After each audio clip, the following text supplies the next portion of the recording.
The rains of Andrea have passed, and Saturday is a gorgeous one in New York, and the Mets finally get to start their homestand. Back from the wilds of the off on the road and back in New York and ready to go in beautiful Saturday weather. At Citi Field in New York, the New York Mets play the Miami Marlins. Have a pleasant good afternoon, everybody, and welcome to Citi Field. Gary Cohen, Ron Darling with you today as the Mets begin a rain-shortened two-game series against the Marlins. Rain, snow, cold. The Mets have been through it all this year. 6 postponements and a suspended game. They've got a lot of games to make up down the road, but most recently they played just 2 games in the last 5 days because of off days and the bad weather. This team just can't seem to get any kind of a rhythm going. You know what's interesting about baseball? It's supposed to be a routine game. Well, nothing's been routine about the Mets' schedule this season. If you think about it, let me try to walk you through it. They're going to have a doubleheader in Washington. They're going to have a doubleheader coming up at Atlanta. They got to go back to Minnesota. They have to go back to Denver. It's just going to be a crazy ride for them after the All-Star break. And last night's game rescheduled as part of a doubleheader on September the 14th. They've got that to look forward to as well. Now, the Mets have not played very well against the Miami Marlins, who have handled them this year, and particularly Matt Harvey. 2 starts against Miami. He hasn't pitched very well in either one. And those 2 starts this year are the only starts he has not gone 6 innings. You see those 10 hits and 5 innings given up. He has remarked, though, in between these starts that he was really raring to go for the first time to face the team back-to-back. And for the second time, the 2 young phenoms will go head-to-head as Harvey matches up against Jose Fernandez. This young man is a bear of a pitcher, I'll tell you. Great slurve, great fastball, throws 95-plus in his last start against the Mets. He really dominated him. He had a couple of hits. He knocked in one, but when he was on the mound, he just really rushed through him. He's got a slider as good as any in baseball. Now, remember, this young man is only 20 years old. He's been great against the Mets so far, too. 4 starts in his 12 career starts. His 4th, will be here today. So the Mets will match Matt Harvey against Jose Fernandez on a brilliant day in New York. Mets and Marlins, all the action coming your way on SNY.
is brought to you by Nissan. Choose Nissan today for great offers on the most innovative lineup ever. Shop at ChooseNissan.com. By Bob's Discount Furniture, proud to be the furniture store of the New York Mets. By Macy's and by Geico. The next T-Shirt Tuesday is this Tuesday when the Mets host the Cardinals at 7:10 p.m. Score both a ticket in the left field landing and a limited edition T-shirt for just $19. A limited number of tickets are available. Visit Mets.com or call 718-507-TIXX. Here's your drive around the majors presented by Kia. 5 days in the big leagues, and Yasiel Puig is already a legend. 4 home runs. Only Mike Jacobs has done that in modern baseball history. Adam Wainwright 9-3 now after the Reds beat the Cardinals beat the Reds to open up a 4-game lead in that competitive National League Central. And Justin Verlander goes 7, allowed 7 hits and beat Cleveland 7-5. Tigers now 3.5 in front of the Indians in the AL Central. Mets bullpen making their way out. Matt Harvey making his way in. Getting ready for his 13th start. Mets and Marlins first pitch coming right up.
Well, 12 starts into the season, nobody's beaten Matt Harvey yet, but the Marlins have come the closest as they probably had better swings against Matt in his last start than anybody has had this year. They had 10 hits, first time he's given up 10 hits in a game in his career. And here's the Marlins starting lineup that he'll face today, brought to you by Hyundai. You've got the rookies second, third, and fourth in the batting order, Lucas Dietrich and Ozuna, all of whom had big series against the Mets last weekend when the Marlins swept 3 from New York. And Juan Pierre's bat has begun to perk up again at age 35, and he's getting regular playing time again. You're telling me Greg Dobbs is not in the lineup today? That's a little surprising, considering the way he has hit against the Mets, not only this year, but in past years. Well, Matt Harvey taking the mound. You'll see his numbers from this season. Perfect on the win side, 5-0 is the Jaguar numbers.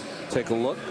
The numbers that aren't good, though, against the Marlins this year. And I thought what was really interesting, Matt was asked a lot of times, first time in his career he's going to face a team back-to-back. How difficult was that? He said, well, I don't know if it's difficult, but I know I'm looking forward to it because need to pitch better against the Marlins. Well, with as much determination as we have seen from Matt over the course of his relatively brief career, I think this is a challenge to him to figure out a way to beat a team that has, frankly, had his number so far. We've got some really interesting looks. There's Mike Redmond from the Marlins. For the Mets today, we've got some guys in stirrups, John Buck and Daniel Murphy. We've got some guys in funny-looking shoes. David Wright with some, I don't know, I've never seen him in those shoes before. He's got spats, like Babar. We got long pants if you need them. We got the stirrups from Murph.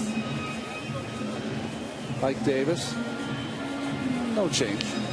See, now the last time the Mets played a day game, Davison due to have the pants hiked up the way David Wright always does, but you know, everybody's looking for an edge. You got to have the right calves to raise the pants, Gary. You can't have those big monster calves. Here you go with the Lexus Mets defense. Lucas Duda back in the lineup. He was going to be given a day's rest in Washington because of a quad, but he's back in there. Lagares is getting a start against a tough right-hander. Marlon Byrd in right field. Right, Quintanilla, Murphy, and Davis sprinkled across the infield, and John Buck. Every day, John Buck behind the plate. New York Mets baseball on SNY is brought to you by Cholula Hot Sauce. Head to Citi Field's Fan Fest and step into the cage to test your luck against the Cholula Flamethrower. Available in 4 flavors. Cholula Hot Sauce, the flavorful hot sauce with the iconic wooden cap. You saw that note, by the way, on the defense. No unearned runs allowed. That doesn't mean that the Mets have played great defense behind Harvey. They certainly didn't in his last start down in Miami when Rick Ankiel allowed a ball to go over his head for a triple that scored 2 runs. Lucas Duda allowed a ball to go over his head. So hasn't exactly been flawless behind him. Juan Pierre will lead things off. The Marlins swept the Mets last weekend in Miami. Then they went to Philadelphia and got swept themselves the last 3 games. And like the Mets, they've had the last couple of days off. Miami was scheduled for an off day on Thursday, and then the rain out last night. But the skies have brightened, and we're set for baseball at Citi Field as Matt Harvey gets set to throw the first pitch to 35-year-old Juan Pierre. And it's a fastball in for a strike, nothing in 1. Pierre has 125 games played against the Mets. He had Lucas on deck. 157 hits, 322 batting average. Only one active player has more hits against the Mets than does Juan Pierre, and that's Jimmy Rollins.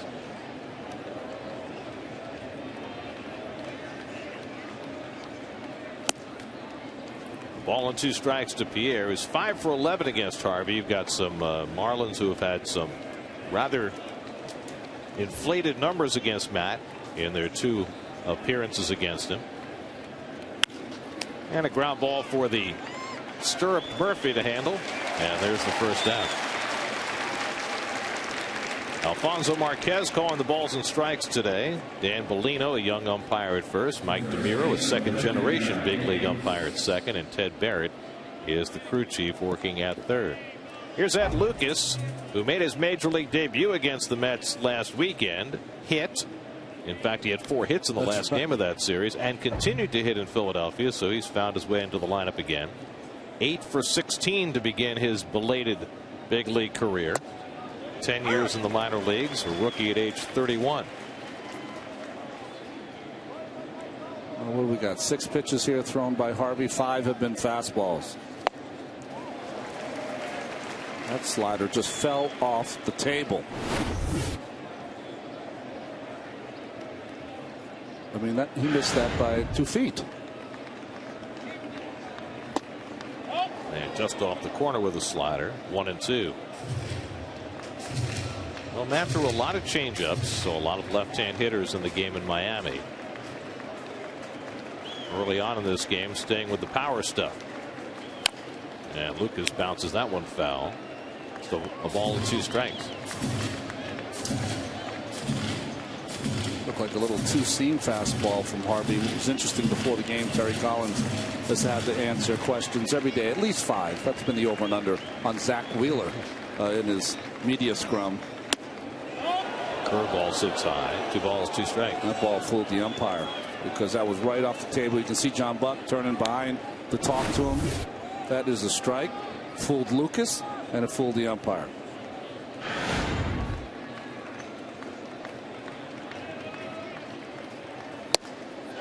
Now Lucas watches the slider off the plate, and a full count to the number 2 hitter with Derek Dietrich, a left-hand batter, waiting on deck. 1 out and nobody on, and the 3-2 from Harvey, and that's in for a call, strike 3. So he got the call on the slider. That's the second out of the inning. First strikeout for Harvey. Well, it's so difficult if you're a hitter. If you're looking against Harvey, you can't be looking slider and the ball right at him, looking for a fastball, just bends over that inside corner. Now, I was saying before, Terry Collins said, you know, he gets all these reports on Harvey. Sorry, on Wheeler. But the reports they got last year on Harvey at this time were nothing like the reports on Harvey. Wheeler doesn't throw 97. Harvey's were very pedestrian as far as describing if he was going to be a great pitcher or not. Derek Dietrich takes high for ball 1. Well, there's no question that Matt's velocity and really the quality of all his pitches is better at the big league level than it was in the minors. There's a nice curveball for a strike. You know, he just took it up a notch. You know, he went from 94, 95 to 97. He's thrown more pitches over 95 after the 7th inning than anyone in baseball. There's the Verizon Fios fastball velocity. Only 2 pitchers have had a faster average fastball than Harvey. And there's a nice looking slider. So his breaking stuff is working early in the game for him. And his breaking stuff is exponentially better than it was last season when he came up. He's improved everywhere so far. 2-2 to Dietrich. And he leaves that one a little high, and it's 3-2. So back-to-back full counts for Harvey. Dietrich, who came up when Donovan Solano went on the DL, has found a home at second base for the Marlins. And he just got a piece of that slider, just hanging there at 3-2.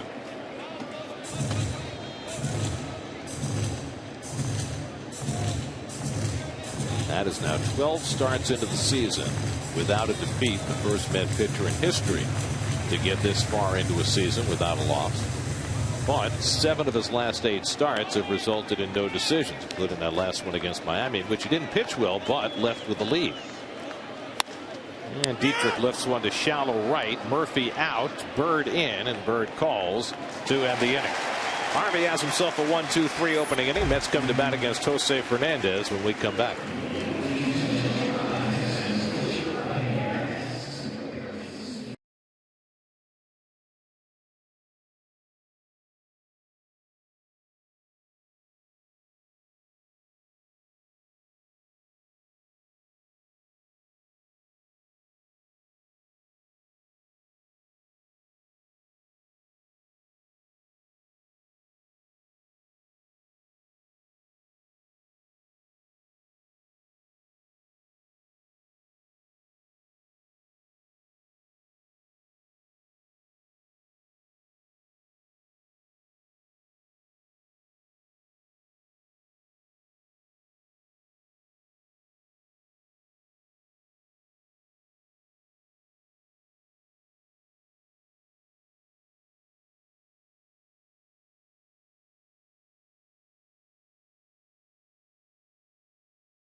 Afternoon. Omar Quintanilla has been doing a fine job since being called up to replace Ruben Tejada in the starting lineup. Marlon Burt, 2 home runs in the Mets' last game on Wednesday.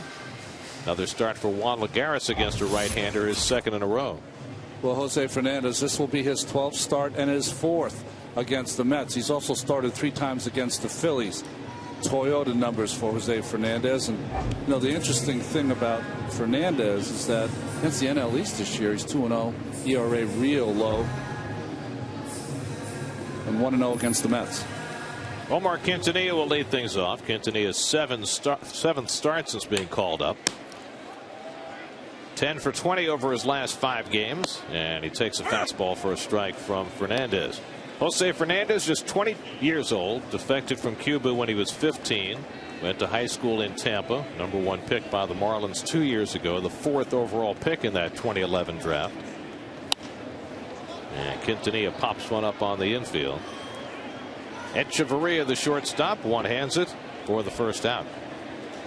There's, of course, light Marlins defense. Juan Pierre, Coughlin, and Ozuna in the outfield. Polanco, Echeverria at shortstop. Dietrich and Lucas, and Brantley behind the plate. Ed Lucas played over 3,000 at bats in the minor leagues, over 900 games, only 35 at first base. Here's Daniel Murphy, tied for the National League lead in doubles with 19. Coming off a 2-hit game in Washington on Wednesday when the Mets put up their first double-digit run total in almost 2 months. First pitch swinging, flies one to shallow left, and that's going to fall for a base hit. Pierre got a terrible start coming in on that ball, and Murphy has himself a pop fly single.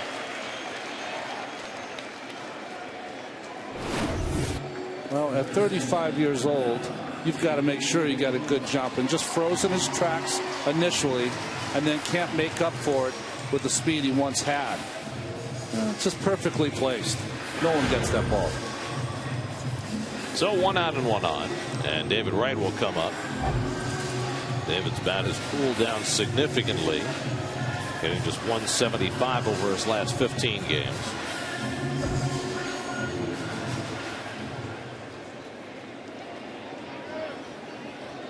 Mets are facing Fernandez for the 4th time. The first time was his major league debut. That was here at Citi Field back on April the 7th. He went 5 terrific innings in that game, struck out 8 in those 5 innings, and the Mets faced him twice down in Miami. He got better and better each time, culminating last Sunday with 7 scoreless innings in an 8-1 Marlins win. We thought it was kind of quick for a pitcher to be making his 4th start against a single team. So we did a little research, or at least the Elias folks did for us, as Wright takes a fastball that just misses. 2-0. 4 starts in his first 12 is a lot, but there was once a pitcher in 1991, Rael Cormier for the Cardinals, made 4 starts against the Mets in his first 8 career starts. Raised the white flag. Driven to right field, Ozuna with good jump gets back and grabs it for the 2nd out. Well, Ozuna impressive in every aspect. That's a ball that could have easily beaten him, but he got back quickly to grab it for the 2nd out. Well, I've only seen this young man play a handful of games. He gets great jumps. He plays with a great spirit out there. And here, just a tiny leap to corral that line drive off the bat of David Wright. There's going to be a time in the not too distant future, it appears, when Giancarlo Stanton is ready to return, and that could be as soon as Monday. He's been out with a hamstring injury for more than a month. That the Marlins are going to probably play Ozuna in center field, and you can see how his skill set would play in center. Here's Lucas Duda with 2 out and a runner aboard.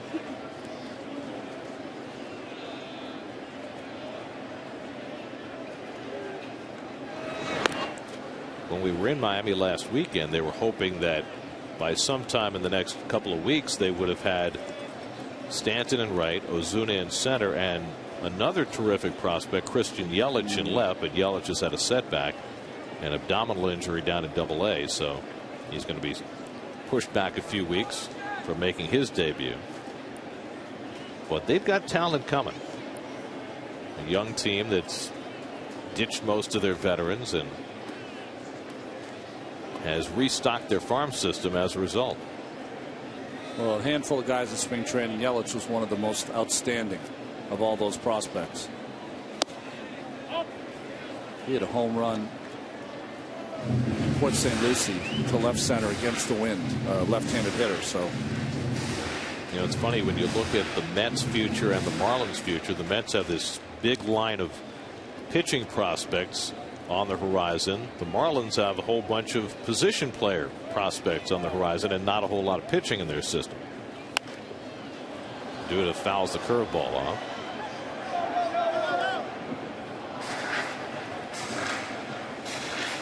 Those are some of the Marlins prospects entering the season. Of course, Fernandez is already here. Echeverria, Ozuna, Dietrich, all have been called up.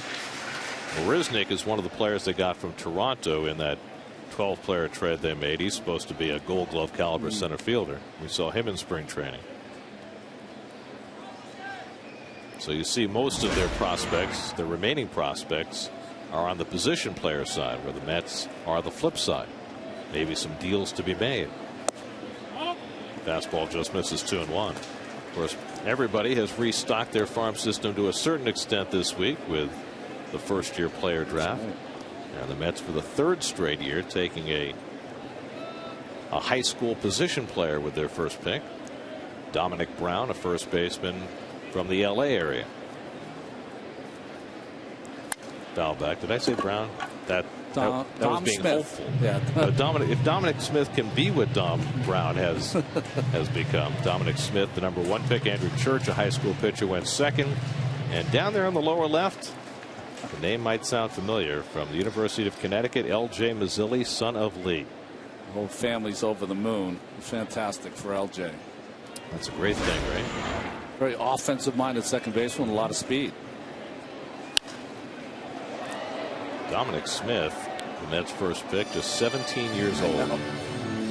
I mean, they've mentioned the Strawberry name. They've mentioned Palmero name as far as a sweet swing. I got to see a little video on him, and he's a big fan of Robinson Cano's, and you can see a little bit of that in his swing, too. That'll work, and it does work. 2-2 to Duda with Murphy at first and 2 out, and the curveball spins outside. 3-2. Well, there's been a couple pitches close that Fernandez has thought have been strikes. This little backdoor curveball, I think it went around the plate. That's something that you don't want to do early in your career. You start to run off because the umpires will see it. Now Murphy gets set to run.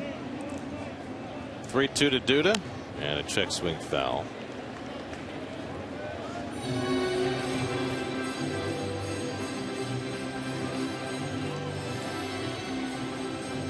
What happens is when you're a young player, you don't want to argue with the umpires when you're at the plate. If you're a young pitcher, you don't want to show up the umpires because they are looking to see, trying to really gauge what kind of player you are. Are you one of those guys that's always going to be moaning and groaning about calls, or are you going to be one of those guys that shakes it off and makes the next pitch?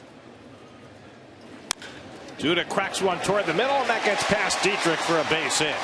Murphy goes first to third, and the Mets have runners at the corners with 2 down.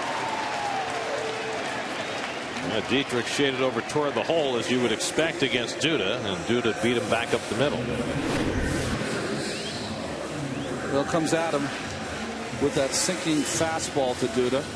And you said, Gary, playing him to pull. Dietrich doesn't have a ton of range, more of an offensive-minded second baseman. The ball gets under his glove. So now runners at the corners with 2 out, and Marlon Byrd, who had 2 home runs against Washington on Wednesday in the Mets' last game, has been swinging one of the hotter bats in the Mets lineup of late, and so his playing time is once again on the increase.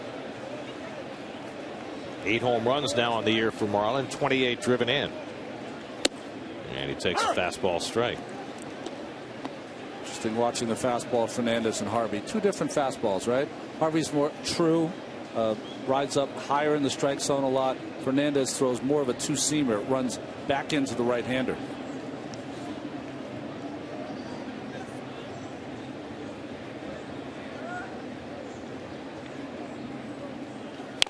And Bird bounces the breaking ball foul, and it's 0-2.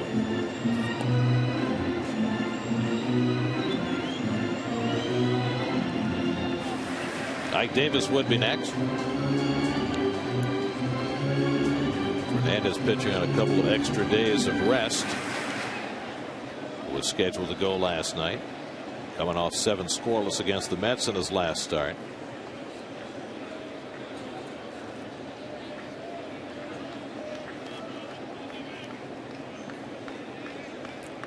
Ahead in the count on Bird, 0-2. And Marlin takes a fastball right down the middle for strike 3 call. So Fernandez has his first strikeout, and the Mets strand a couple in the opening inning.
Interactive with SNY Game Day on SNY.TV, featuring pitch-by-pitch coverage, player cards, and in-depth stats. Check out SNY Game Day during every Mets game, now on SNY.TV, your online home of all things New York sports.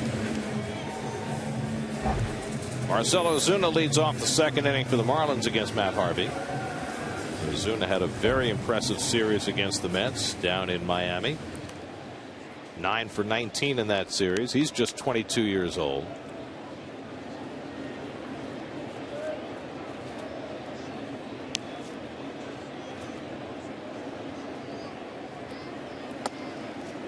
Harvey starts him off with a curveball that misses for ball 1. The Marlins have 5 guys 24 years or older in their lineup today. 24 or younger. Sorry about that. Younger. Ball and a strike to Ozuna, who hit that 2-run triple against Harvey in the first inning of the game last Sunday. Chris Coghlan on deck, then Placido Polanco here in the second. Little number out to Murphy at second. He waits on it and throws out Ozuna one away.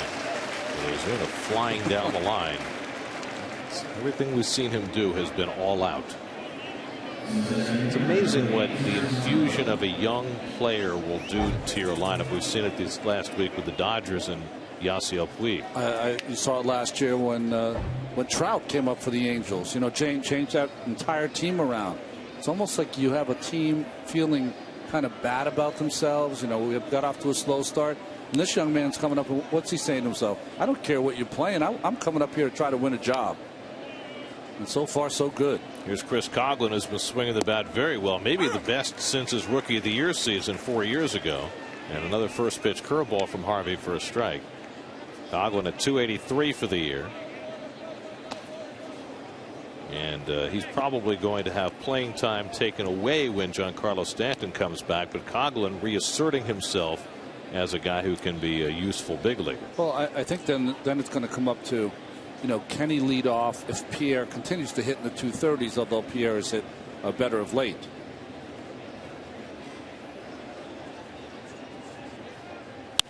Coghlan was a very tough guy for Harvey to get out last week. Went 3 for 3 against him. Ronnie, what about the dynamics of facing a team for the second straight time, especially for a young pitcher who's never really done it before? It's hard. It really is, especially if you don't have a history of pitching well against the team. You start to doubt yourself a little bit. On the inside corner as he paints with the fastball for strike 3. 97 miles an hour from Harvey for his second strikeout. Gary, in '86, I started 3 games in 10 days against the Red Sox, and I'll tell you, by the 3rd game against a veteran team like them, I was like running out of answers and how to get them out. And I think, although for Harvey, and I talked a little to him about it, and he really, he takes things as real as challenges. He was like, what, they haven't seen me at my best yet. I want them to see me at my best. So that's what he's trying to show them today. And so far so good as Placido Polanco takes a strike. But your thought is that, I haven't had good games against you, but I have not been at my best. If I pitch the way I can pitch, you're not going to be able to handle me. Right charges and makes the running toss to get Polanco. 6 up and 6 down for Harvey to start the afternoon. No score as we go to the bottom of the second.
Things are looking awfully springtime-like in the village.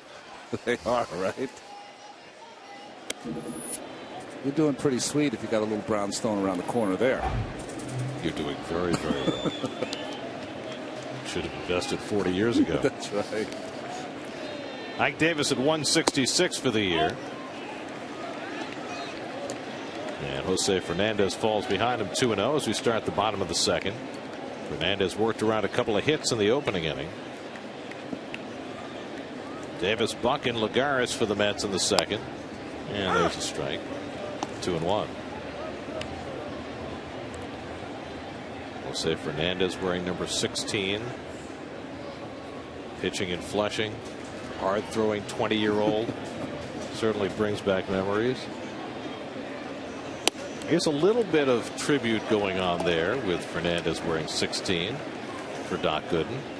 And of course the Mets have Rick Ankiel, who took 16 when he joined the Mets, because when he was growing up in Port St. Lucie he used to go and watch Doc pitch in spring training. Right. 3-2 to Davis. Doc, of course, when he was 20 years old, 4 losses that year to go along with 24 wins. Davis lifts one toward the left field line. Pierre over near the sidewall and runs out of room. But those are not the only number 16s being worn in tribute today. Second base umpire Mike DeMuro wearing number 16 on his sleeve in tribute to his dad, Lou DeMuro, who was a major league umpire. It's got to be something, right? Yeah. So there are 16s abounding today. And every one seems to be a tribute.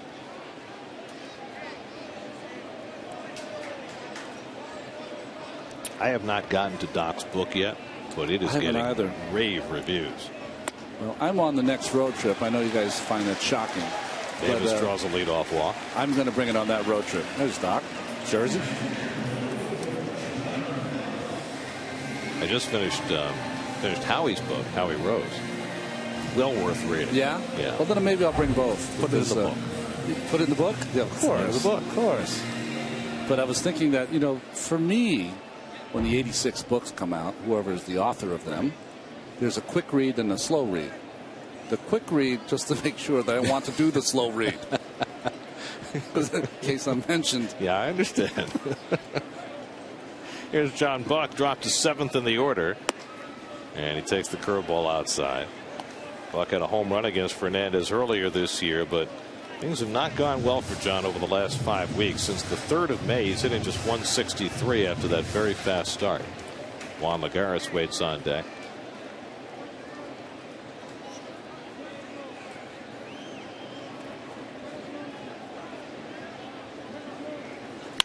And he lines one. Echeverria makes the grab, and Davis scrambles back to first. So 1 out and 1 on.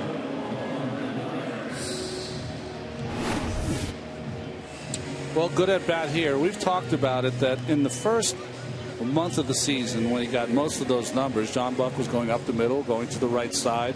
So even though that's an out, that's a real productive at bat, something to work on. And Ike freeze and then back.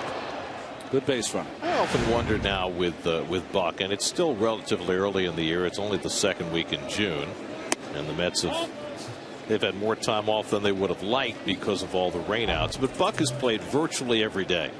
So how much is the last 5 weeks and his numbers, which we just documented, a result of just regression toward the mean, and how much of it is him just playing too many innings? Well, I think it's a combination of both, of course. I think that it's interesting he's had these last 2 days off. His first at bat is a BB up the middle. But also, we're talking about a guy that his last great season offensively was 4 or 5 years ago, and that he hit below 200 last season, and he struggled to have a high average despite having some power. Juan Lagares takes a 2-0 curveball for a strike.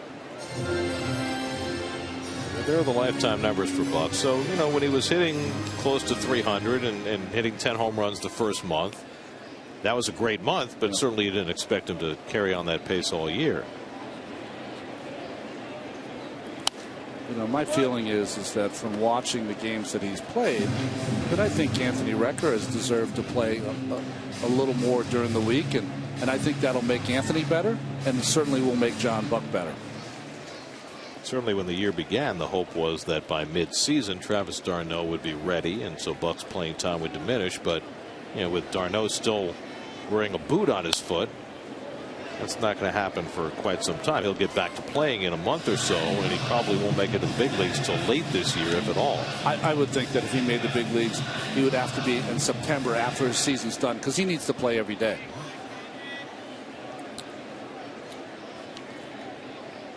2-2 to Lagares, who had a 3-hit game on Wednesday in Washington. He lines this one into left center for a base hit.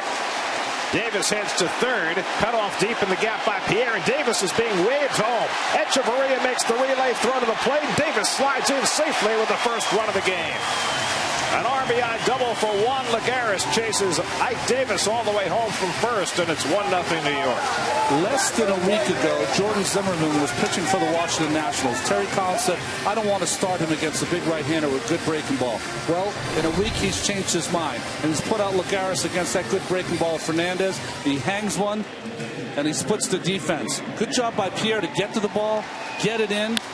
But when you watch Ike Davis here, he's running hard the entire way. And remember earlier this week, he picked up Tuffle and kind of stopped on his own. This time he kept his speed up. Was still running hard through the coach, and that's why he scored. And a great call by Tuffle. He knows that Juan Pierre has a weak arm, and that's one of the reasons why he sent Ike in that spot. And it pays off in the first run of the game. Now Matt Harvey bats with a runner in scoring position, and Matt laces one foul. Harvey 3 for 24 at the plate.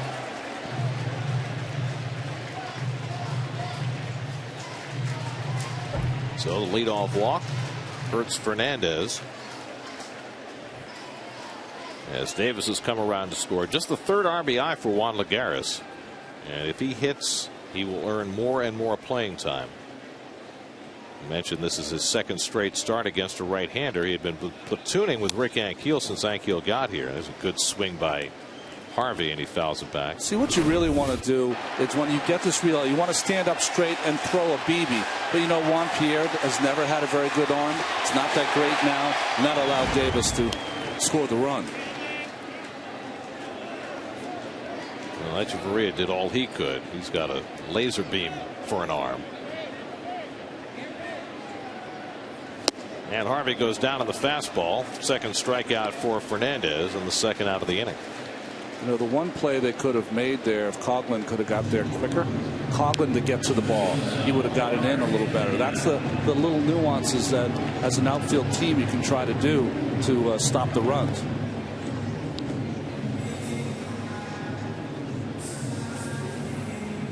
So now Quintanilla bats with 2 out.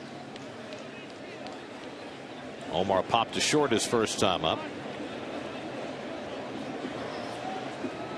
He was 2 for 3 against Fernandez when they met last weekend. And pops this one up into left field. And Pierre right there. And that retires the side. But the Mets cash a run. Juan Lagares with an RBI double gives Matt Harvey the lead, 1-0 as we go to the third.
We go to the third inning. The view from the High Line over on the west side. Here's your Mets upcoming schedule, presented by the Hospital for Special Surgery. You can listen to all Mets games on Sports Radio 66 and Sports Radio 101.9 FM WFAN. Series with the Marlins, rain shortened, wraps up tomorrow afternoon. Then another off day Last thing the Mets need on Monday before the Cardinals and Cubs come in next week. Rob Brantley leads off against Matt Harvey in the third. Harvey's faced 6 and retired 6 so far this afternoon. Brantley, the catcher, hits one up the middle, and there's the first Marlin base runner of the afternoon. So Brantley on the first pitch he sees leads off with a base hit.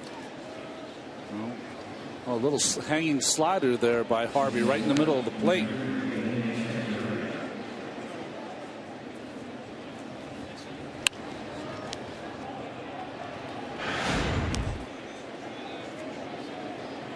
So Brantley aboard, and now Echeverria, the number 8 hitter, who has struggled at the plate this year.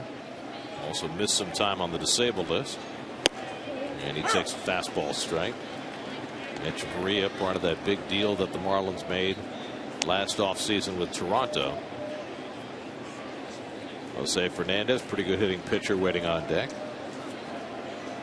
Mets have already seen what he has to offer at the plate. And Echeverria hits one down the right field line, back toward the corner. Bird, and he's able to run it down. Nice play by Marlin. And back to first goes Brantley, one away. The hard part for a right fielder here is judging where that ball is going to come down. Is the wall going to come into play? See that little hesitation there by Marlin? Wanted to make sure he timed it so his speed wasn't such he would run into the wall. Fine catch. First thing he did when he spun was to look at first base to see whether Brantley had taken any liberties. So maybe he could make a Yasiel Puig play. That's right. How many times has his name come up already this afternoon? Lunged at by Fernandez as he misses on the bunt attempt. Now, there's no guarantee he's going to be sacrificing here. The last game he faced the Mets, 7 scoreless innings, 2 for 3 with a double and an RBI. First pitcher to do that, first rookie pitcher since Jason Jennings. Remember him when he pitched a shutout against the Mets in his debut and hit a home run for the Rockies? Fouled off. And it's 0-2 to Fernandez. I thought Jennings was going to have a long career. He was a big, sturdy kid, sinker slider, which would have made him perfect for Colorado. He had some arm injuries early in his career. Doesn't everyone at some point? It's part of the business, isn't it? Right. Still showing bunt on 0-2. And he bunts it foul, strike 3. So Fernandez is a strikeout victim, the third for Harvey this afternoon, 2 out of the inning. Certainly looks better swinging than bunting. I guess if you like to hit a lot, if you're a pitcher and just never got the bunt down, I guess they have to let you hit at some point, right? Sounds like a strategy. Right.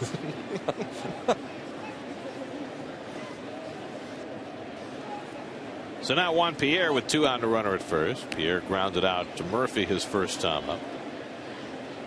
Coming into today, Juan Pierre's batting average at Citi Field for his career, .405. That's how much of a pest he's been against the Mets. But first pitch swinging here, flies one out to Duda, and that retires the side. So after the leadoff hit, Harvey threw only 5 more pitches, and he gets the side out. 1-0 Mets in the middle of the third.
Wednesday, the first 25,000 fans attending the 7:10 game against the Cardinals will receive a Mets Collector's Cup, courtesy of Premio.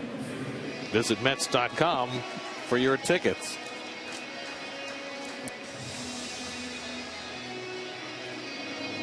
Danny Murphy leads off the home third for the Mets, who cashed a run against Jose Fernandez in the second, which puts them one ahead of what they did the last time they faced Fernandez last Saturday.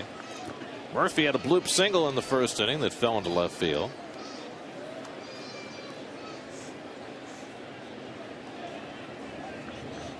It'll be Murphy, Wright, and Duda for the Mets in the home third. And the curveball from Fernandez in for a strike. Now, you like to refer to that pitch more as a slurve than a curve? Yeah, he, you know, if you picture a clock, you have different break. You have that real over the top, it goes 12 to 6, that kind of curve. But when you look at it from Fernandez, good fastball there inside, is that it breaks, if you look at the clock, breaks from like 2 to 8. It's that kind of break. Comes straight across the plate. Now, is there a difference in how that pitch is released? You try to stay on the outside of the ball, but the other thing is that your arm is not on, you know, your fingers are not on top of the ball, they're on the right side of the ball. That's the difference. So it's kind of halfway between a slider and a curve, and thus the name. The slurve, yeah, exactly. It's a the problem with it is that it can be a pitch. If I'm trying to think of the guys that had a great slurve. David Cohn had a great slurve. Dave Steve had a great slurve. There haven't been that many guys that have had great ones, put away kind of slurves. This young man might have one. Is that the kind of pitch you learn by accident? It's just innate. It's just part of your ability. Can't really teach it because what happens with the great ones is that they get so much torque and so much spin that it goes straight for a while, because they also throw 90 plus. You have to be able to throw 90 plus to do this.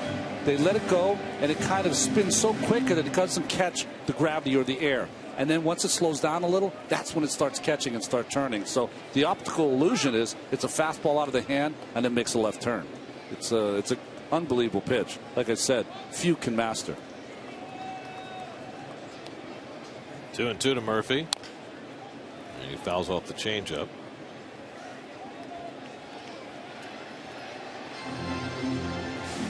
I just didn't realize that. You know, I think I was just concentrating on this young man's repertoire, what he had. Wasn't looking at kind of the body type. I watched him walk out to the bullpen today. I didn't realize, you know, Fernandez is a long name. He's still got plenty of shirt on his shoulder, the 50 letters. He's just a big kid. 6'2", 240 pounds. Murphy lines one to left field, but this time Pierre gets over to grab it.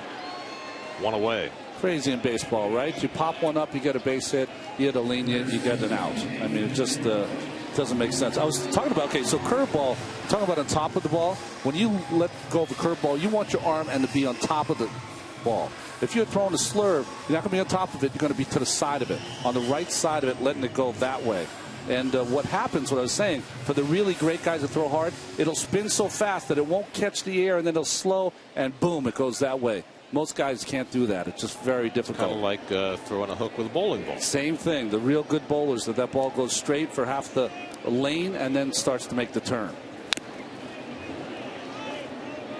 David Wright hit a deep drive to right his first time up that Ozuna was able to run down.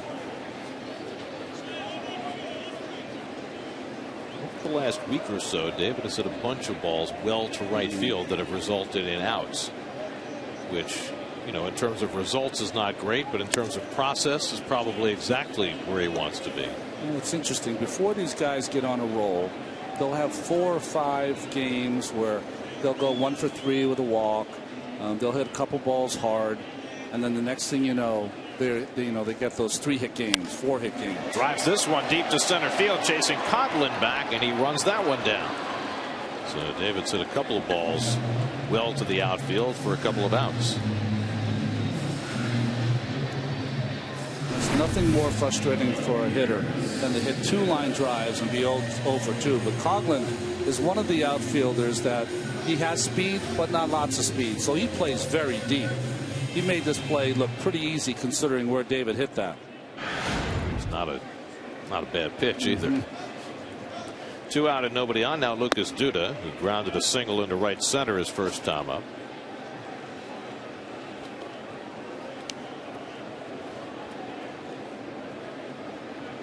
Fernandez trying for his first 1-2-3 inning of the afternoon. He certainly looked more hittable today than he did when the Mets faced him last week. Behind on Duda 2-0. He's walked 1. He struck out 2.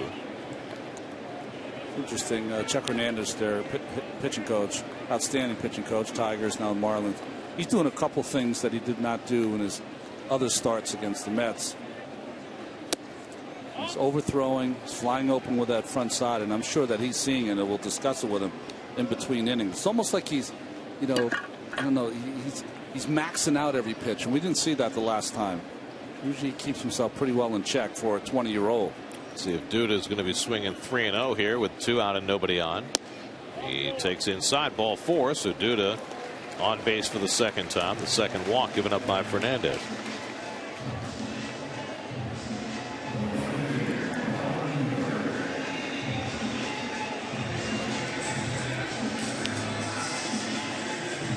So now Marlon Byrd, who took a call third strike his first time up.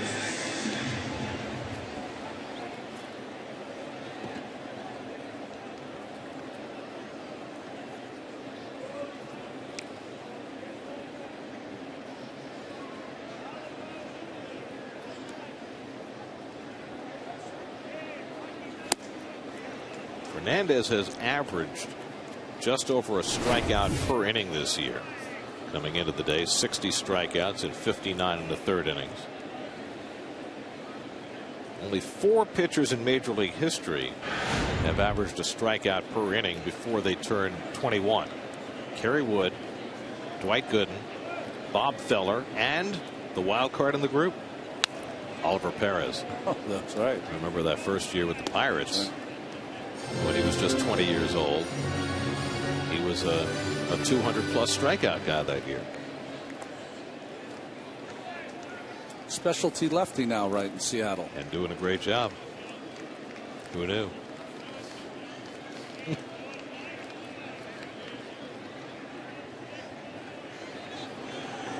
Fernandez ahead on Byrd 0-2. He got Marlin to take a fastball down the middle for strike 3 last time. It wasn't going to happen again. There you see the graphic portrayal of what we were just talking about. Look at the fight. 276. Well, that was the rookie record. And he was only 19.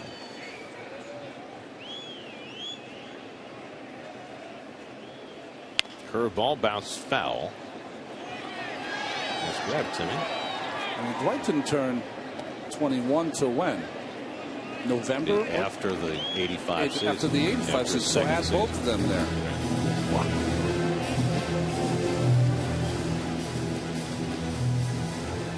Well, you could throw it in his age 18 season, by the way. I know it was Lynchburg, but he struck out 300 in 191 innings. How about going 191 innings? As an 18-year-old. That would get someone fired today.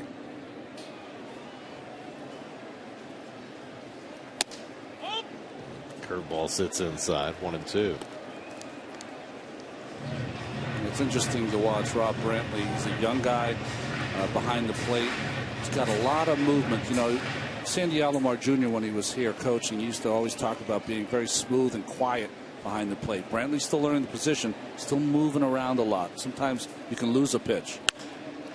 Byrd lifts one to right, chasing Ozuna back, and he gets there to end the inning. So 3 drives to the outfield, all caught. Fernandez shaking his head. Doesn't have his best stuff today, but he's only down 1-0 after 3.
fourth inning at Citi Field. Mets allowed just one base runner, a leadoff single to Rob Brantley in the third. Ed Lucas leads off in the fourth. Lucas took a call third strike his first time up. And Harvey gets the curveball over for a strike. Lucas, Dietrich, and Ozuna for the Marlins, 3 rookies in a row in the top of the fourth. And Lucas, an Ivy Leaguer out of Dartmouth. Always nice to have one of the Ivy Leaguers join the parade. Represent. Slowly hit right, has to make a quick toss, and he gets him. One away. Looked like David was undecided, bare hand or glove that time, and decided he had enough time to use the glove. You know, he made the right choice. Whenever you're going to your right, I think it's fine to go with the bare hand. If you're going to your left, it's better to use your glove.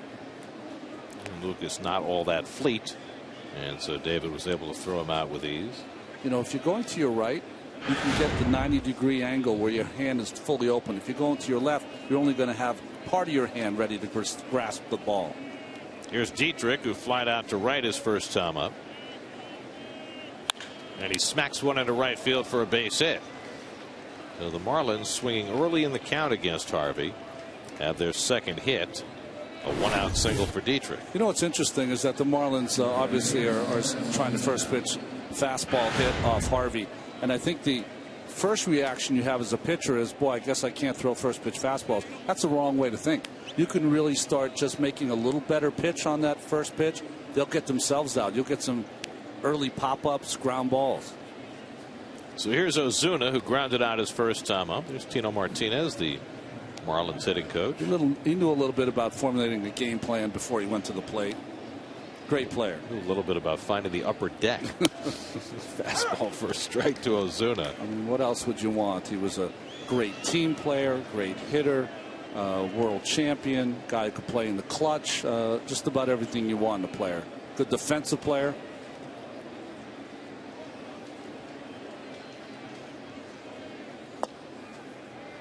You take that out of Dom Smith, right? Yeah. The next right. Tino Martinez. Can we get it right now? I saw the same tapes I think that you saw, and it was just the like majestic home runs he was hitting. I don't know whether it was batting practice or a game, but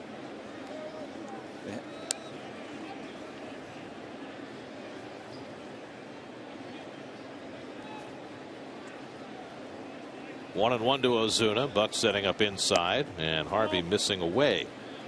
2 balls and a strike. And I think if you ask Matt, he'd tell you there's been far too much of that in his starts against the Marlins this year. Just not having the greatest of command. Whereas we've seen him pinpoint on other occasions. Some of the particulars on Ozuna, making a splash at age 22. That's where you're going to get Ozuna out. When you watch his approach, he's wide open, but when he steps, he's not completely closed. So that outside low pitch, now listen, outside low pitch beats just about everyone when it's like that pitch. But the outside part and down is the pitch that's going to give him trouble until he gets that front foot fully closed. Up and in with a fastball on a full count.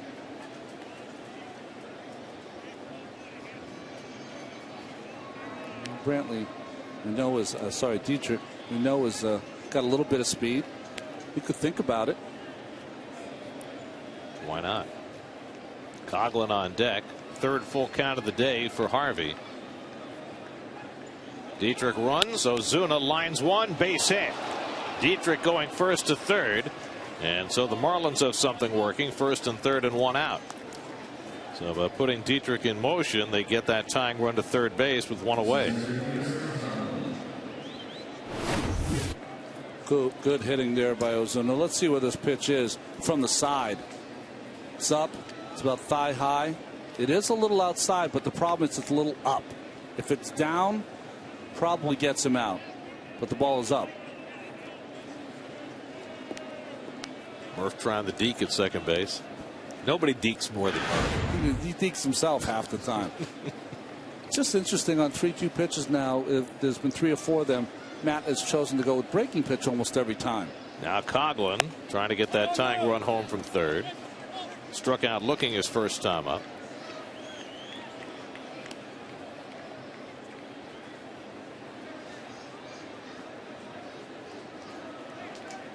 Dietrich at third, Ozuna at first. Ozuna can run. 3 stolen bases without being caught.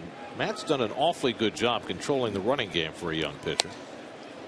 And comes inside to Coghlan and falls behind 2-0. A lot of times that's the last thing that comes as Matt wants a new baseball, throws it out, is that they're only worried about pitches they're throwing, the hitters, never worry about all the little things in the game. He certainly has those down too. It's part of being a coach's son. Yeah, right. Well, the Marlins have only driven in 43% this year. It was 40 though before they faced the Mets last weekend. So it's gotten better. Hit out to right. That should get the run in. Dietrich tags at third. Bird's throw will go to second as Dietrich comes home with the tying run. Sacrifice fly for Chris Coghlan, and it's a 1-1 game. Well, sometimes there's nothing you can do as a pitcher. You get yourself behind the 8 ball. You get behind the hitter, and you got to really challenge him, and that's what Matt did, and Coghlan was up to the task. Fastball down the middle. Got it off a little off the end of the bat. Good swing. 10th RBI for Coghlan. So the Marlins have gotten even. And now Harvey will face Placido Polanco with 2 out and a runner at first. Polanco grounded out to third base his first time up.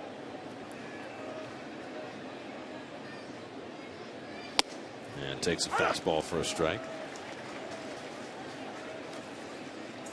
Polanco now 37 years old. He's begun to have his playing time diminish somewhat as the Marlins make the transition to a younger team. And a pickoff try, and Ozuna is nailed. And Davis chases him down to end the inning. Now Ozuna was going, and Harvey picked him off. It'll go as a 1-3 caught stealing to end the inning. But the Marlins get even on Coghlan's sac fly to tie it at 1.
He ran down Marcell Ozuna. Ozuna has 3 stolen bases to try and get his 4th. Watch Ike.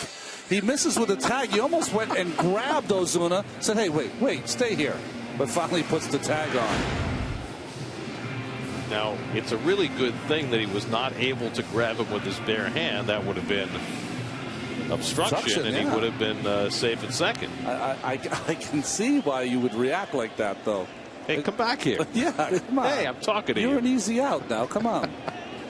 Davis walked and scored the Mets run in the second inning. Raced all the way from first on Juan Lagares' double. Matt Harvey now even in this game, looking to beat the Marlins for the first time in his 3rd try against them.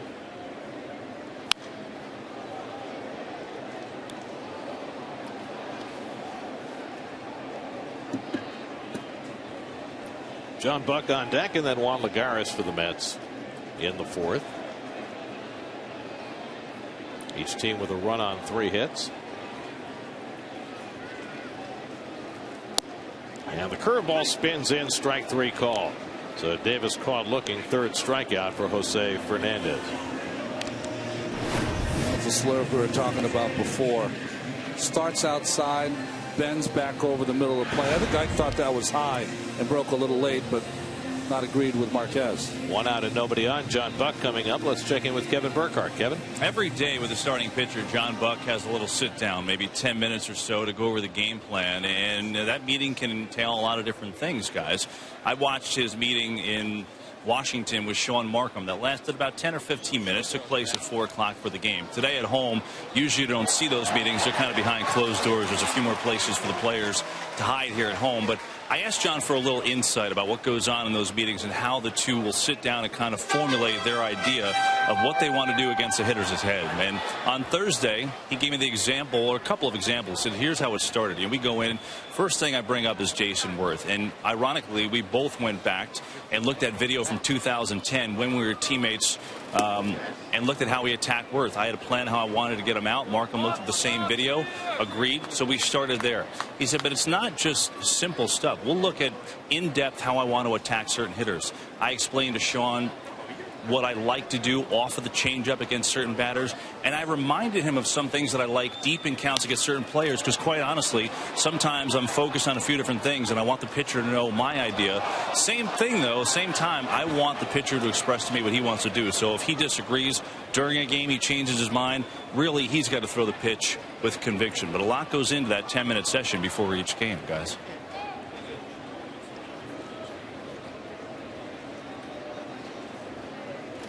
Curveball, strike 3 called. So Fernandez, with back-to-back strikeouts, gets Davis and Buck both looking with that slurve. It's just a nasty pitch to left-handers, as we saw against Ike, but even nastier against right-handers. Watch the front side of Buck.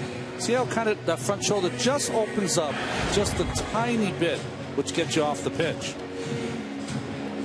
So 2 out and nobody on. Now Juan Lagares, who drove in the Mets run with a double to left center in the second.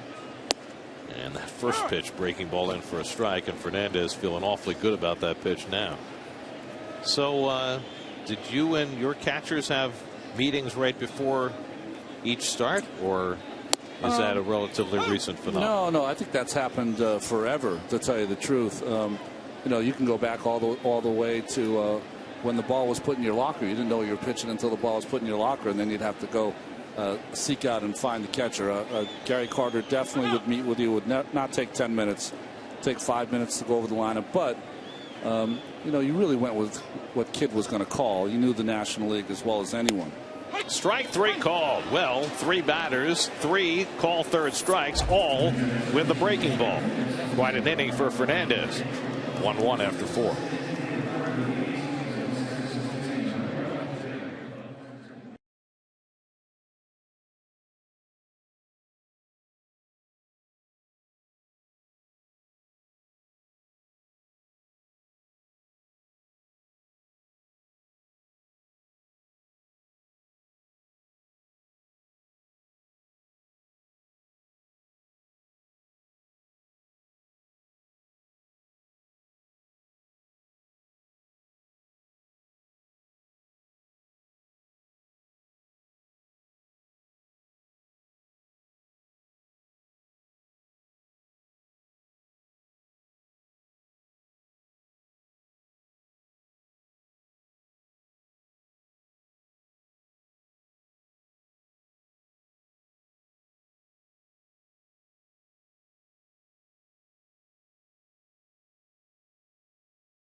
you can put in that 0 for the Mets in the bottom of the 4th just to complete the 4th, which would get us to the 5th inning recap. In any event, Mets scored a run in the 2nd on the Juan Lagares RBI double. Chris Coughlin's sac fly tied it, and the pitchers have been in command other than that. Go ahead. Don't be afraid. Throw it in there. It's like magic. Beautiful. How did that happen? Very impressive. Don't be shy. Monday, get a breakdown of this weekend's series against the Marlins, including the bottom of the 4th inning, plus a preview of Tuesday's Mets-Cardinals opener with live reports from Citi Field and insider info on Daily News Live, presented by Citi, Monday at 5, only on SNY. Let's see what Harvey can do to the same part of the lineup that Fernandez just did to the Mets. Polanco was at the plate when Ozuna was picked off to end the 4th inning. And Harvey starts him off with a curveball for ball 1. Polanco 0 for 1, grounded out his first at bat. Brantley and Echeverria to follow. And it's bounced toward the hole. Backhanded by Quintanilla. 1 out. So Polanco retired. Your City probables for tomorrow's game. That is not going to be Sean Markham. It's going to be Jonathan Neese for the Mets tomorrow. Markham has been pushed back till Tuesday against the Cardinals. Tom Kohler, who went to Stony Brook, will be on the mound for the Marlins. Joe Nathan? Yeah. Stony Brook? Okay. In fact, Joe contributed a big chunk of money so that they could Joe Nathan is class act. Build a better baseball facility there in Stony Brook.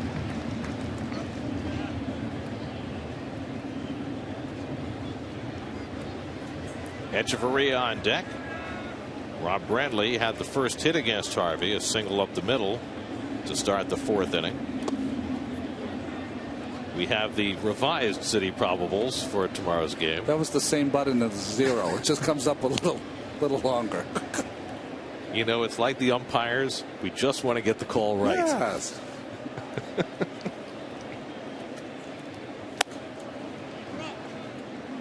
That one sailed on Harvey, and it's 2-1.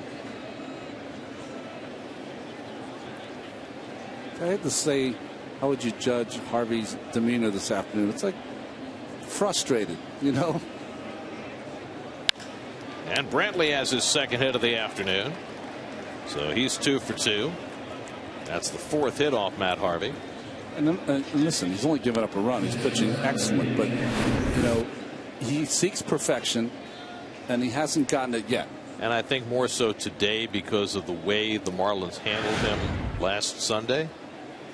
So he's got a little bit of an edge to him today. 1 out and 1 on. Here's Echeverria, who flied out to right field his first time.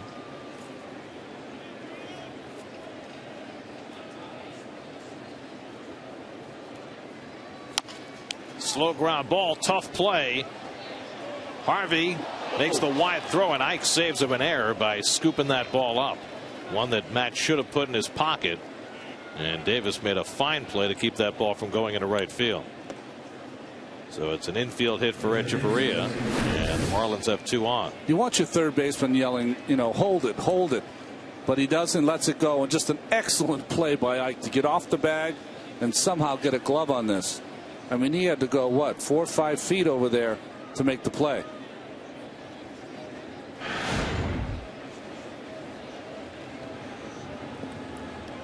Well, the pitcher Fernandez comes up. Failed to get a bunt down his last time up.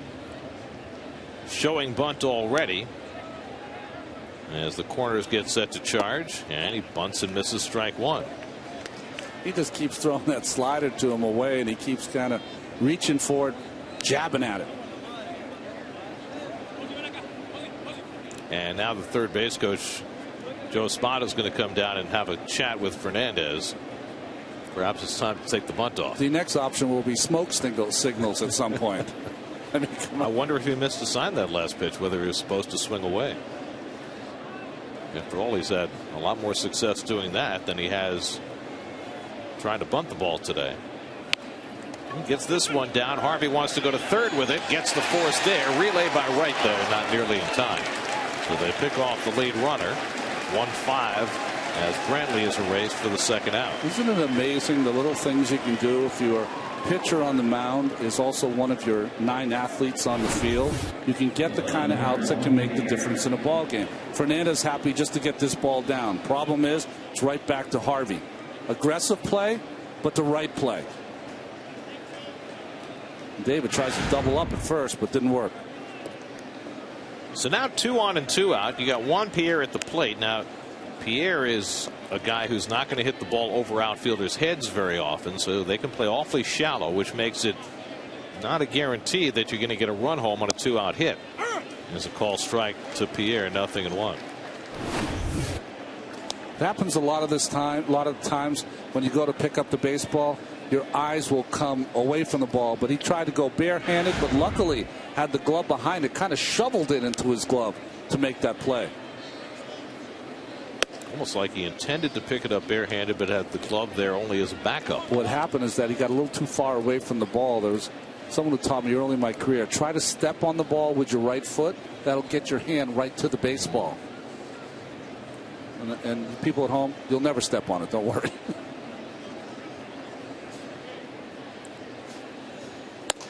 Two and one to Pierre, who's grounded out and flied out today.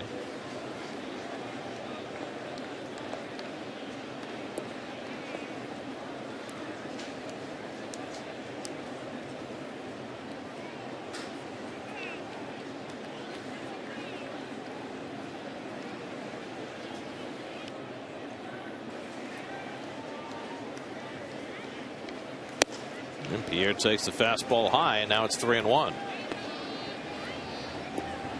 Well, there's really nothing you can do here. What you have to do with Pierre, like you said, Gary, he's not a power hitter. You want to work down and away, let him hit the ball away, and you just hope that dude is shallow enough to keep the run coming home if he singles. Echeverria, the runner at second. And Pierre hits it up the middle, of base hit, charged by Lagares. Echeverria being waved home. Lagares with the throw to the plate, a perfect one on the hop, and Echeverria is a dead duck. Well, that's the advantage of being able to play your outfield shallow with Pierre at the plate and Lagares throwing a one-hop strike to Buck. And Echeverria out by a mile for the 3rd out of the inning. So that gets Harvey through the top of the 5th. Juan Lagares, we've seen what he can do with the glove and shows what he can do with his arm. He can't throw it any better, and Echeverria had no chance. Still tied.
Because of Juan Lagares' throw to the plate. Well, Gary, you set it up perfectly that they could play shallow, but you still have to be able to charge the ball, make the accurate throw, and have something on it. And that's what Lagares did. John Buck did a nice job of getting in front of that plate, really giving Ozuna no place to go. His only option really would have been to run over Buck. He chose to go on the outside, and just an easy play.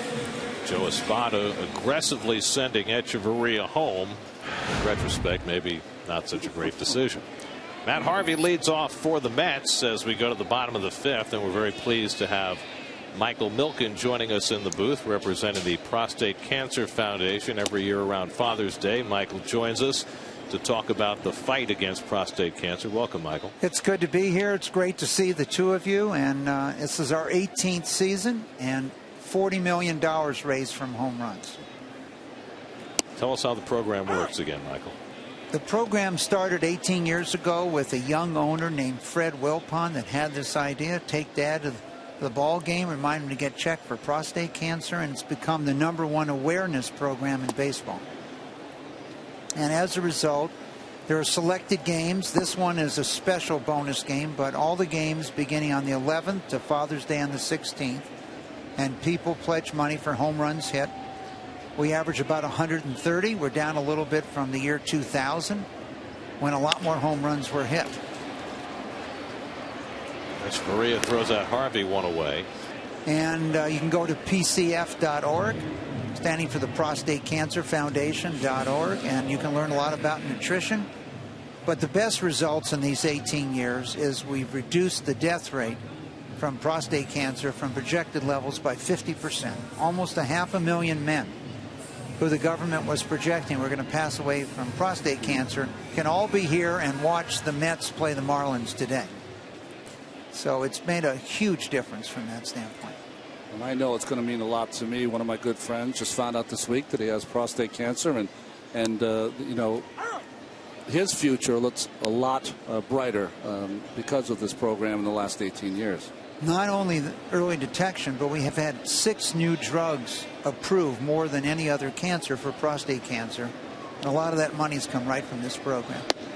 And particularly for New York, every single home run the Mets hit, and who's ever playing here at Citi Field, that money raised stays right here in the New York area at major cancer centers in this area. But that's kind of the message for Father's Day, that, you know, cancer is not necessarily going to be a life sentence today. And there's more than 12 million Americans today, I'm happy to be one of them, alive and well, you know, who were diagnosed with cancer sometime in their lifetime. And I think within 5 years, prostate cancer will be kind of a chronic disease, but not a life-threatening disease. And as you know, in baseball, it's hard to find a team that didn't have someone who's had prostate cancer. And many of the managers, whether it was Frank Robinson when he was managing, or Dusty Baker, or Joe Torre, etc., were kind of the spokespersons for us for the Prostate Cancer Foundation. And of course, the message you want to get across to all men is to get themselves checked. You know, you wish that all life-threatening diseases had an early warning system, particularly when you have no symptoms. When I was diagnosed in '93, I had absolutely no symptoms, and I had to, you know, kind of browbeat the doctor and telling him, besides for cholesterol, I want to have my PSA test. And it came back in the high 20s, and the rest was history for me. But I think Quintanilla lifts one out to left, and Pierre is there for the second out. I think we all wish we had a simple test. And next year, with some of the money that's been raised from this home run challenge, there'll be a new test. It's going to be a urine test. And it's going to be far more accurate. And it's going to be able to identify on a genetic level which one of 27 types of prostate cancer you have. And one of the most interesting things about this test is for 6 or 7 of them, they don't go anywhere and you don't have to have any treatment. So instead of being a general prostate cancer, it'll be specifically identified. Daniel Murphy, the batter. We're visiting with Michael Milken, who's representing the Prostate Cancer Foundation, talking about the 18th annual Home Run Challenge. So remind people how they can get involved in the Home Run Challenge. The easiest way is to go to PCF.org, standing for the Prostate Cancer Foundation. And as both of you know, we've discovered a lot in nutrition You know, I notice we have the gluten-free section here at Citi Field for everyone to come on out. But food and what we know about it has changed dramatically over the years. And we know today that eating things like broccoli and Brussels sprouts and cauliflower not only affects potentially serving to reduce carcinogens in your body for prostate, but pretty much all cancers. We know that the charring of food has a negative effect over time. And so we know a lot more. And the outlook for eliminating prostate cancer is great. Murphy grounds out to end the inning. Michael Milken, thank you so much for joining us and reminding us and getting us ready for the home run challenge. Well, thank you, and remind you that it's $20,000 for every home run hit today. Fantastic. So let's see a few home runs. Thank you. Thanks, Michael. 5 in the books now at Citi Field. The Mets and Marlins tied at 1.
Sixth inning at Citi Field.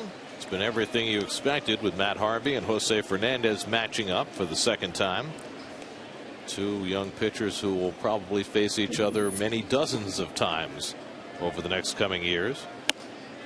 And Lucas leads off in the sixth and takes a fastball for a strike. Harvey's been able to keep his pitch count down. He has not walked a batter today. Struck out only 3 over the first 5 innings, well below his norm. And gets the curveball over for a strike, 0-2. Jose Fernandez gave up some hits early in this game, but he has certainly settled in. It's been that pitch right there, and I'm trying to figure out why it comes and goes. And I'm thinking that maybe because of all the breaking pitches and the lack of the fastball command. Now, lack of the fastball command. He's given up 1 run in 5 innings. But you know, that ability to dominate hitters up in the strike zone eludes him every once in a while.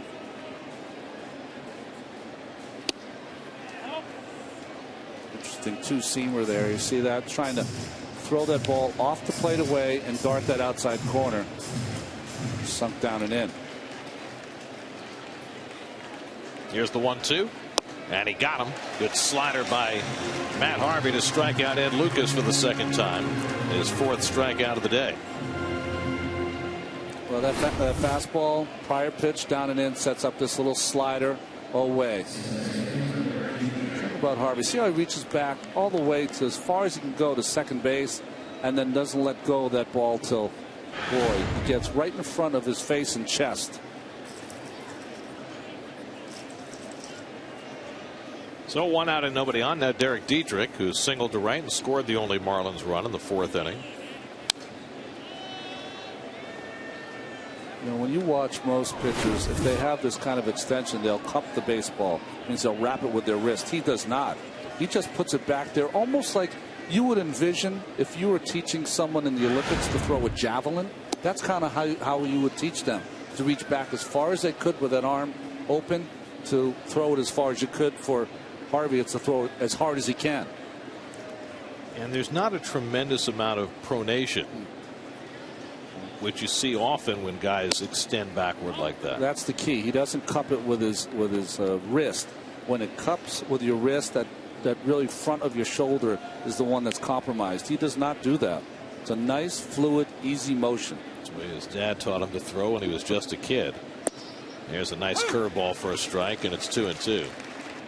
It's been interesting watching Matt today, given the fact that he struggled with his changeup the last start, a pitch he threw a lot. He's barely thrown it at all this afternoon.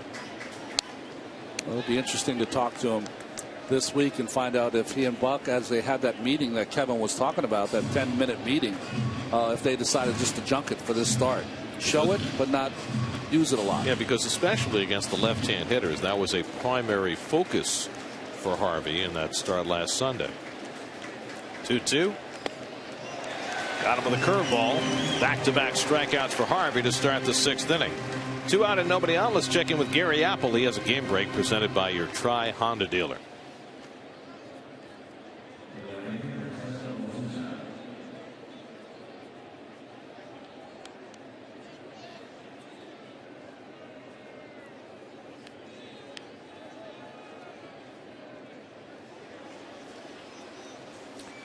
All right, thanks, Gary. Here's Marcell Ozuna, who had a base hit in the 4th inning to help build the Marlins run. They got picked off to end that inning.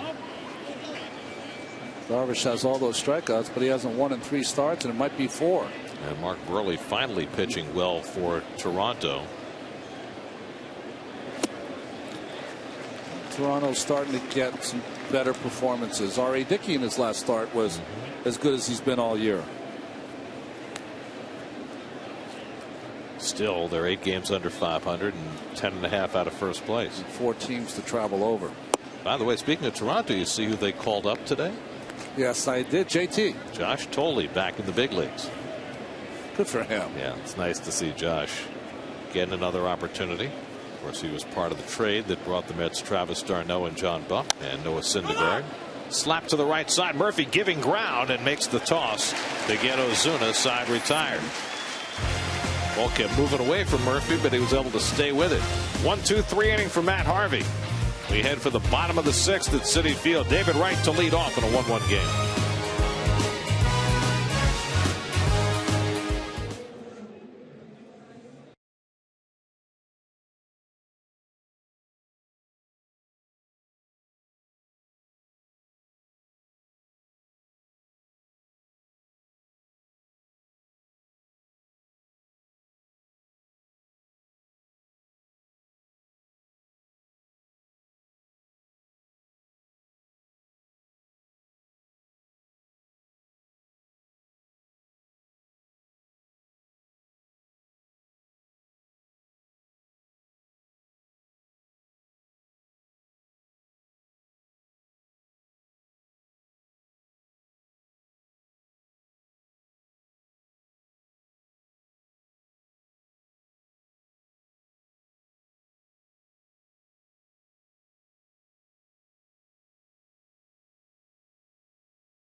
breakdown of Jets OTAs and a look ahead to minicamp. Plus, it's Muhammad Wilkerson versus Quentin Copel. See who wins the battle at the bowling alley on Jets Nation. New episode Sunday at 7, only on SNY. Oh, they do the bowling too, like the Mets. There's no good idea that can't be copied. Mets have the heart of the batting order up, trying to get Matt Harvey a lead against Jose Fernandez in the 6th. David Wright has driven 2 balls deep to the outfield, 1 to right, 1 to center. They've both been caught. So he's 0 for 2 today. Duda and Bird to follow for the Mets in the home 6th. And a dart on the outside corner. And David. It's one of those, Alfonso Marquez that perhaps it was a shade outside. It's one of those that you want to argue with the umpire, but back of your mind you're saying that's 2 perfect pitches maybe.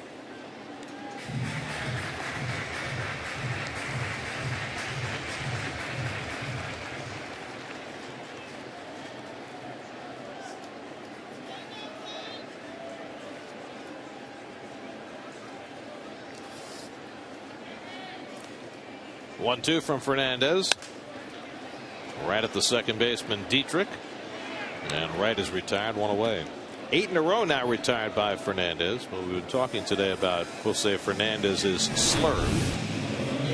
Well, when you see his motion, he doesn't reach back as far, right, as Matt Harvey that we've seen. And see how his elbow leads. He's underneath the ball, and instead on top of it, he's on the right side of that baseball. And the torque it needs and the strength it needs to get that ball spinning, very few can do it. Fernandez got a good one.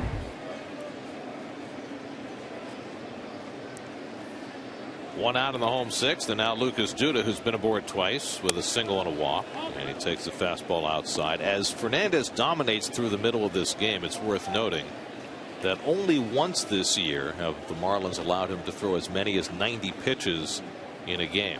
He's at 84 right now. So they've been very protective of their 20-year-old. He threw 99 against the Reds in 7 innings back on May 16th. Just 87 in his last start against the Mets in 7 scoreless innings. So there's every chance this might be his last inning. We'll see. And the curveball sits high. Now he's behind Duda, the one guy in the lineup he's had trouble with today. He walked Duda on 4 pitches his last time up.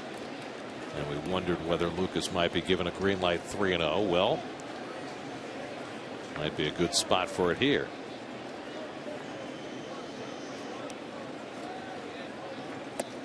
And he wanted no part of it. Change up 3-0. About that. So Lucas is on base for the 3rd straight time, and the Mets have a 1-out base runner in the 6th for Marlon Byrd. 3rd walk given up by Fernandez.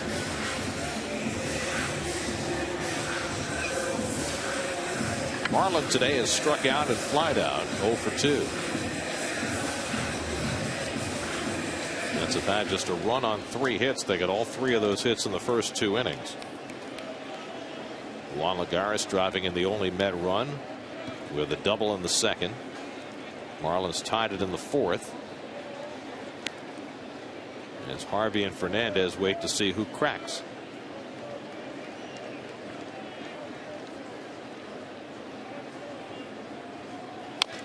And Bird fouls off the first pitch fastball, 0-1.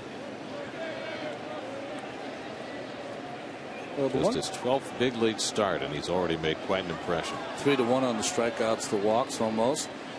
The one guy that might have an advantage against Fernandez, might be able to handle that slurve, is Marlon Byrd. We've just seen him have the ability.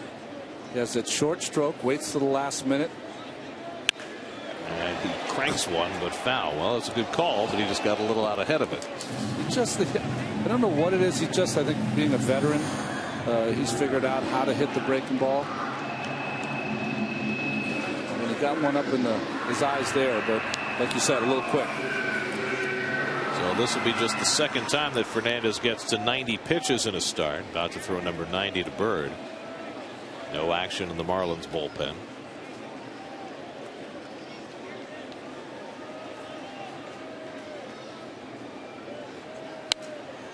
Every time I see a pitcher spinning the ball in his bare hand standing on the rubber, Scares me to death. If you drop it, it's a ball. It's a habit that you try. He's 20 years old, so that'd be something I would look at and say, and I'm not going to change it this year. Absolutely not. He's been doing this his whole life, but next year in spring training, we're going to start to work on it. So, and you're right. All it has to do, I've seen it happen too, where you're spinning it hits up against your leg and falls. Block. Could be a huge play in a close game. Breaking ball, strike 3 call. Well, Bird has struck out for the second time. That's 6 strikeouts for Fernandez, and 5 of the 6 have been on call third strikes. Well, Marlins mad because he missed a couple of pitches early and gets this one right at him, locks his hip, opens that shoulder. That's the frustration for Marlin. So 2 out, Duda still at first, and now Ike Davis, who walked and scored in the second, took a call third strike on a slurve in the fourth. Be a good pitch for Ike. Look, fastball. Go get it. When's the last time he got a first pitch fastball in the strike zone? Yeah.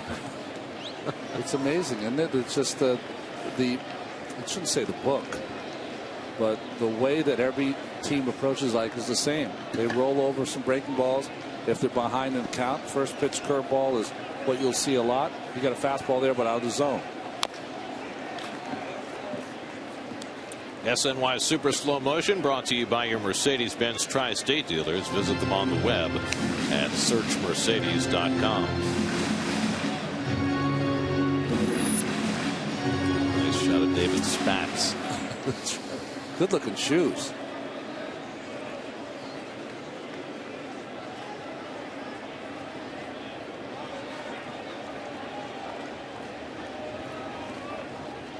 Bradley setting up inside, and Davis swings over the breaking ball. 1-2.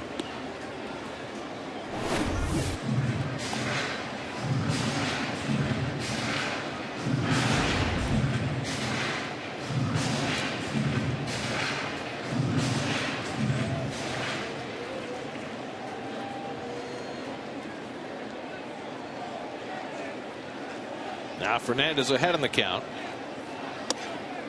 Throws that curveball at his feet. 2-2.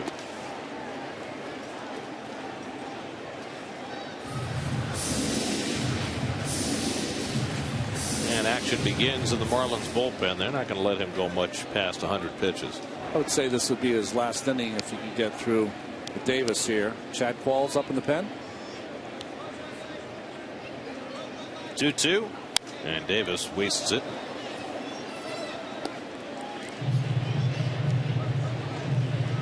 Mets have scored 2 runs or fewer for Matt Harvey in 6 of his last 8 starts while he was in the game. Well, his 5 wins, he's given up 5 runs. But in his 7 no decisions, he's only given up 15 runs. That's a really good number to have that many no decisions. Could easily be 9-0. Easy. 2-2. And Davis goes down to the changeup to end the inning. 7 strikeouts for Fernandez. And Matt Harvey's gotten just the 1 run. That could be the end of Fernandez's day, the way they've protected his pitch count, but he's had another good day against the Mets. 1-1 as we head to the 7th at Citi Field.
come to an end after 6 terrific innings.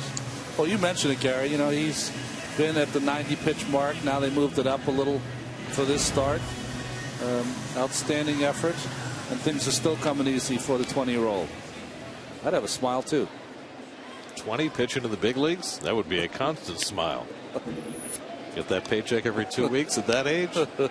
Chris Coghlan leads off in the top of the 7th against Matt Harvey and takes the fastball up and away. Coghlan's driven in the only Miami run with a sacrifice fly in the 4th.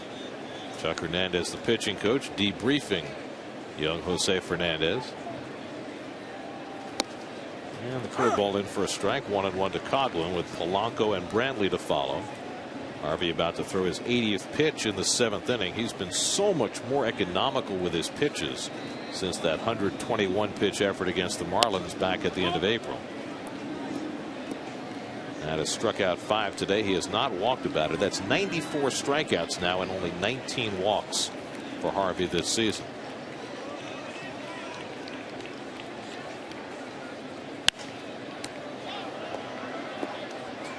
Well, it's not only been Matt, really the starting staff has been so great, right? The last 12 games, now into the 13th.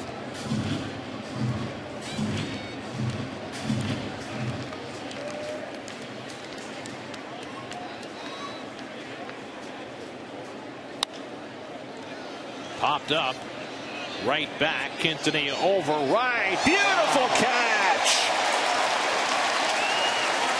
Such a tough play to make, running away to the backhand side, and David Wright makes a tremendous play for the first out.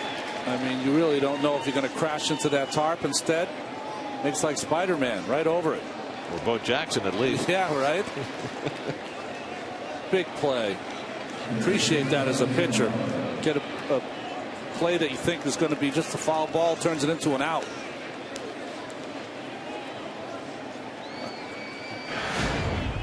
You see the expression, the lady with the orange T-shirt. She was happy not to get a souvenir. I thought she wanted David. One more step up there, he might have been gone for good. Here's Polanco, who's been up twice and grounded out both times. David played a Gold Glove caliber third base last year, was denied the award, but off what we've seen the first 2+ months of this season, he should be in line for that Gold Glove again. He got beat out by Chase Headley last year. Headley, interestingly enough, since he was hurt early this season, has stopped hitting. So that might have an impact on the Gold Glove race as well. Well, Headley had such an amazing second half that the Gold Glove was included. Flare down the right side, now to play. 2-2 to Polanco.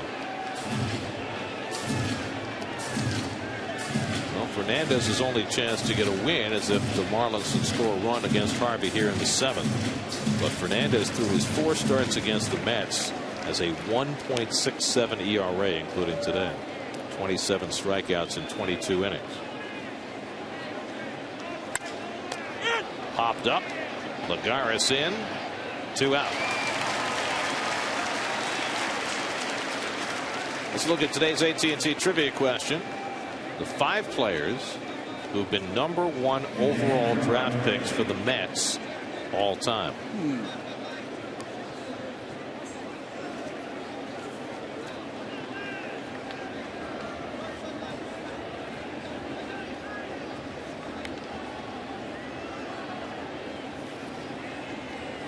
I got 3 right off the bat. Well, in '62 they had to have the first pick, did they? Well, they didn't have the draft wasn't until They 65. didn't have the draft in 65. And remember, they alternated the years that each league would have the first pick. So the first time the Mets would have had the first pick would have been the second draft in 1966. 0-2 to Brantley.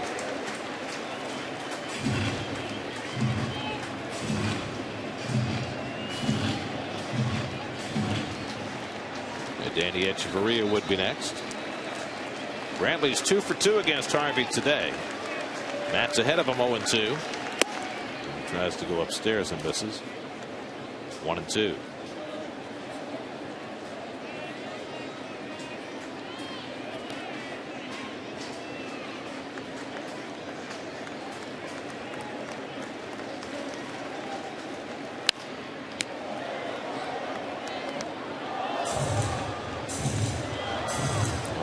first overall pick, but he was the Mets' first-round pick. Dominic Smith,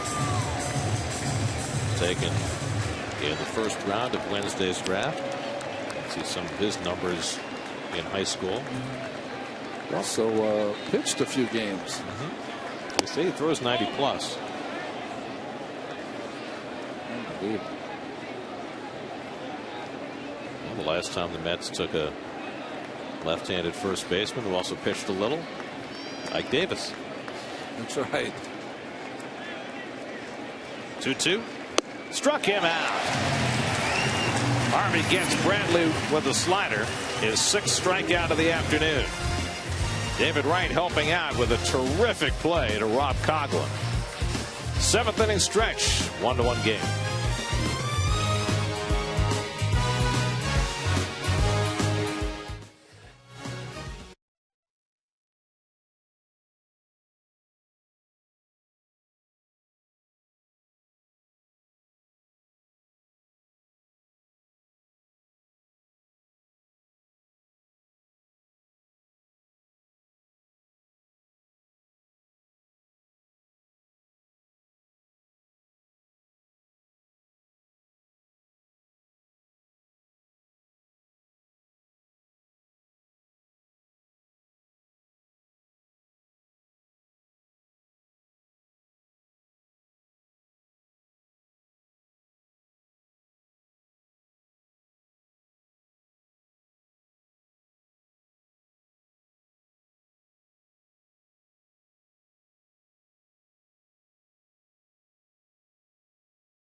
Bottom of the 7th inning at Citi Field, 1-1 game. New pitcher for the Marlins, Jose Fernandez, with 6 splendid innings, and now the righty Chad Qualls on in relief. Something we started earlier this week on the broadcast is kind of tracking the week of Dylan G from just before his start to the next start. This, of course, is turning into a very bizarre week with 2 rainouts now. Dylan G started on Wednesday. His next start is going to be Thursday. Next Thursday against the Cardinals. That's a 7-day break. And I talked to him today about his now really messed up routine. He said, you know, really, for me, you've had these situations before. You have to go by your body and how it feels. There's no real plan here. And there's times when I like to throw more. This time, I'm not going to throw more. You know, my arm was a little bit sore after the last start, so I'm actually going to take advantage of the extra time and give it a little bit of a rest. Today I came in, I did my leg workout, got my normal treatment, which I kind of get every day, ice sim, things like that. But for the most part, I'm going to relax the arm and give it time to recover. The only bullpen he plans to throw is on Tuesday, and even then he said I might go light 15 to 20 pitches, just kind of take advantage and recover at this point of the season. But boy, Ronnie, I mean, you come to this point and now a 7-day rest. You know, Dylan hoping to take advantage of it, but that's quite the difference now. It's kind of literally a touch and feel thing, trying to get that routine until the next start. You know, you're right, Kevin, and he's a control pitcher, which makes it tougher. Buck is hit by the pitch and barks out at Qualls. And the Mets have a leadoff base runner in the bottom of the 7th. Buck was 3 for 6 against Qualls, and Qualls tries to bust him inside, and it cost him a base runner. Got him right on the forearm, I think, or elbow. Darts in, tries to get out of the way. Yeah, right off that inside elbow. And back arm. Yeah. And I don't think he was barking at Qualls. He was like, a little epithet came out about the pain, because he ended up throwing the ball back to Qualls. So now Lagares You got Harvey on deck, and I don't think the Mets are inclined to take him out, so Lagares is not going to be bunting here. He's driven in the only Met run today with a double, just trying to bunt for a hit, and fouls it off. Ronnie, going back to the Dylan G situation, when you have a few extra days, it's got to be easier in this situation where he knows well in advance that he's going to have the extra days, as opposed to, you know, it's your day to pitch, and now all of a sudden you get rained out a couple of days and get pushed back at that point. Yeah, he does. I think it's much more difficult for Sean Markham, who's now had to wait 3 or 4 extra days. Missed his day. He was ready to go when they called it. So that's like, you know, getting faked out of your start. Echeverria with the step and the fire, double play, 2 out and nobody on. I think, though, what happens, and this happens, Gary, if you're towards the bottom of the rotation, you're going to be moved around a lot anyway. So there's really nothing you can do until you elevate yourself in the rotation. Now, he and Hefner are fighting, right, to see who pitches better to stay in that rotation. But I found, and I did it myself, that you can find 100 reasons not to pitch well. I'm not on my day. I've got too much rest. I don't have enough rest. I threw 2 bullpens. I can go on and on and on. And after a while, you realize that excuses don't matter. You have to be ready on your day, and I'm sure G will be on his. So Harvey bats with 2 out and nobody on. He has struck out and grounded out today. Perfect time for his first big league home run, don't you think? Yes. It was the 7th inning in Chicago when he got the game-winning hit for himself. Really, guys, Dylan, since his last start, all he's done for the most part is get a massage and do a leg workout. But I did ask him about the uptick in strikeouts. 19 of his 56 strikeouts. The last 2 games, he said, look, those are going to come if you're pitching well. But he did notice one thing in particular. He said, you know, this is my own fault, but I just have started to take control of the games more. That's obviously he's enjoyed working with Buck and Recker. He said, but this last game, I shook 10 times. That's a lot for me. Sometimes you don't see it. You don't see the actual shake. I'll just kind of stay there. But I'm trying to take control of calling my own game, and I think that's helped. And more apt to be able to shake off when you've been throwing to Anthony Recker the last 3 starts and not John Buck. It makes it a little easier. Anthony is learning along with Dylan at the time, you know, so listen, your ERA, you better take charge of it. You're in trouble. Well, it's got to be awfully tough right now with all these extra days with G and with Hefner and even Sean Markham. They're all competing to stay in the rotation. We all know Zach Wheeler's on the horizon, probably will join the Mets on the next road trip. So they only have another start or 2 to show their stuff, and you know, here they are being messed around with as Harvey hits one up the middle, and he's got himself a 2-out hit. Now, he doesn't hit the home run, but he does get the Mets the lead run aboard with 2 out. His 4th hit of the year. Well, dare I say it, pretty good 2-strike approach there for Matt Harvey. 2 strikes, just trying to go up the middle. Little hanging slider there from Qualls, and he rushes it past Echeverria.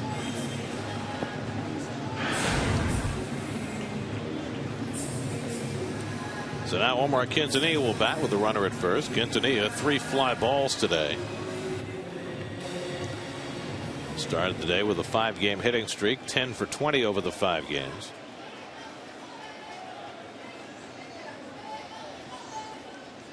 Now facing Chad Qualls for the first time today. Qualls has had an interesting career, hasn't he? He's now with his 8th different major league team.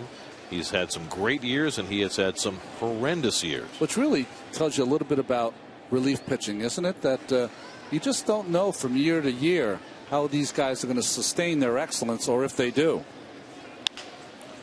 Toward the middle of the diamond, Echeverria gets over to grab it and throws out Quintanilla to end the inning. Mets get a couple of base runners in that 7th, but failed to score. Harvey goes back to the mound for the 8th in a 1-1 game.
By Xerox. With Xerox, you're ready for real business. The new 2013 Lexus RX. And by Auto Parts Authority, Auto Parts Superstore, where the answer is always yes. Our next SNY telecast will be tomorrow for the final game of this rain-shortened 2-game series. John Neese against Tom Kohler in the pitching matchup. Our coverage begins tomorrow at 12:30 right here on SNY. Well, Matt Harvey went to the mound to start the 8th inning. Terry Collins and the assistant trainer Brian Chiclow heading out along with the home plate umpire Alfonso Marquez. So something has attracted their attention. I didn't see anything when he walked out. Remember when he walked back after getting on base, he walked pretty slow into the dugout, took his time, and looks like Collins might go get someone. Looks like Harvey is done. And whoever comes in the game, if it's because of injury, will get as long as they need to warm up. There was nobody throwing in the bullpen until just a moment ago.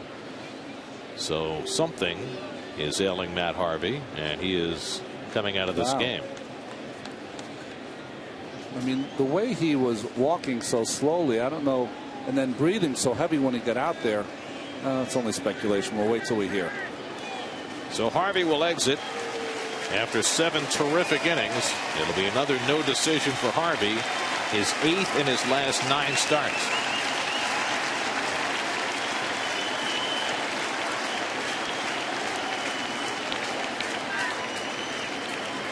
So Matt's day is done. The Mets will go to the bullpen as we start the 8th inning in a 1-1 game. Call to the bullpen brought to you by Verizon Fios.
He took the turn at bat in the bottom of the 7th and got the base hit. I don't see anything there. Gary, do you? No. Yeah. And then going first to second. There's a little giddy up there, right? Gingerly on the running. Although he has a laugh with the umpire there. And then after throwing his warm-up tosses after being taken out of the game. See his right hand grabs his belt, which is like lower back, maybe top of the backside. So Brandon Lyon will relieve him, and he'll get as long as he needs to warm up because Harvey left because of injury. And of course we'll get a report on Matt as soon as we possibly can. We while the pitching change was being made, we watched Matt's warm-up pitches. I don't think we saw anything there either. I didn't see anything either, but obviously Terry Collins and the staff saw. So, he rushed out there. So Matt goes 7 innings. He allowed a run on 6 hits, no walks, 6 strikeouts, 93 pitches, lowers his ERA to 2.10, and he'll remain 5-0 for the season through 13 starts. Well, we saw the Caesars Atlantic City numbers a while ago on Brandon Lyon, but the bullpen has changed a little bit today. Well, those are the numbers on Zach Wheeler, who pitched last night. Did not have a good night last night. 4 pretty good innings, and then he got torched in the 5th. Didn't make it out of the 5th inning. 4 runs, 8 hits, 105 pitches, a walk, and 7 strikeouts in 4 2/3. Danny Echeverria will lead off. Ronnie mentioned a moment ago the Mets made a move in their bullpen today.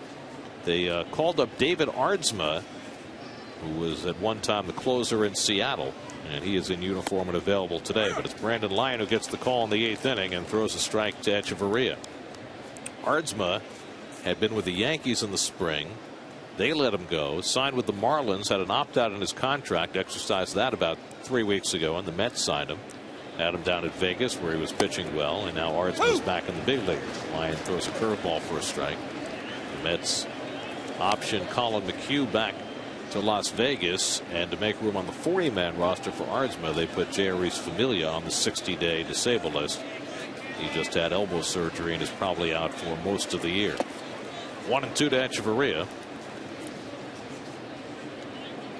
Greg Dobbs has come out on deck to bat for the pitcher. So both the starters are out of the game. Both pitched well. But the Mets obviously with a question mark regarding Harvey's exit, as Echeverria yanks one foul into the dugout. Lyon last pitched on Tuesday, worked a 1-2-3 inning in Washington.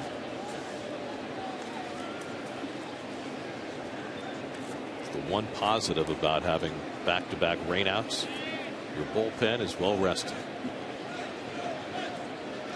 That's true for both teams. Curveball lined into left, a base hit for Echeverria to start the 8th inning. His second hit of the afternoon.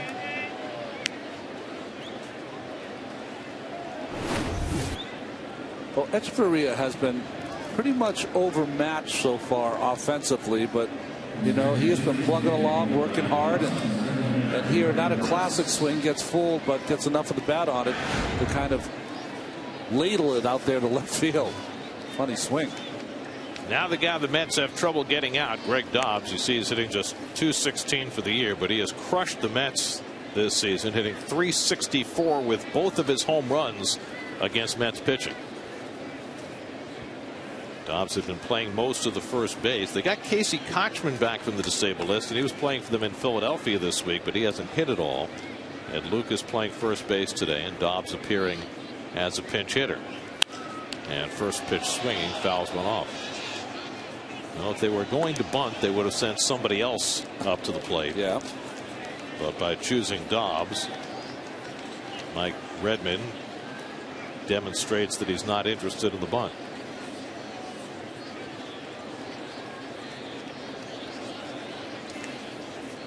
This is the play, I think. Dobbs is one of your best off the bench. He got some speed on the bases with Echeverria, looking for an extra base hit. Dobbs 0 for 3 against Lyon in his career. Echeverria has a couple of stolen bases. He's also been caught twice. Marlins now with 7 hits on the afternoon. The Mets have 4. The game has been tied since the 4th inning.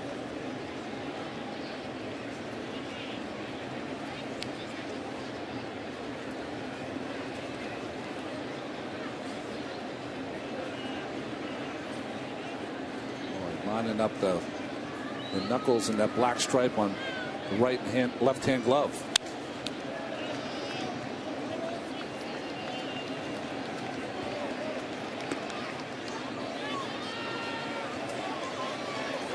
Well, the Marlins have won only 2 series this year.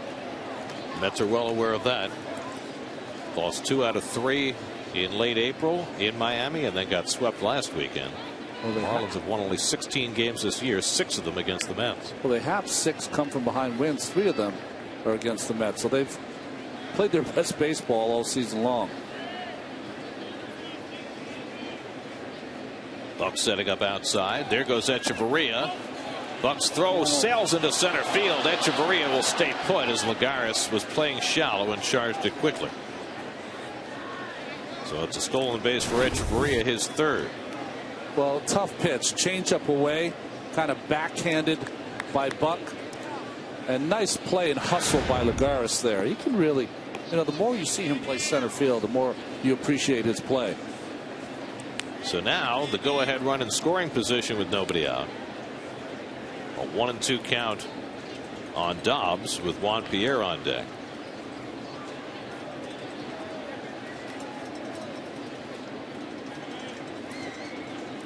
One and two the count, and the curveball sits low. 2-2. Just going a little deeper on the Marlins. The Marlins' run differential this year is -88.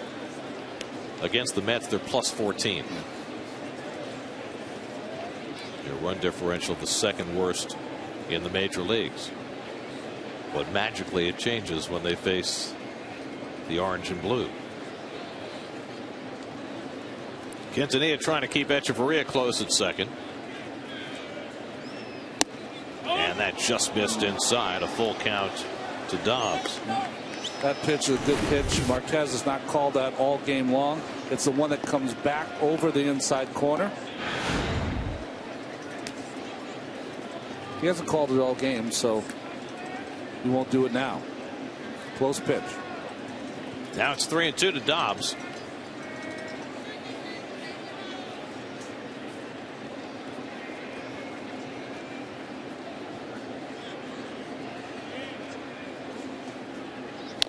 And he bangs one off his leg. Still 3-2. Well, the Marlins are last in just about every major offensive category. Last in runs scored, last in batting average, last in home runs. But against the Mets, they're like the 27 Yankees. Look at that. 325, 382 on base. And it's not like it's one series. I mean, that's our 10th game.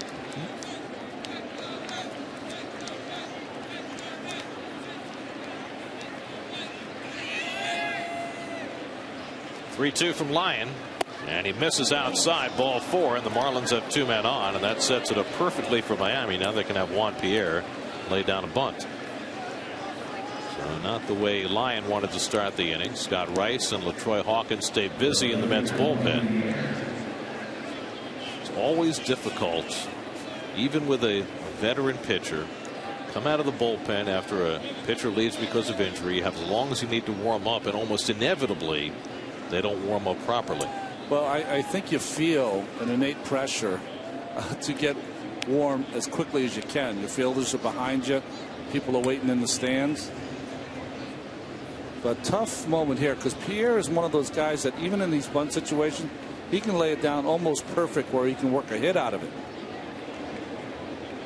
Or he can slap it by you. See David playing side saddle at third. And Pierre squaring late. Now they've got the runner trapped.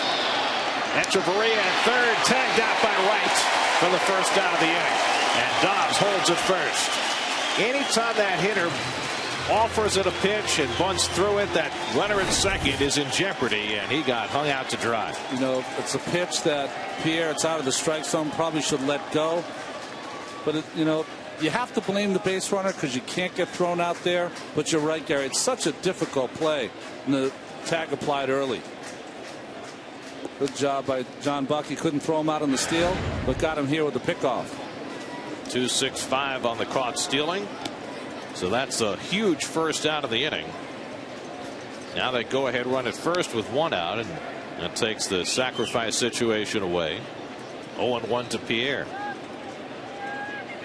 And he hits a double play ball right at Murphy. Comes up for him, and Quintanilla does the rest for the 4-6-3 double play. It was a crisis, and 2 pitches later, the inning's over. A pickoff, and now the double play. And the Mets get Lyon through the top of the 8th. Now the Mets come up in the bottom of the 8th in a 1-1 game.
At 1-1, and the veteran left-hander Mike Dunn will come in for the Marlins. Let's check out the answer to our AT&T trivia question. The Mets' 5 #1 overall picks. Strawberry, we know.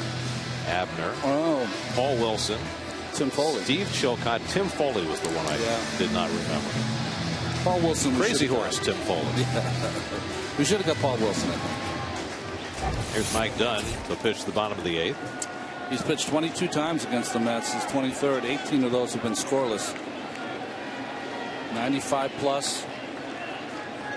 Murphy right and Duda up in the 8th inning, and Murphy pops up the first pitch he sees, and Echeverria makes the call. 1 pitch and 1 out. Well, the Mets in some respects have this game set up exactly the way they would want. If you go back to April the 24th, the last 6 games that the Mets have won at Citi Field, they've won in their last at bat. Well, if they win this game, they will have to win it in their last at bat. That's right. Well, they have the right man up now, David Wright against Mike Dunn. Wright is 0 for 3 today, just 10 for his last 60. But he's hit the ball well twice today into outs. And Dunn goes up and away with a fastball.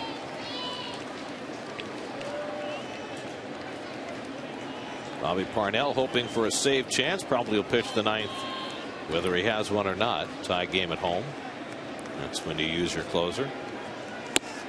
And Dunn pitching carefully to right, leaving it away. 2-0. Funny how this game works, right? The Marlins look poised to score a run, and 2 pitches later, the line was out of the inning. That is amazing. First and second, nobody out. 2 pitches later, the inning's over.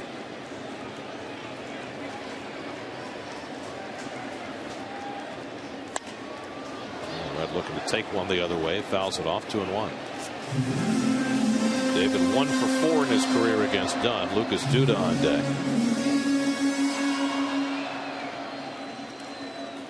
Brandon Lyon able to get in and out of trouble after coming on for Matt Harvey, who left with some discomfort. Everything away from David. 2-2. Of course, Lyon and Buck have been having these conversations since they were about 7. Well, they're talking about Buck getting hit on the elbow. It's like went in and right in the elbow. Those 2 guys grew up together in Salt Lake City.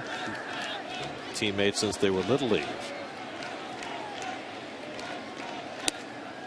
3-2 now to Wright, and he's just not coming anywhere near the plate against David. Well, it's not only remarkable that they grew up together, but that their paths are intertwined so many times.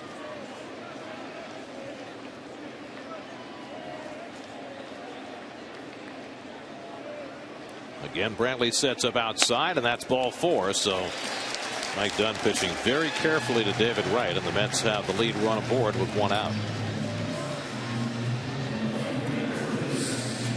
Well, if you're a Lucas Duda and you're watching the first pitch to Daniel Murphy that he popped up, lefty versus lefty, it was the first pitch slider or cutter. Let's see if he gets the same pitch here on first pitch from Dunn. Duda's had some good looks against Dunn. He's 3 for 9 against him. And he bats here with the go-ahead run at first. Let's see if David tries to steal a base here. David has stolen 11 bases this year in 12 tries.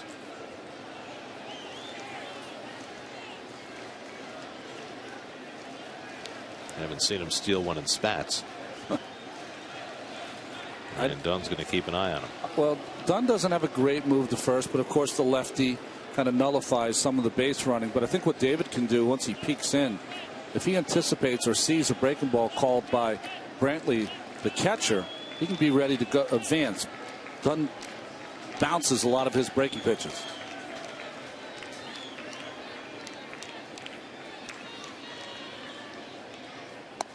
And Duda takes low, ball 1. We have word on Matt Harvey. As we suspected, Matt left the game with tightness in his lower back. So Terry Collins wasn't going to take any chances, and Harvey came out of the game before starting the 8th inning. We'll see going forward what kind of impact that has on his next start. Matt's next start would be Friday against the Cubs if all went as planned.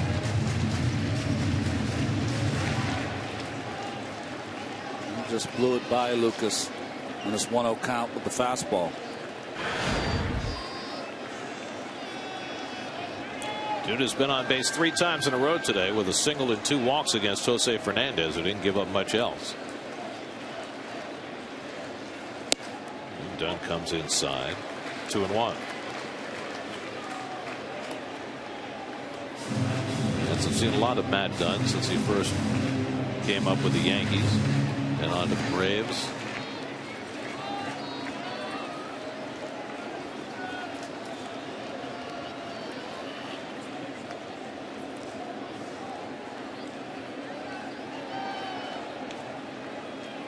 Two and 1 to Duda, and he takes a slider for a strike.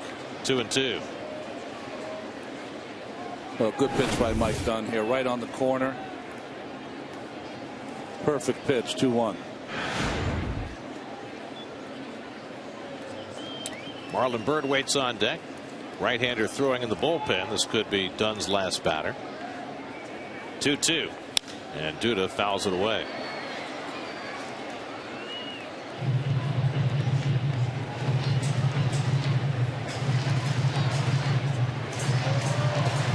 Now 28 years old. Brian Webb ready in the Marlins bullpen.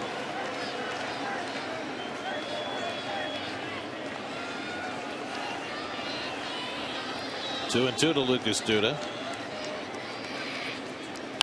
And he fouls that one away. By the way, I'm sure you've noticed that in the upper left-hand corner of your screen, our normal score bug is not operational, so we're on our backup bug. So what do we usually get in those 2 black? Well, you got the count. Okay. And what's the other side? The speed and pitch count? Of course, our radar gun hasn't been working all day, so we've been trying to fill in where we can.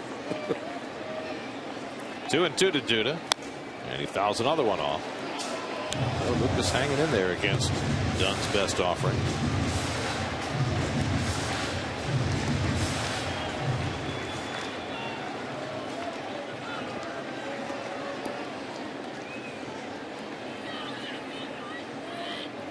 Every broadcast needs a backup bug. It does. Got to have depth. 8th pitch of the at bat coming from Dunn to Duda. First to check in on Ray. I don't know if we have a bug down in AAA that we can call up. Oh, we do. We definitely do. I hope our AAA affiliate is closer than Las Vegas. Might not get it here in time. David peeking in, trying to get the signs. Again, the 2-2. And Duda watches it just miss. Slider, 3-2. Oh, good at bat by Lucas. He's got it to 3-2. Mike Dunn has shown that he likes to throw that slider. I wonder if Lucas will get that here instead of being challenged by the fastball. Let David run here on 3-2. I would. 10th pitch to the at bat coming, and he's going, and he strikes out, and Brantley completely unaware of the situation, and Wright steals second. Duda struck out for the second out, and Brantley, completely flat-footed, enables Wright to get to second with the go-ahead run. Well, just a young catcher, not knowing the situation, not knowing what's going on. I think he thought it was 3 outs, Gary. The way he stood up looked like to me that he thought there were 3 outs after that strike of Duda. Good job by Dunn going right after Duda, and that's too late there by Brantley. So now a base hit could give the Mets the lead. They're going to walk Byrd intentionally and keep Dunn in the game to face Ike Davis.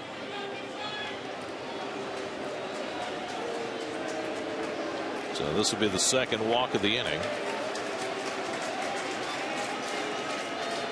And Justin Turner has come out on deck to bat for Ike Davis. Not the first time that Terry Collins has made that move this year, but the first time in recent weeks. So Turner's going to be the pinch hitter, and if they bring the right-hander in the game, you might well see Jordany Valdespin in that spot. So we'll see how Terry decides to play it if Mike Redmond makes the move to the right-hander. Here's ball 4, and Byrd is aboard. So now we'll see how the wheels spin. Turner announced as the pinch hitter. Mike Redmond talking it over with his brain trust, trying to make the decision whether to bring in the right-hander. Making sure that Turner is announced into the game, which he just was. And now he'll make his move.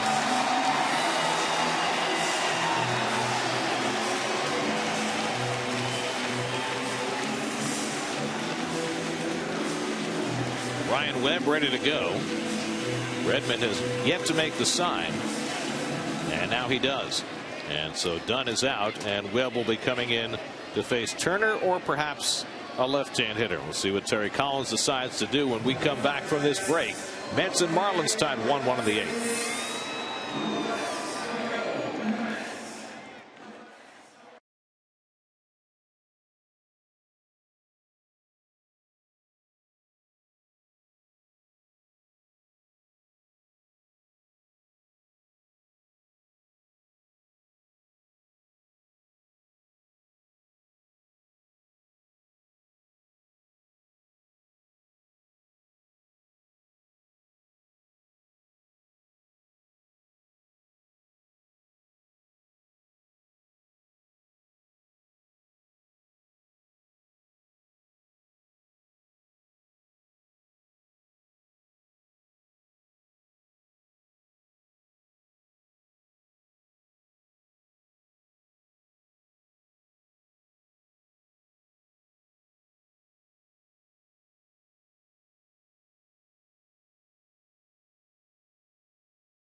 Four hits this afternoon. Matt Harvey had one of them before he left the game. Juan Lagares with the only RBI, a double back in the second. Now the Mets trying to grab the lead in a 1-1 game in the 8th. And 27-year-old Ryan Webb comes on to try and get the final out. You know, there was a lot of managerial machinations there. Of course, Terry Collins sending up Turner. The right-hander Webb has come in. You saw Mike Redmond, the manager for the Miami Marlins, pausing, not sure if he wanted to take Dunn out and bring the right-hander Webb in because Justin Turner's hit all right against right-handers well, this there's year. a lot of things to look at. Yeah. Webb has been dominant against right-hand hitters, but Turner's hit better against righties than lefties, and he's 2 for 3 against Webb. On the other hand, you ask, why do you pinch it for Ike Davis there? Well, Davis was 0 for 7 against Mike Dunn and struck out twice today. So it's Turner who gets the opportunity here to try and get right in from second with the go-ahead run. A walk, a stolen base, and an intentional walk, putting 2 aboard with 2 out. And Webb, whose daddy pitched for the Mets way back when, faces Turner with 2 out and 2 on. And Justin takes the first pitch breaking ball for a strike.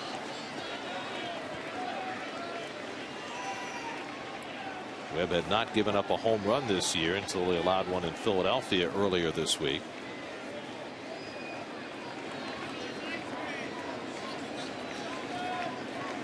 Sinker ball pitcher generally keeps the ball on the ground. And fastball just missed. Ball and a strike to Turner. One thing about Webb, though, is that, and Turner's smart enough to know this, not going to get many pitches inside. Almost middle of plate away is where Webb works.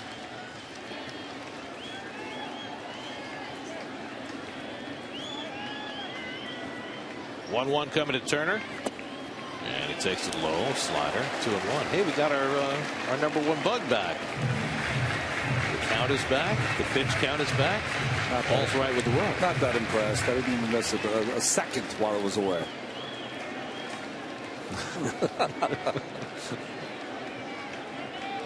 Heard you missed me while I'm back. 2-1 now to Turner.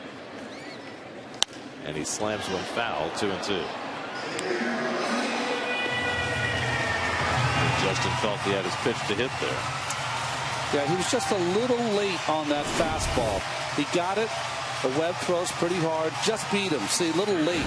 The thing about Turner, though, with 2 strikes, he reduces that swing even more, makes it even tighter. Smaller. A lot of balls to right field with 2 strikes, and they're playing him shallow and toward right in the outfield. 2 on, 2 out, 2-2 to Turner. And he slugs one out to right center, and Coghlan glides over and puts it away to retire the side. Mets strand 2 for the second straight inning, and it's 1-1 as we head to the 9th at Citi Field.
All right, Gary, changes for the Mets as we go to the 9th. Justin Turner, a pinch hit, stays in the game at first base, and Bobby Parnell will pitch in a tie game in the 9th. Well, important outing, I think, for Bobby Parnell, coming off that tough one in Washington. You never want to double up on those, so a 0, most important. They'll face 2, 3, and 4 in the Marlins batting order. Ed Lucas 0 for 3 today. Struck out twice and grounded out against Matt Harvey. Harvey went 7, a lot of run on 6 hits before leaving with lower back tightness. Brandon Lyon worked in and out of trouble in the 8th. And now Parnell trying to set it up for the Mets in the bottom of the 9th. And Lucas hits it down to first, kicked around by Turner, but still has time and beats him to the bag. 1 away.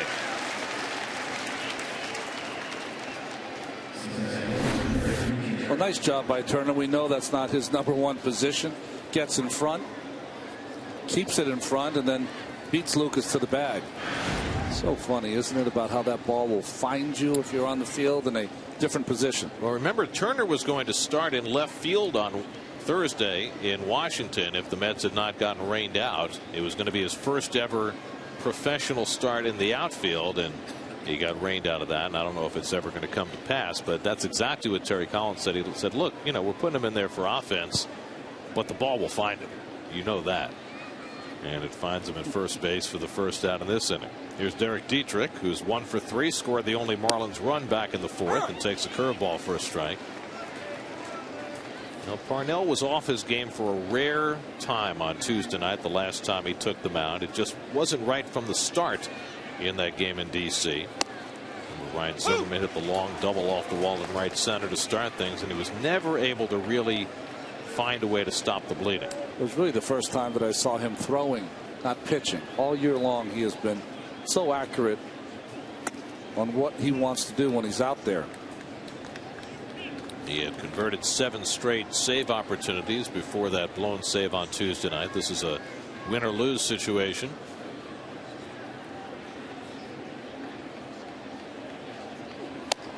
And that fastball just missed. 2-2.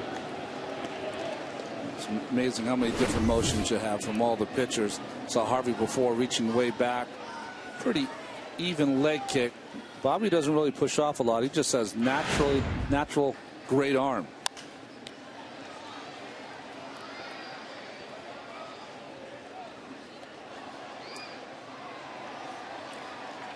To say about pitchers like Bobby Parnell, they were country strong. You know, just don't have to put too much effort into it, and the ball flies out of their hand. Bobby Parnell from Salisbury, North Carolina, home of the National Sports Writers and Sportscasters Hall of Fame. Really? Yeah. And why is it in Salisbury? I have no idea. That is hilarious. 3-2 to Dietrich. Struck him out. High fastball from Parnell. 2 out and nobody on. Well, just a high fastball. Throws it right by him. Easy motion. After all, breaking balls down. Gets him upstairs. Now he'll face Marcell Ozuna, who's 1 for 3 today. Singled back in the 4th inning. One of 2 runners picked off for the Marlins in this game. Otherwise, this could be a very different game. Harvey picked Ozuna off first base in the 4th, and then John Buck picked Danny Echeverria off in an even bigger spot in the 8th. The sun has come out. First time in days. Well, Andy kept saying it would have come out tomorrow. It's finally tomorrow.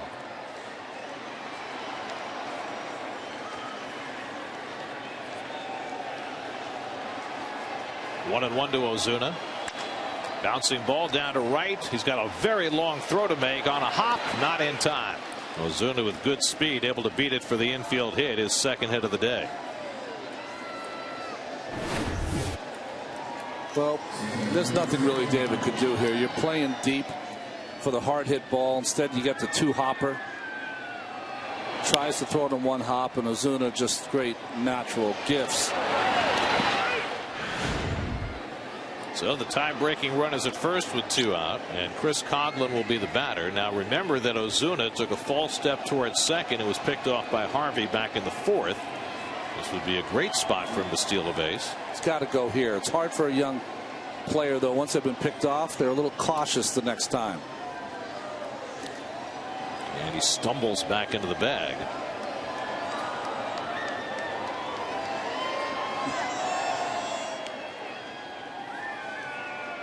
Well, he's 3 for 4 now after what was charged as a caught stealing in the 4th. Coghlan hits the comebacker, and Parnell with the toss to end the inning. Now the Mets will come to bat in the bottom of the 9th inning, trying to get Parnell a win with John Buck to lead things off in a 1-1 game.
Sports Night, the only show that's only New York sports. Tonight we'll take you around the National League East. Orb, can he come back in the Belmont Stakes? Yes. And game 2 coming up in the NBA Finals. Geico Sports Night starting at 10:30 tonight on SNY. John Buck will get the first shot at Ryan Webb in the bottom of the 9th in a 1-1 game. Buck was hit by a pitch his last time up by Chad Qualls in the 7th inning. 0 for 2 on the day. And he hits one up the middle, and Echeverria can't get to it, and Buck has himself a leadoff hit. And the Mets have the winning run aboard with nobody out.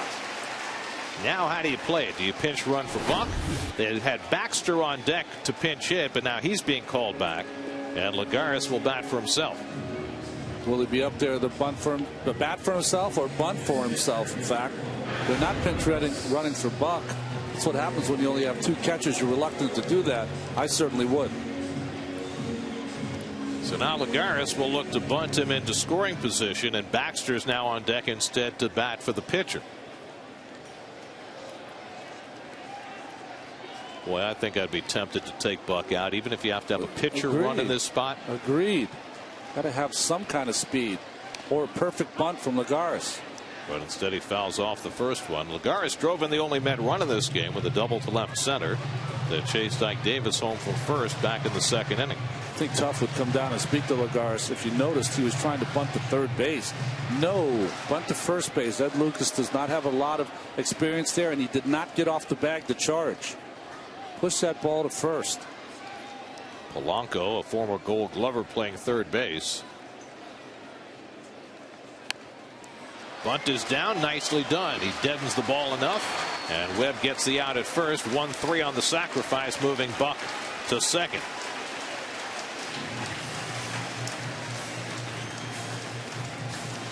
Nice job by the young center fielder. Probably not asked to bunt a lot in the minor leagues, but here, good technique. At bats in front of the plate. And like you said, Gary, deadened it enough, even though it was back to the pitcher. Well, Mike Baxter's been the perfect man for the job in this spot this year. Let's see if they pitch to him with Quintanilla on deck. Apparently they will. Baxter has had not 1 but 2 walk-off hits already this year. And Mike Redmond, with a left-hander in the game, is going to make a pitching change. He had only 1 lefty earlier in the year, but he's got 3 now. Dan Jennings and Edgar Olmos are both available out there. And so they'll bring in the lefty here to face Baxter.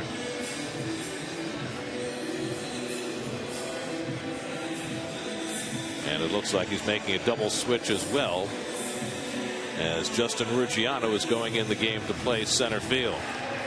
1-1. We're in the bottom of the 9th. Mets trying to win it in their final turn at bat. We'll be back to Citi Field in a moment.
Mercedes-Benz Tri-State dealers. Visit them on the web at searchmercedes.com.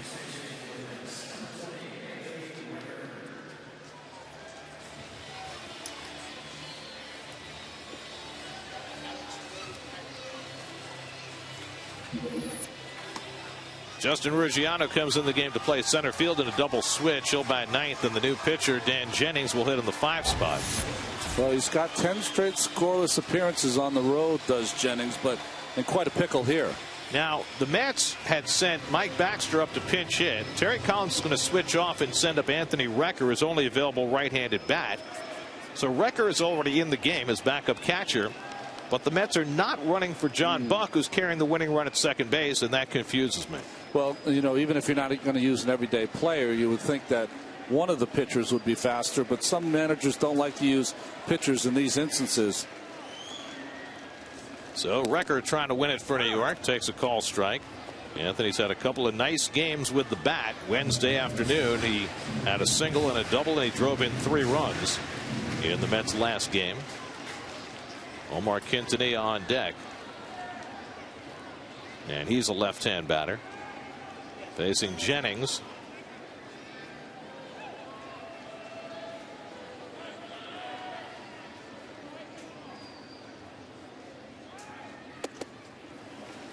Low and in. A ball and a strike.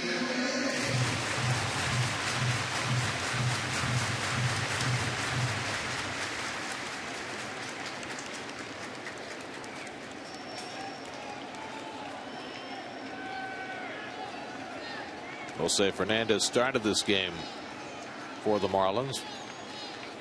Bobby Parnell could be a winning pitcher if the Mets can get the winning run home. And the breaking ball in for a strike. It's 1-2 to Recker. Good breaking ball there by Jennings. Middle of the plate. Late break. Mets' last 6 home wins have all come in their final turn at bat. Looking for their 6th walk-off victory of the year. 1-2. And Recker goes down on strikes. 2 men down. Well, if you're a pitcher, you work to get ahead of the hitter so you don't have to throw another strike. And this one bottoms out. Nice block by Brantley. And a swing and miss by Recker. So it's left to Omar Quintanilla, who has gone 0 for 4 today.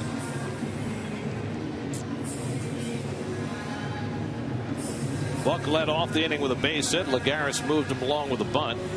Now the strikeout for the 2nd out.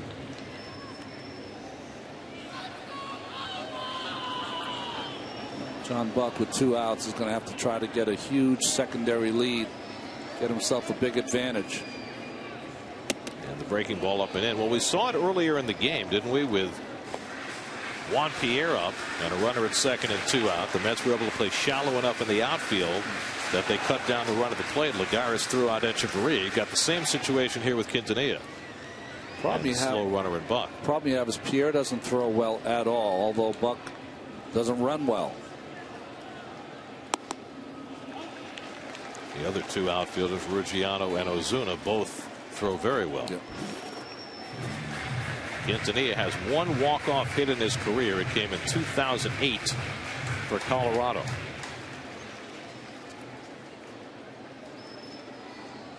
Jennings behind him 2-0. He's got a base to play with. First base open. Another left-hand hitter and Murphy on deck. And Quintanilla takes low, ball 3. Well, I would think if I were Jennings, this is the guy I'd want to go after. Exactly. You know, even though you have the base open, you've got another left-hander behind him. Certainly, Quintanilla, despite the quick start, is not in the same class as Murphy as far as a hitter's concerned. Now Jennings behind 3-0. Here's a strike, 3-1.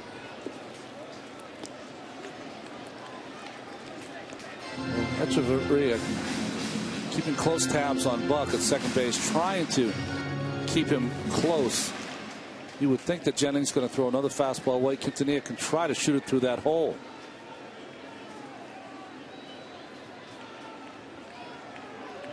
Now it's 3-1.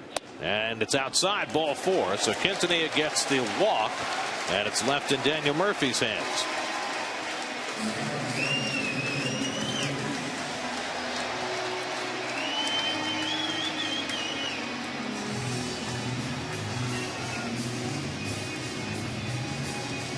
Murphy today is 1 for 4. Hit a fly ball single back in the first inning. Buck the winning run at second. Quintanilla at first with 2 down. Mets have had only 5 hits all afternoon. 26-year-old Dan Jennings trying to get the Marlins to extra innings. And Murphy, first pitch swinging, fouls back the fastball, 0-1. Good approach by Murph there, being aggressive. First pitch fastball, just a little up. Murphy has 2 walk-off hits in his career. The last one came in April of last year. I'm surprised by the outfield defense. Ozuna is very shallow in right field. Luciano was shallower. Now it's moved back a couple of steps. And they leave right center completely open for Murph.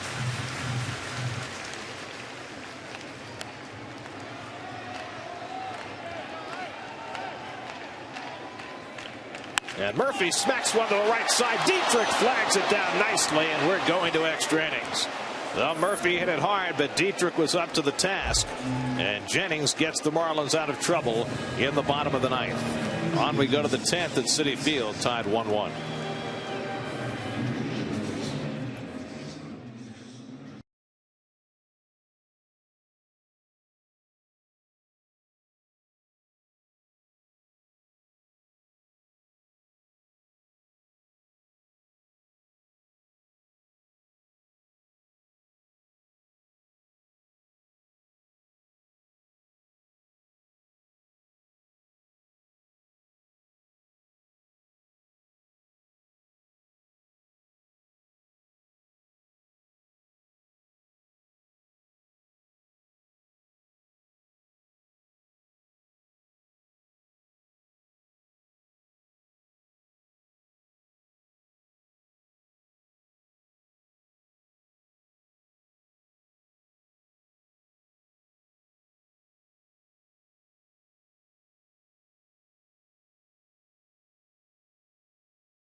Because of the play that Derek Dietrich just made. Well, with 2 outs, you could play a little deeper, and that made all the difference. Just being back on that grass gave him a little more time to get over there, but not downplaying it. What a fine play by Dietrich. Made it look easy. And gets the requisite appreciation from his teammates. So Murphy robbed of a hit there. So we play on into the 10th, and LaTroy Hawkins will pitch the 10th inning for the Mets. Troy Hawkins, you can see his Caesars numbers here on the season. That ERA has gone up the last few outings. You can see the average against has gone up also. His last outing was last Sunday in Miami. He gave up a 3-run homer to Greg Dobbs. That hurt that ERA. Here's Placido Polanco to lead off the 10th. Polanco is 0 for 3. The Marlins are 1 in 5 in extra innings. And of course, their only win in extra innings came against the Mets in a 15-inning game. That's right. The first time the Mets visited Miami this year. Harvey and Fernandez started that game, right? That's true. Maybe we're due for 15 more today. Polanco lifts one to right, and Marlon Byrd eases over. There's the first out in the 10th inning. Gets me out of karaoke if we can stay here 15, Gary. Really? Yeah. Were you planning just to watch, or you were planning to participate? I'm planning to watch, but usually I think there's a lot of pressure to participate in those karaoke deals. So if we can stay here for 15, I'm fine. Now I know that you have heard me sing karaoke. Yes, I have never heard you sing karaoke. Well, it doesn't happen often, I'll tell you. It's a little scary. But your brown-eyed girl was outstanding. It's because I had inspiration. Rob Brantley is 2 for 3 today, and he takes up and away for ball 1.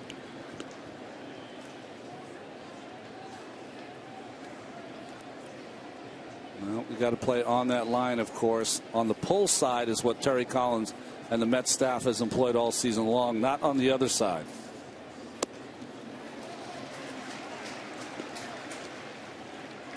David far off the third base bag. Good change up here. Don't see many from Hawkins, and that might be something he'll use more against the left-handed hitters. See David way off the line, and just the opposite for Turner. Brantley 0 for 2 against Hawkins. And LaTroy runs it inside. 2 balls and a strike. Danny Echeverria on deck. Mets are 3-3 in extra inning games this year. 40-year-old LaTroy Hawkins, the 4th Met pitcher of the afternoon. Brandon Lyon and Bobby Parnell each with a scoreless inning behind Matt Harvey. Right at the shortstop, Quintanilla takes his time and throws out Brantley 2 away. It's another changeup from Hawkins, so a little different game plan against the left-hand hitter. Well, I like that because that's going to get them off that fastball in that he threw. He tried to throw fastball into Dobbs in that 3-run home run you mentioned, Gary. Changeup is a good pitch. Probably hard for LaTroy Hawkins to even think like that because I watched him through some of his great years. He was one of the few guys that would throw fastball after fastball after fastball. 2 out and nobody on now with Danny Echeverria, who's 2 for 3 on the day. Echeverria had an infield hit in the 5th, wound up getting thrown out at the plate by Juan Lagares, trying to score with 2 out. Then in the 8th, he was picked off second base after singling and stealing second. And a fastball strike on the outside edge, 1-1. Justin Ruggiano is batting 9th in the order. He'd come up if Echeverria keeps the inning going. Mets will have their big hitters coming up in the bottom of the 10th. Wright, Duda, and Bird. Good breaking ball by Hawkins, 1-2. Well, I like LaTroy throwing all these different variations. It'll make his fastball even better. You have a young hitter up there as a free swinger. Good selection. Started out his career as a starting pitcher. Tried his hand at closing, but it's the middle of the game where he has been the most effective in his career. Tried that little quick pitch on Echeverria that we see him use from time to time. See Echeverria looking at the home plate umpire Marquez and saying, "Was that legal?" Nobody on base. No problem. Now the 2-2. And the curveball misses. Full count to Echeverria.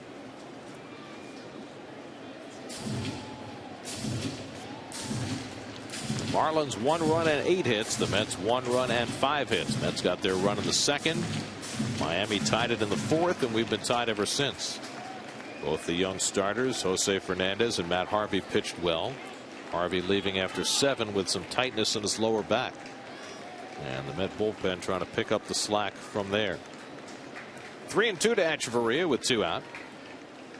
And he missed badly for ball 4. So the Marlins have a 2-out base runner, just the 2nd walk issued by Met pitching today. And that'll get Justin Ruggiano to the plate for the first time.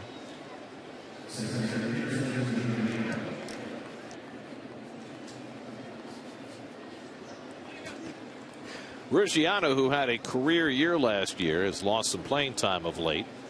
With Coghlan playing well and Pierre playing better, Ruggiano's been coming off the bench. But he has had some big days over the last year plus against the Mets. And he takes a call strike.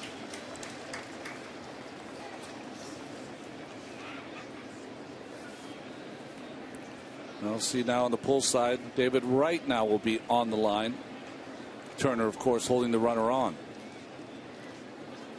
Ruggiano has a base hit in his only career at bat against LaTroy Hawkins. Echeverria has stolen a base today, but also been caught stealing on that pickoff by Buck with a bunt play on in the 8th.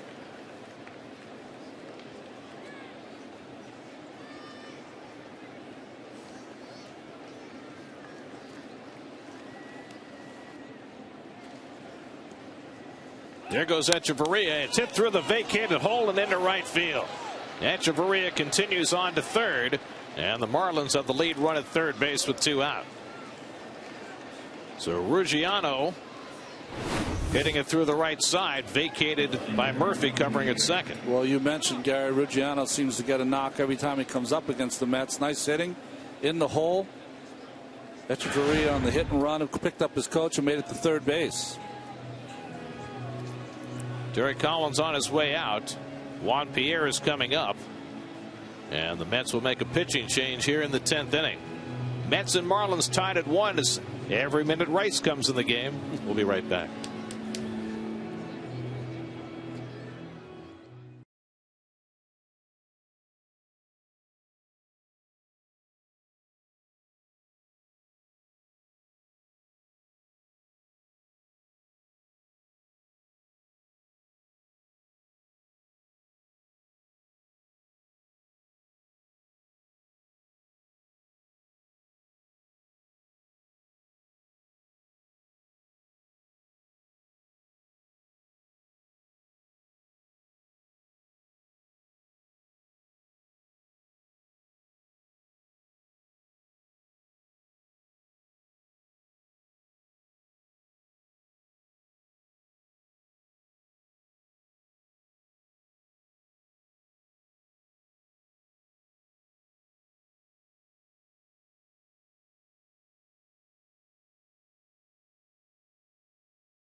Time off for Scott Rice. Well, you think about it, because the Mets are only playing 2 or 3 times a week. He was leading in appearances, but now has been overtaken by Mike Gonzalez and Brad Ziegler. Had a rough time out his last time against the Marlins last Sunday. Faces Juan Pierre here, and he didn't get just 1 out to get the Mets through the top of the 10th. Watch out for Pierre trying to bunt with 2 out, and he tries to and fouls it off. Great call, Gary.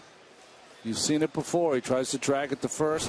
With a left-hander pitching, you know Rice is going to fall to third base, and then tries to beat the pitcher to first base. And Pierre is adept enough that he will show that bunt looking like he's bunting to third and then take it with him to first. You know what you do if you Turner, though? Come home. Get the play at home. And Pierre swings away and flies 1 out to Duda in left field. And Lucas uses 2 hands to be sure. Side retired. Rice throws 2 pitches, gets 1 big out. Mets come to bat with David Wright to lead off.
Central Park on a Saturday afternoon. How many people you think are running around the reservoir right now?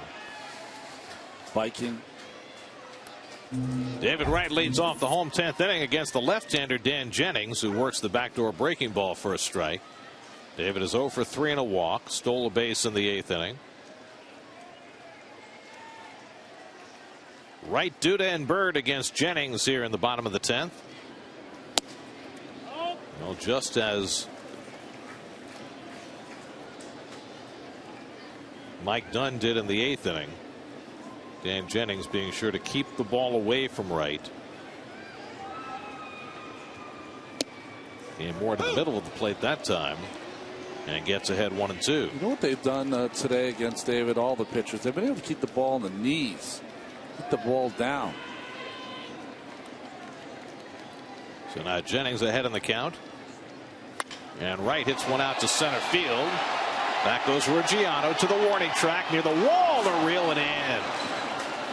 Justin Ruggiano took one sidestep and then adjusted nicely. That's 3 now that David has hit well to the outfield, and all 3 have been caught. Well, breaking ball down, makes him reach for it just enough that he can't hit it over the center field wall. I put an F for fly out, a P for pop up, and an L for liner. He's had 3 of those today, David Wright. Ruggiano almost doing a face plant. It's called a Bryce. So 1 long out and nobody on. Now Duda, who's been on base 3 times today with a single and 2 walks, but he struck out in the 8th inning against the left-hander Dunn, and now facing another lefty in Jennings. Marlon Bird on deck. Duda tries to hold, and he went around. 2 strikes. This young man's pretty impressive so far, huh, Gary? Well, he's had some cups of coffee with the Marlins before, and now Jennings trying to stick.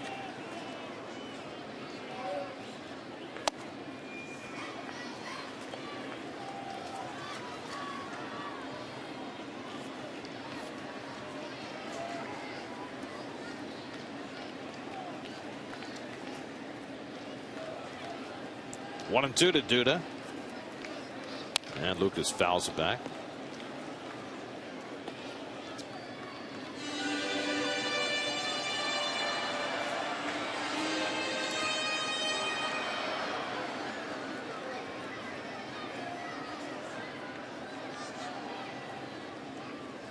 Here's the 1-2. Breaking ball struck him out.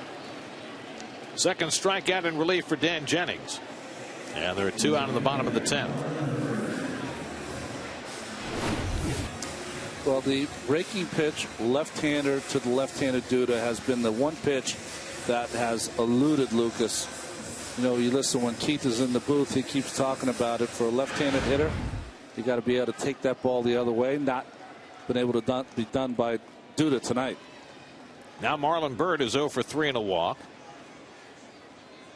Has a base hit in his only career at bat against Jennings. And he takes up and away for ball 1. Marlins missed a couple of breaking pitches from Jose Fernandez, which frustrated him. Let's see how he can do here against Jennings.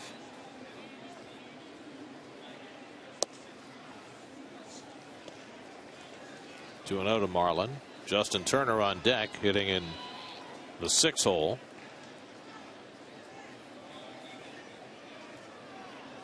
Both bullpens are quiet. And Bird takes one well off the plate, 3-0. Well, Marlin's been hitting them. Pretty good time to give him a hit sign, 3-0, wouldn't it? Well, the way the Mets offense is going, you've got to think outside the box, don't you? Let him start it early. Hopefully he gets a fastball down the middle. Swinging, and he fouls it back. 3-1. Could just feel it, couldn't you? Now, there are times and places for a 3-0 swing. I think it's probably one of the hardest things to do in baseball. Think home run and try to hit home run. Especially if you're not a home run big hitter. home run hitter. Bird's hit his share, 8 home runs this year.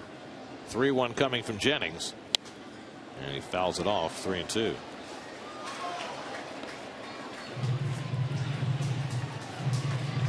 Marlin coming off the 6th 2-home run game of his career on Wednesday night.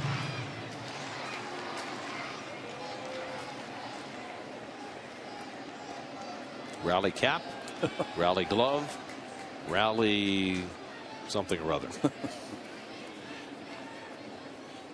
3-2. Ball 4. So Bird's on with a 2-out walk. And that'll leave it in Justin Turner's hands. Second walk for Jennings. 7 walks now for Marlins pitching today. But the Mets were only able to take advantage of one of those. That was back in the 2nd inning. A leadoff walk to Davis. Came in on Lagares' double, and the Mets have been blanked ever since. Now Turner, who came up to pinch hit for Davis in the 8th inning with 2 out and 2 on and flied out, stayed in the game at first base, gets another crack here in the 10th. Turner is 2 for 2 in his career against Dan Jennings.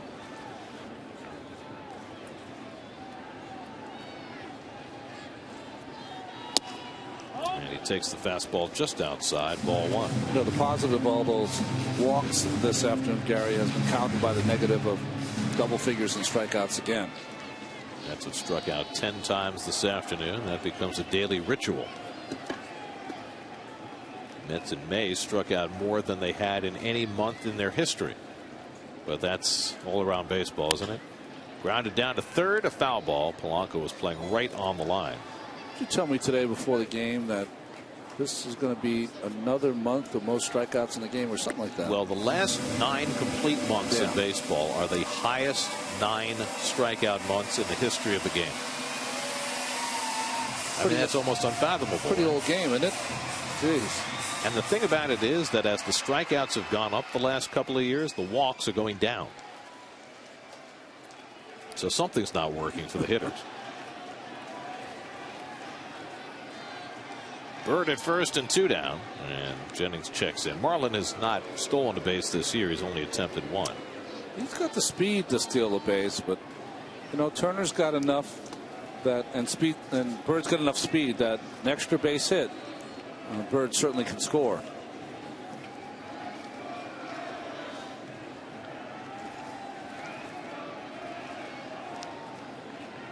One and 1 to Turner, and the curveball fouled off. Marlin has never been a big base stealer. The most he ever stole in his career was in his rookie season in Philadelphia. That's 10 years ago. He stole 11 bases. He's at 49 in his career. Not a particularly good percentage.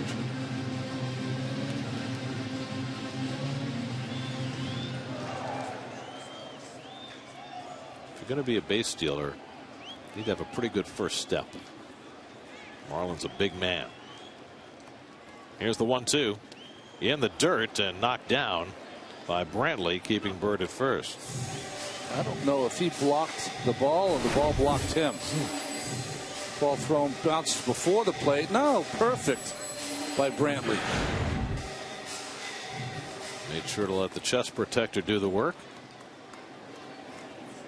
That's a big block right there. Otherwise, the Mets would have the winning run in scoring position. So Bird still at first, a 2-2 count to Turner. And it's wide, ball 3. So now Bird will get the automatic start. John Buck standing on deck. So Jennings, who retired the first 2 hitters, walked Bird on a 3-2 pitch, and now he's 3-2 to Turner. 1-1 bottom of the 10th.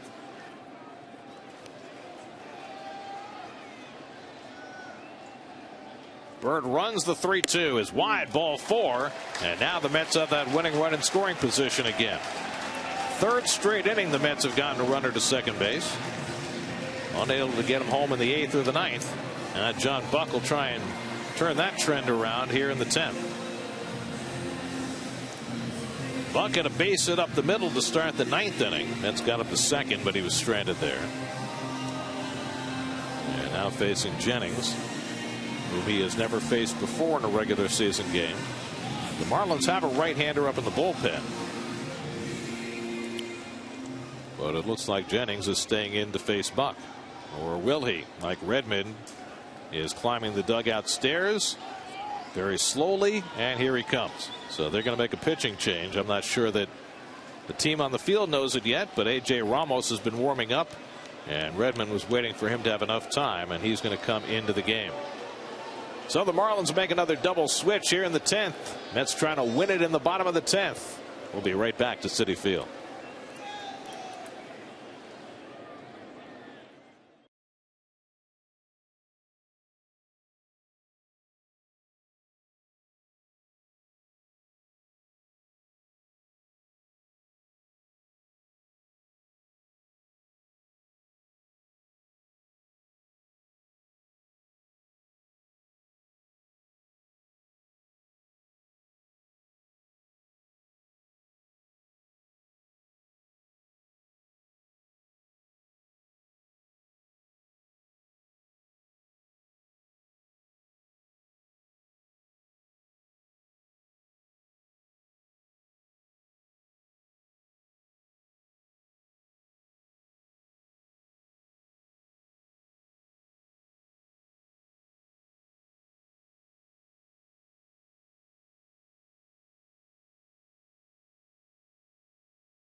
Where the pitcher had been, Ed Lucas moves from first base to left field, and the new pitcher A.J. Ramos will hit on the number 1 spot on the order. Well, we've been pretty impressed the times we've seen A.J. Ramos. His walks are a little high for his innings pitch, but of course a strikeout per inning.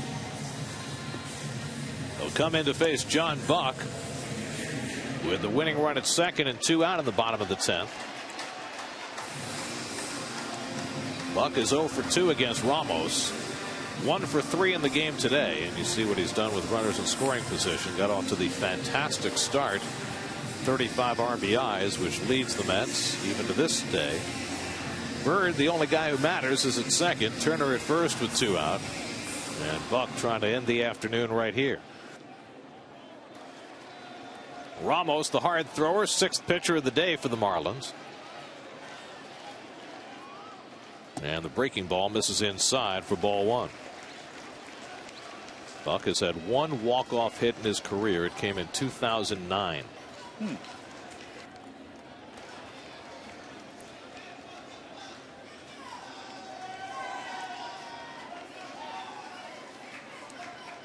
Ramos steals the 1-0, and Buck pops it up. It'll stay in play. Polanco at third makes the call. Side retired. So the Mets again strand a pair, and we'll head off to the 11th at Citi Field. Ramos gets 1 big out, still tied at 1.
Still tied at 1 at Citi Field. Rice came on to get the final out of the 10th. The 5th pitcher of the day for the Mets. Matt Harvey, of course, got the start. Came out to the mound for the 8th inning, but the Terry Collins, Brian Chicklow, the assistant trainer, went out, saw something, took him out. Mets saying a strained lower back. So we'll find out more in the post game about Matt Harvey. Was terrific again, and another no decision. And so we go to the 11th here today. Sources told me earlier today that Zach Wheeler will make his Mets debut. The series that starts June 17th in Atlanta. It's a 5-game, 4-day set as Ed Lucas punches it over Murphy's head. He's got a leadoff hit, and that'll start it up for the Marlins. Here's Zach Wheeler. You take a look at the numbers from him in the starts down in AAA Vegas. Last night had a good start, but then ran into trouble in the 5th inning and did not get out of the 5th inning. But Mets plan to start him that series in Atlanta. What makes the most sense is that doubleheader on Tuesday. That's a makeup from the rainout we had in Atlanta the last time we were there. However, there is one caveat to this plan. Now, if Harvey tells us in the post game and his back tightens up this week and he's forced to miss a start, his next start would be Friday. And Gary and Ron, I wonder if that would change the plans, that maybe Wheeler would be up then. We'll have to wait and see. Back to you. Scott Rice gets a swinging strike on Derek Dietrich as Mike Redmond decides not to use his number 3 hitter to bunt. So Rice gives up a leadoff hit to Lucas after coming in to get the final out in the 10th. Wright is not convinced Dietrich isn't bunting. He's still out on the grass. But Dietrich is swinging, and he flies one to right field. Shallow. Bird was playing deep, but has time to get in under it. And that's the first out of the inning.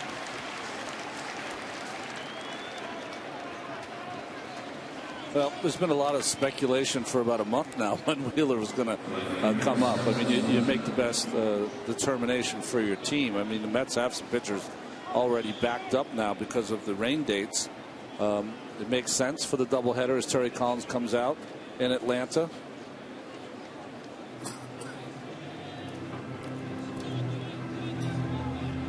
So Greg Burke up in the bullpen. Marcelo Zuna, the right-hand hitter, coming up. Terry Collins is going to make a double switch.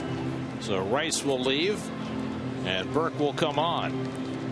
1-1 in the 11th. We'll be right back to Citi Field.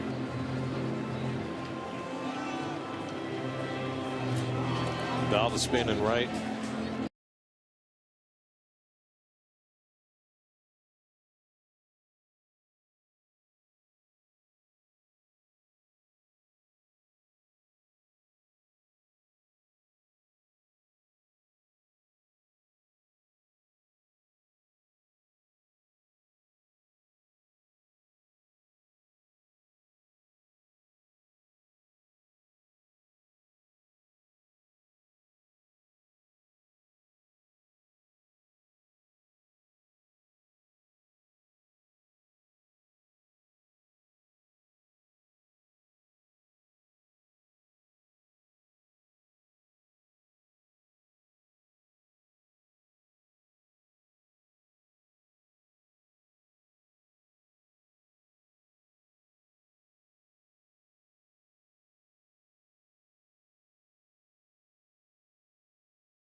'11th inning. Well, he's pitched so much better since he's come back from AAA, recalled, and stranded 6 of 9 inherited runners. Now, when Terry Collins came out, he went to the home plate umpire, which is usually indicative of a double switch. And sure enough, after Terry came out on the field to talk to Alfonso Marquez to make the change, Jordani Valdespin raced on the field and went out to right, which would have made perfect sense to make a double switch. But then Valdespin came off the field, went back in the dugout, and apparently Burke is the only change. And got phantom high fives for nothing. Well, at least you can say he was on the field today, if not in the game. We'll have to figure that one out later. In any event, Marcell Ozuna is 2 for 4 today. Had an infield hit his last time up. Lucas at first and 1 out. 1-1 game, top of the 11th. And Burke throws the fastball and gets it up, and Ozuna fouls it back. 0-1. Burke is the 6th Met pitcher of the afternoon. Matt Harvey started, went 7, left with tightness in his lower back, and the Met bullpen has held the fort since. Casey Kochman, getting ready for his first at bat of the day, is on deck.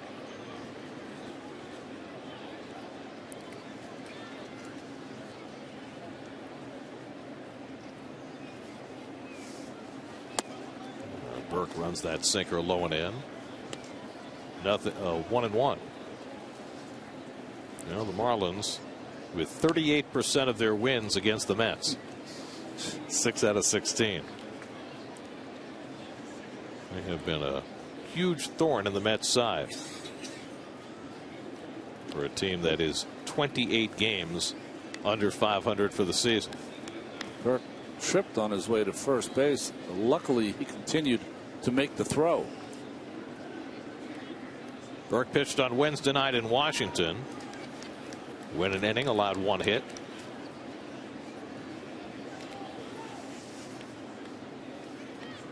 And Ozuna fouls it off. A ball and 2 strikes. Burke made the transition to sidearming last year, still trying to refine what he does on the mound, and since coming back and squaring up his stance in the stretch, he has been a different pitcher. Squaring it up, and it's not dropping as low as he was before. Almost like throwing like a traditional pitcher to the last second, then drops down from the side. Not submarine, somewhere in between. Ahead on Ozuna, 1-2. And it misses low and in, 2-2. You have Casey Kochman, a left-hand batter, on deck. This is Burke's inning all the way now.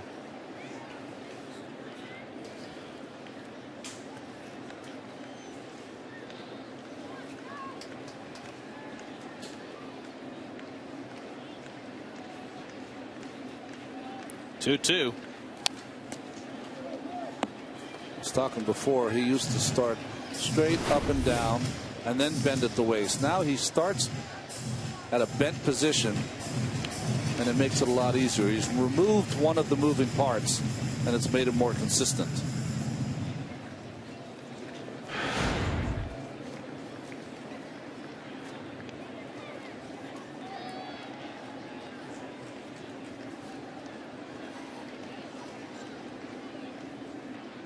Now the 2-2 to Ozuna, and he gets him with a slider. Burke strikes out Ozuna, 2 down.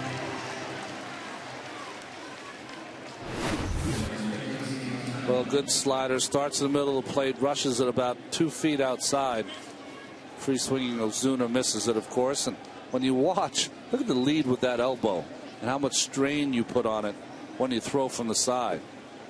Pronating over the top of that ball with that right hand.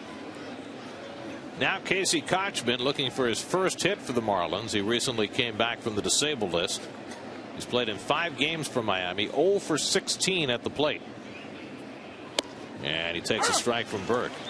Kochman, who began as a #1 draft pick by the Angels, had a couple of good years in Anaheim. Then went to Atlanta, Boston, Seattle, Tampa Bay, Cleveland, and finally landed in Miami this year. Casey's dad, Tom, a longtime scout for the Angels, signed him as a first-round draft pick. And he takes it low, a ball and a strike. Placido Polanco would be next.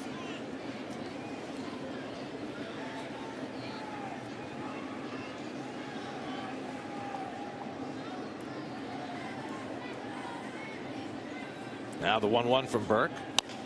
Bouncing ball. Murphy hurries in and makes the play on Kochman. Side retired. A leadoff hit and the man left on. Mets come to bat in the bottom of the 11th. Still tied at 1.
Today's Cold Hard Facts brought to you by Frost Brewed Coors Light. The lowest batting averages in the major leagues belong to these two teams, and they have exemplified that this afternoon. Boy, 3 of them in the National League East. Mets have just 5 hits today. The Marlins had 10, so that could change that order by the end of the day. If the game had only lasted 9, we wouldn't have to show that. Juan Lagares leads off in the home 11th. Lagares has driven in the only Met run today, and that came 9 innings ago. Double to left center to drive and run in the second against Jose Fernandez, and the Mets have been stymied since. A.J. Ramos, the 6th Miami pitcher, got the final out in the 10th. And Lagares lifts one down the right field line, slicing away from Ozuna and out of play. Ozuna making the leap against the sidewall just in case. One of those young players that just seems to be having fun out there. Not even close. A little false hustle, but still. You never know. He's not even looking at the ball. He's looking at the stands. Get your head out of the stands. Come on.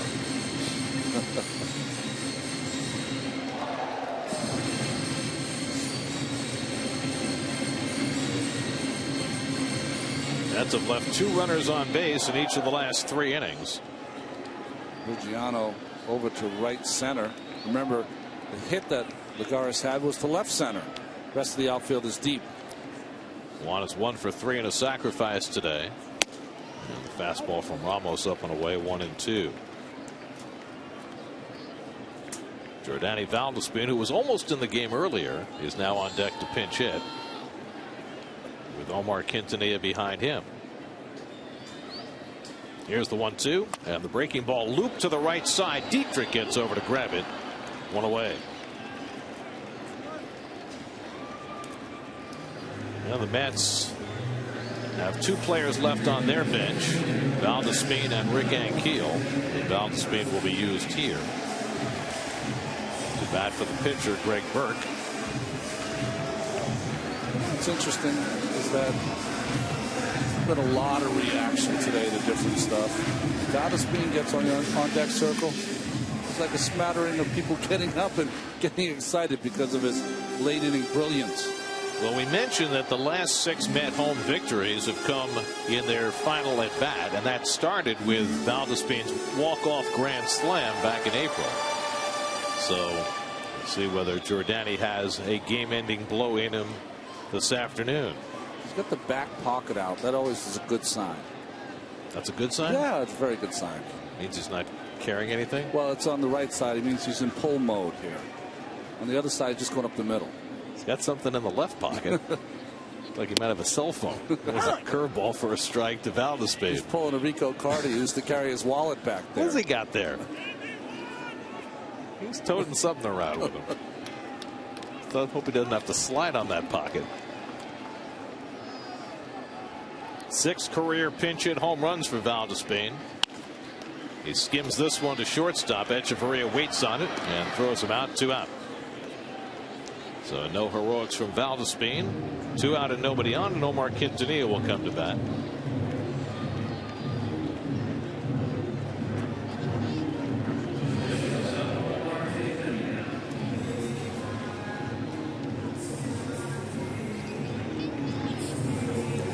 Well, the Mets have only 2 pitchers left in their bullpen, and one of them just arrived today. That's David Aardsma, who was called up from Las Vegas.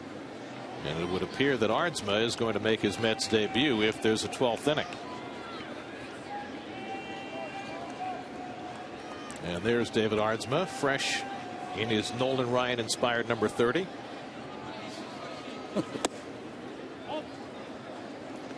Ball went to Quintanilla, who's 0 for 4 and a walk today.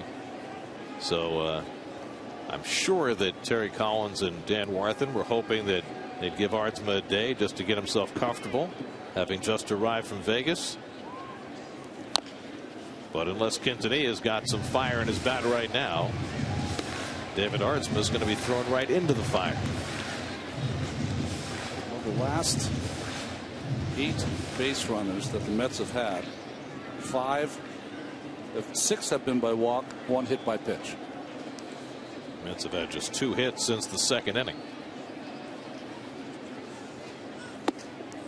Quintanilla 0 for 4 and a walk, had hit in 5 straight games coming into today. Of course, he hit a home run in Washington.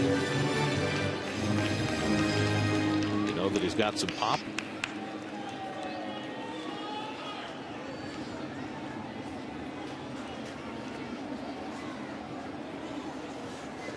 Actually, that home run came in Miami on the road trip.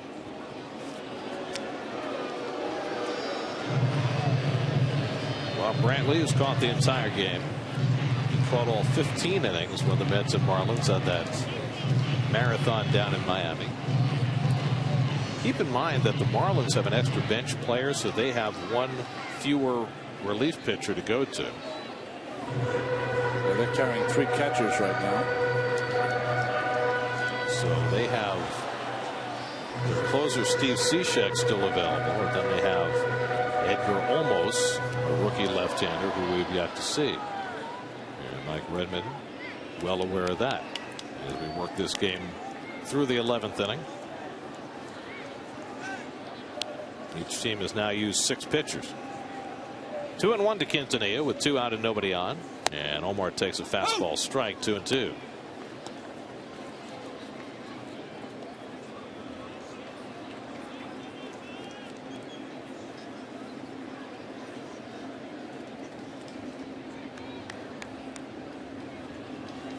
AJ Ramos has faced 3 and retired them all. Now the 2-2 to Quintanilla, and the breaking ball tried to lay off, and he stopped it in time. Ted Barrett with the call, and a full count to Quintanilla.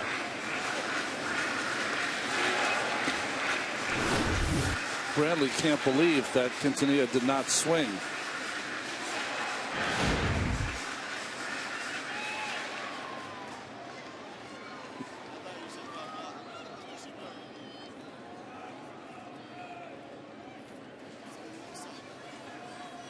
Marlin pitchers have walked 8 and hit a batter this afternoon, and yet they've given up only 1 run. That's hard to do.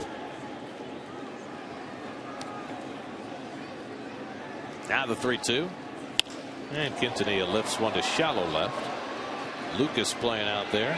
Side retired. Mets are down 1-2-3, and we move on to the 12th. David Aardsma getting set to make his Mets debut.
Mets got a run in the second. Juan Lagares drove all Mike Davis all the way from first base with this double to give the Mets the early lead. Matt Harvey surrender run in the fourth inning. It came on a sacrifice fly off the bat of Chris Coghlan.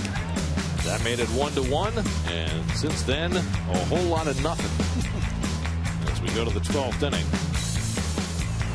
with the Mets and Marlins tied 1-1, and David Aardsma makes his major league debut and immediately goes to the top of the list. Who's he knock out? Top of the alphabetical list, of course. Okay, knocking out Don Ossie. That's right. Was at the top of the Mets alphabetical list. Of course, Aardsma is at the top all time. He took over for Henry Aaron when he made his major league debut with the Giants. He's now with his 8th major league team. Placido Polanco leads off and takes inside ball one. Aardsma has pitched in only one big league game since 2010.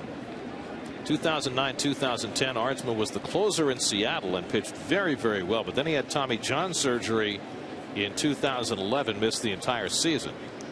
He pitched one game with the Yankees last year. He was with the Yankees in spring training this year. They released him. The Marlins signed him. He had an out in his contract, which he exercised about 3 weeks ago. The Mets signed him. He pitched in 8 games for Las Vegas and pitched well enough that he was called up today. And the irony back here against the Fish. Polanco pops one up behind first base. Who's going to get it? Near that sidewall, it goes out of play as Bird goes flipping.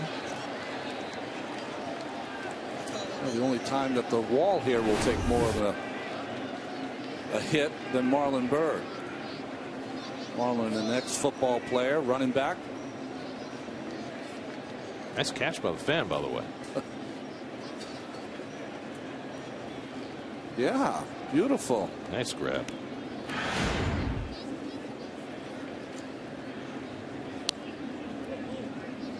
So Aardsma ahead in the count 1-2. He's the 7th Met pitcher of the afternoon, and it's lined foul by Polanco.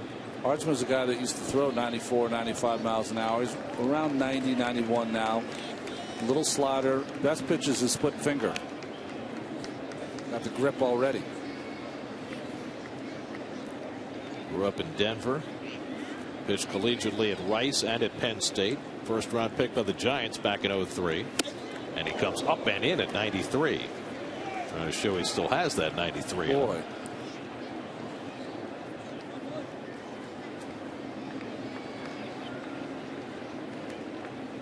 It wasn't that good. You should have backhanded it, but okay. All right. Come on. Great. Full count now to Polanco. I'm going to have to ask David about the mock turtleneck on the 8th of June. That's a Ron Darling World Series special. Probably left over. Polanco lifts it in left center. And easing over is Lagares. And Duda steps in front to make the catch. That is not Lucas's ball, and the Mets are fortunate no collision ensued. I'd say Lagares is probably the most fortunate. Yeah, right. Well, you know, Duda was calling. I think Lagares, no, he's calling. It's a bad play by Lucas. I mean, it comes off nice now because no harm, no foul. Well, maybe a little harm. Take one under the chin.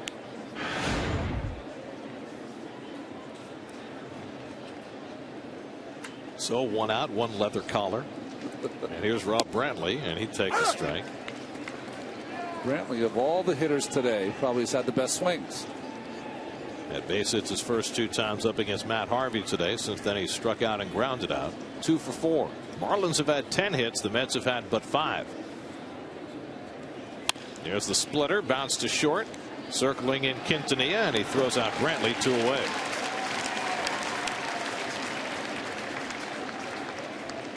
Well, Terry Collins said that he spoke to Wally Backman about Aardsma, and that Wally said that Aardsma's split was really working for him. One of the reasons they called him up. He said he really had swing and miss stuff, and that's the key for any reliever coming out of your pen. And in fact, Terry had talked about him before the game that Aardsma today would definitely pitch some 8th innings in front of Parnell. Well, here he is pitching the 12th innings. 4 pitchers after Parnell. Big cut by Echeverria, 0-1. Echeverria's been on base 3 times in a row. Well, here's a guy who, he saved 69 games in 2 years for Seattle. He's only 31 years old, 2 years removed from Tommy John surgery, so it may be perfect timing for Artsman to be back in the big leagues. A ball and a strike to Echeverria.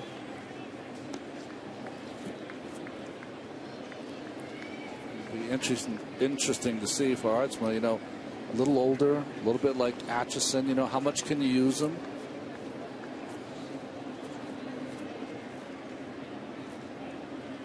Oh, well, that one sailed.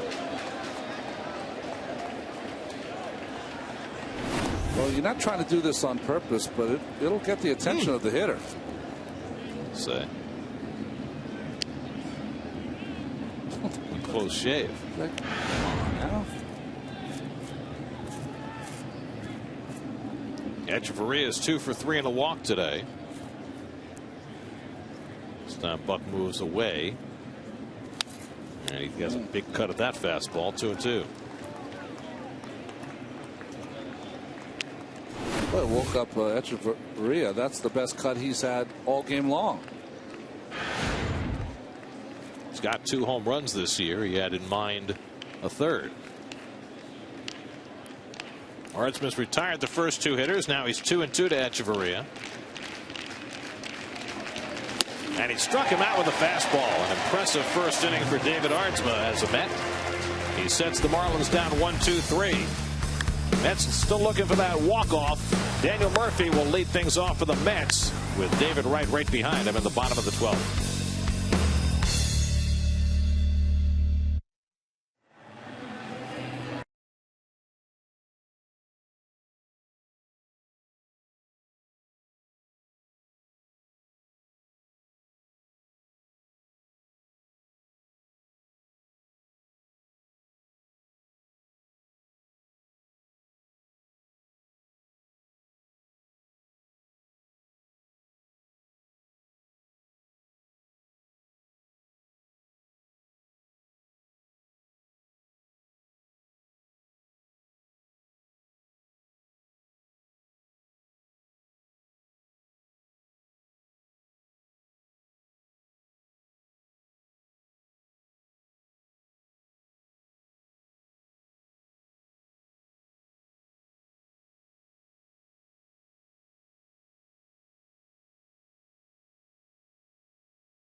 Bottom of the 12th, Daniel Murphy leads off against A.J. Ramos, who has faced 4 in relief and retired them all.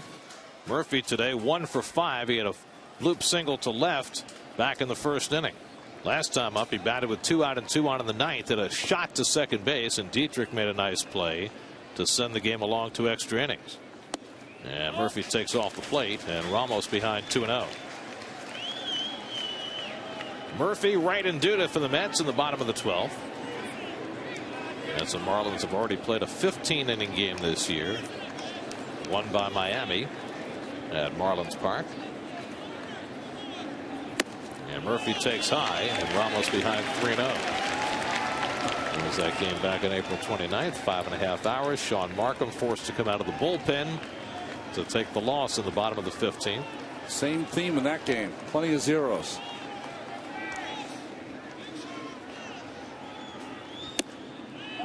It's inside, ball 4, and Murphy's on with a leadoff walk. So Ramos, who got the last out in the 10th and retired the side in order in the 11th, has to come out for a 3rd inning of work. Ramos has never gone more than 2 innings in a major league game. Well, this is always a tough decision for a batter, right? 4 balls out of the strike zone. Do you think the guy is going to be wild again on his first pitch? I doubt it. I think David will be ready to hit. Wright has driven 3 balls deep to the outfield today. They've all been caught. 0 for 4 and a walk overall. Murphy at first and nobody out. Mets have now drawn 9 walks this afternoon. And Wright first pitch swinging late on the fastball, 0-1.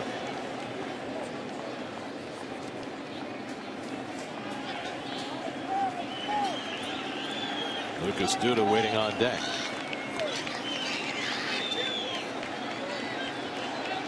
Wright is 0 for 1 against Ramos.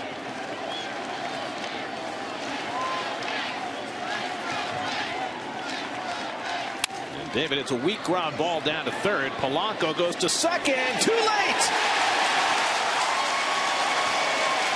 Questionable decision by Polanco. He could have gotten it out at first. Chose to try and get the lead runner. But Murphy able to beat it out. It'll go as a fielder's choice, and the Mets have the winning run at 2nd and nobody out. Well, questionable choice by Polanco, but don't take away the great hustle by Murph to get there. Sidearm throw. You can see the second baseman could not get out there. Well, he did. He got out there as much as he could to try to catch that ball early. You want to catch that more like a first baseman, but good call there by the second base umpire. Murphy beat it. So now the Mets have the winning run at 2nd and nobody out. Lucas Duda the batter. Duda 1 for 3 and a pair of walks today. And nobody in the ballpark is looking for the bunt.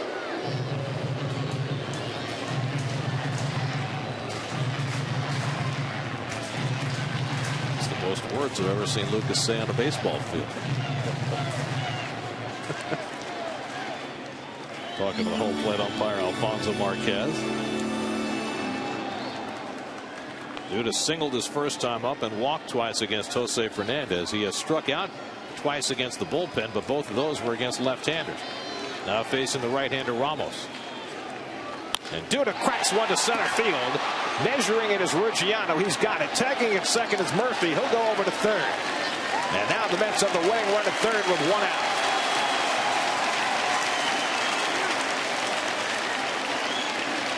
So a productive out for Duda. He gets Murphy to 3rd, and the Mets are a fly ball away from a potential win. Well, this is your at bat. You want to hit a line drive. He did. And Murph, as soon as he sees it off the bat, freezes. Once he realizes Ruggiano is going to catch it, nice tag, nice read. Mets are in business. High fives all around. So now Marlon Byrd will try and get that winning run home. Byrd has walked his last 2 times up, 0 for 3 today. The rally gloves and the rally programs are in place. Byrd 7 for 10 this year, getting a runner in from 3rd with less than 2 out. Marlins will play their middle infielders halfway.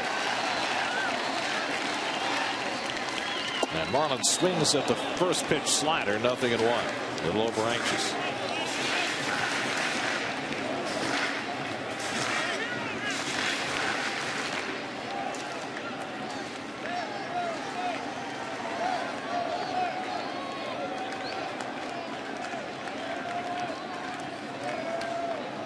One from Ramos, and Byrd fouls back that breaking ball, and quickly it's 0-2.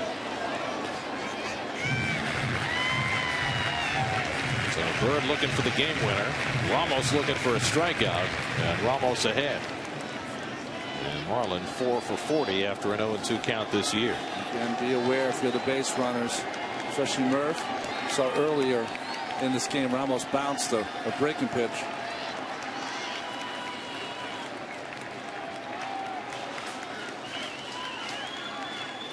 Now Byrd in a 2-strike hole, and he manages to dribble that one foul and stay alive. Justin Turner waits on deck. Let's try to find a way here in the bottom of the 12th. Well, Lucas is playing awfully deep in left. It's hard to believe he could throw that far to try and get Murphy at the plate. You want to play as deep as you can throw in the outfield. Here's the 0-2. And Bird hits it out to right. Ozuna toward the line, makes the catch. Here comes Murphy. Here comes the throw by Ozuna. He's going to be close. Murphy runs over Bradley, who holds the ball. And he's out, and the inning is over. Ozuna with the throw, and Brantley takes the punishment and hangs on. Double play, side retired. Murphy with the aggressive play to try and knock the ball loose from Brantley, but Brantley able to hang on.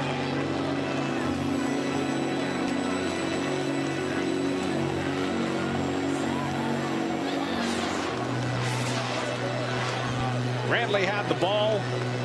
Murphy did what he had to. Brantley takes the hit, uses two hands, puts that ball in the glove the way you're supposed to, and he hangs on to the ball, and that sends this game off to the 13th inning. 1-1 game.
Now, Daniel Murphy trying to score on that fly ball hit by Marlon Bird, but Ozuna makes a terrific throw. That's the first piece. Well, good at bat by Bird. Hits that ball down the line. Ozuna straight over the top with a one-hop perfect throw. Really needed a perfect throw to get Murphy at the plate. Sean Markham on to pitch in the 13th inning, his second relief outing. The first one came in a 15-inning loss against Miami, and here he is back again against the Marlins in an extra-inning game. It's crazy that Markham's first two relief appearances this year would come against the Marlins, like you said, Gary, and come because of the start he missed with the rain out in Washington. Rick Ankiel is in right field in a double switch, so Ankiel will bat ninth. He's the last position player on the Mets bench, and Markham goes in the 5-hole. Now, a couple of other pieces about that play at the plate. One is that it has been many, many years since a Met player ran over a catcher. Last I remember is Ty Wigginton, who left the Mets in 2004, and Murphy, who might have been able to find a piece of plate to slide at, instead decides to take the catcher. You know, when I first saw it, I thought he had more room to slide and try to get around it, but Brantley was coming over there and was going to block the plate at some point. I think that was Murph's only play. But the other piece is, as Ruggiano swings and grounds one foul, where was Murphy when he should have been tagging up. It looked like he went back and tagged up late. Well, what happened is that as soon as he saw the ball hit, he was coming home. You can't do that. If it's hitting the outfield, you have to go back and tag. Why? If it bounces in, you're going to score anyway. So all of that running back and tagging and coming back did not give him the best start when that ball hit to Ozuna. Got a little late start. I mean, he was at the bag when Ozuna caught the ball, but his momentum was going in the wrong direction. It's just, harried. You're going back to third. You lost. You're going to lose part of where the ball is, and after that, you're just fighting upstream. Ruggiano up for the second time in the game, and a hit and run single in the 10th. So a lot of moving parts there.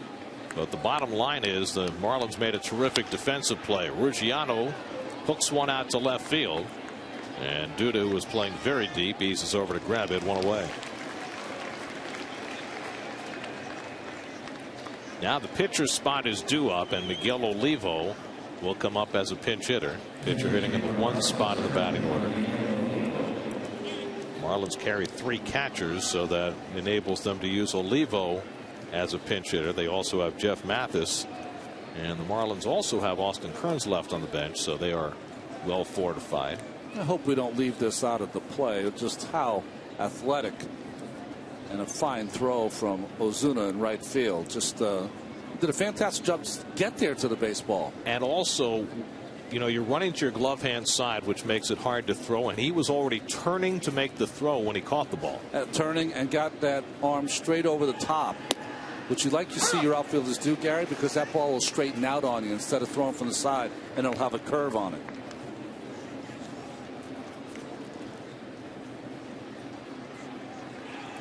Olivo takes outside 1-1. As for Markham, he was supposed to start Thursday night in Washington and got bumped because of the rainout. The plan has been for him to go back into the rotation on Tuesday, but it doesn't necessarily have to go that way.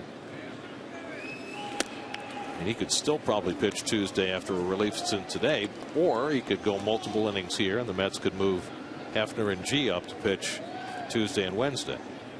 Be interesting if he gets his first win here in relief. 2-1 to Olivo. And that changeup is foul tip. 2-2. Markham lost to the Marlins as a starter after having lost to them earlier this year as a reliever. 2-2. Struck him out. So Markham fans Olivo for the second out. It's 8 straight hitters retired by men reliever. Well, Olivo, we've seen, likes the fastball, gets a breaking pitch here. That has been his Achilles heel his entire career. So 2 out and nobody on. Now Ed Lucas, who's 1 for 5, led off the 11th inning with a base hit against Scott Rice. Let's check in with Kevin. A little less than 2 weeks ago, Ed Lucas was in AAA, just looking, as he's been his entire career, for a shot. He's 31 years old, never been to the big leagues until now. And how did he find out? In a pretty cool way. Ron Hassey, the manager for the Marlins AAA affiliate. Team went out on Tuesday, guys. They did 1 sprint in their warm-up, just kind of getting ready for the game. And after 1 sprint, Hassey called everybody back to the dugout, and no one knew why. And he announced to the team as a whole that finally Lucas was going to the show. He said, Ed told me it was pretty emotional stuff. Nice job by Ron Hassey. 10 years in the minor leagues after coming out of Dartmouth. And he's done quite a job since getting here as well. 0-2 for Markham. Fists one out to shallow right. Murphy going out. And Murphy puts it away. Side retired. So Markham comes in and throws a 1-2-3 inning. Mets will set about trying to win it again with Justin Turner to lead off in the bottom of the 13th. Still a 1-1 game.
the top of the inning with Sean Markham, and now the Marlins will do the same. They'll bring Kevin Slowey into the game.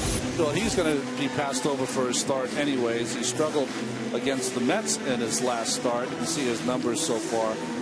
Trying to get back to where he was when he was one of the better starters in the American League with the Minnesota Twins. He gave up 3 home runs against the Mets in that start on Sunday to Duda, Quintanilla, and Davis.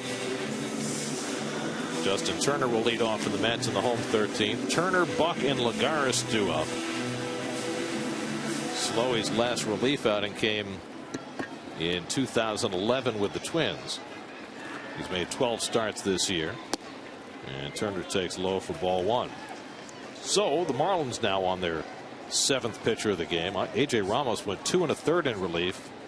Did not give up a hit, but only survived without a loss because of that terrific throw by Marcelo Zuna from right field. There's Buck waiting on deck. Met hitters have now drawn 9 walks in this game, and they've only cashed in 1. Quickly 3-0 to Turner. It's got a leadoff walk to Murphy in the 12th.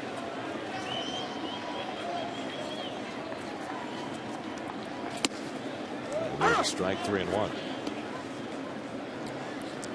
Alfonso Marquez has been outstanding today back there. You don't have anyone cackling from both sides. That means the whole plate umpire is doing a good job. And Turner starts the 13th inning with a base hit. So for the 2nd straight inning, the Mets get the leadoff man on. And now John Buck will be the batter. Would you bunt with Buck? I don't think so. He'll let him swing. I was just thinking in the back of my mind, if Turner went deep there, is there a plan in place for him to have the shaving cream do it to himself? I'm sure the Mets have a backup. Okay. Backup plan just for those eventualities. I think the way Buck has been swinging the bat, I'd have a bunt. Let Lagares and Ankiel try and get the run in. Marlins are not looking for it. Polanco hanging back at 3rd. He does try to bunt, but he pops it up. And Brantley makes the grab for the 1st out. And of course, that's the downside of asking a guy who rarely bunts to try to bunt. This has always been the case, though. Little breaking ball, kind of reaches for it, pops it up. Good play by, not good play by Brantley, easy play by Brantley. Once you drop the top of that bat down, the ball's naturally going to go up. Got to keep that higher than the base of the bat. So now Lagares, who's 1 for 4 on the day. Many moons ago, Lagares drove in the only Mets run, and it was in the 2nd. Drove home Davis from first base with a double. He'd love to do the same here with Turner.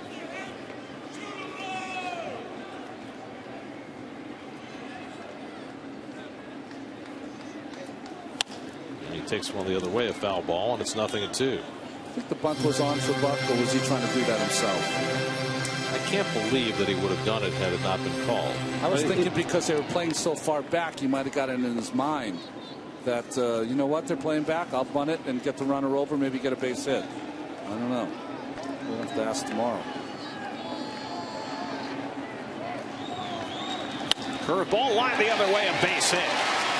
Turner pulls in at 2nd, so Lagares with a 2-strike count got a curveball up. He has his 2nd hit of the day, and the Mets again have 2 men on.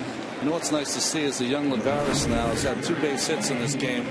One on a slider that he pulled in the left center, and this one. Nice job of driving that ball to right field. Turner saw Ozuna's throw before. He stops at 2nd. So now Rick Ankiel comes up for the first time. Ankiel, who's been struggling mightily, came in a double switch and gets a chance to be a hero here with Turner at 2nd and 1 out. And he takes a fastball wide for ball 1. Ankiel just 2 for his last 31 at the plate. Looking to end this game with Omar Quintanilla standing on deck.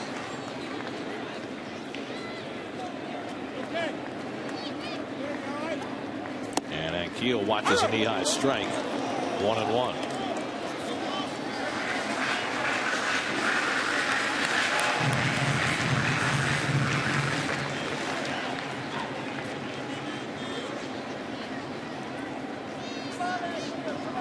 Kevin Slowey working in relief for Miami. And the curveball popped up. Polanco into foul ground, tracking it. And that's the second out. So Ankiel pops up. 2 out and 2 on. And Omar Quintanilla will come up for the 7th time today.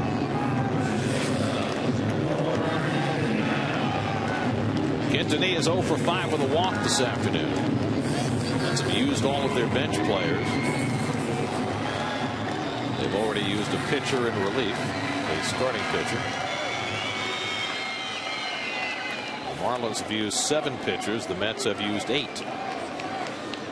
Each team has already gone to a starter in relief.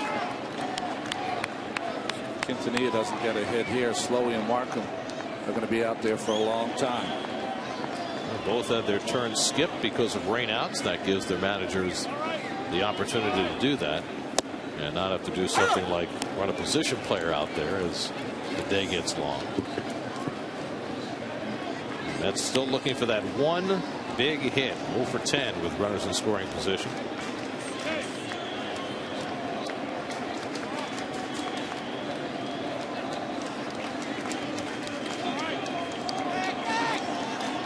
Echeverria ran to the bag. That left the entire left side of the infield open.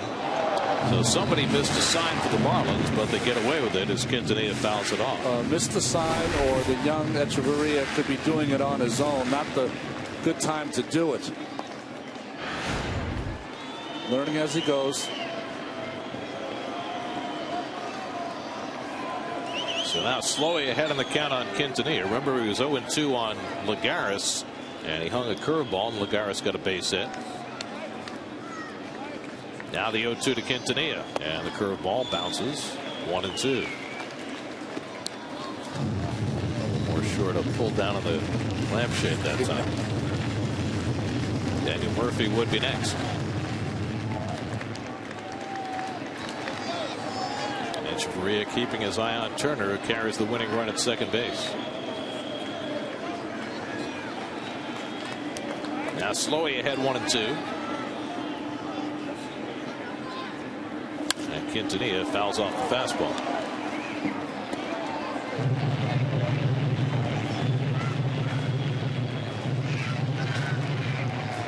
See the numbers for Quintanilla against Slowey.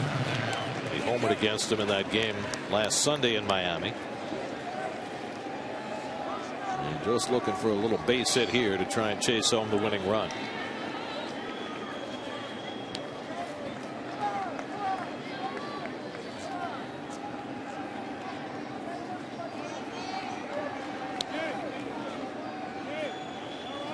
Again, the 1-2.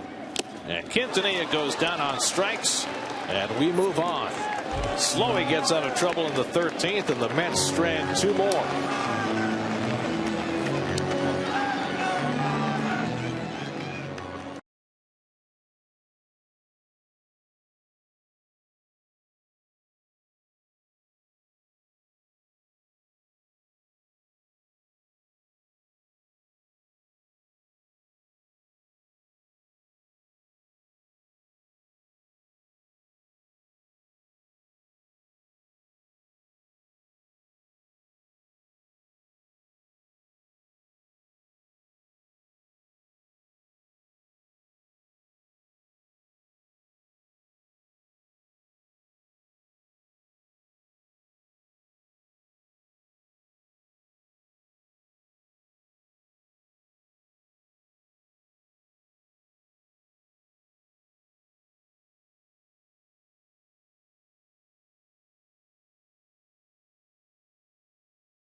Now, some of the folks who have made it to the 14th inning here at Citi Field, the Mets and the Marlins tied at 1. Mets have left 15 runners on base through the first 13 innings. I like that they're hanging out to see some of those young fans still staying with it here in the 14th. Well, as long as there's cotton candy and ice cream and hot dogs, there's always something to entertain.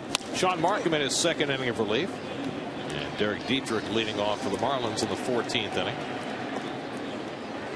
Dietrich 1 for 5 today, singled and scored the lone Miami run back in the 4th. Of course, you always have foam thinkers, which never get tiresome. I don't get it, but yeah, well, you're right. Dietrich pops one up along the left field line. Duda over toward the sidewall, reaching, and can't quite make the play. Good effort by Lucas.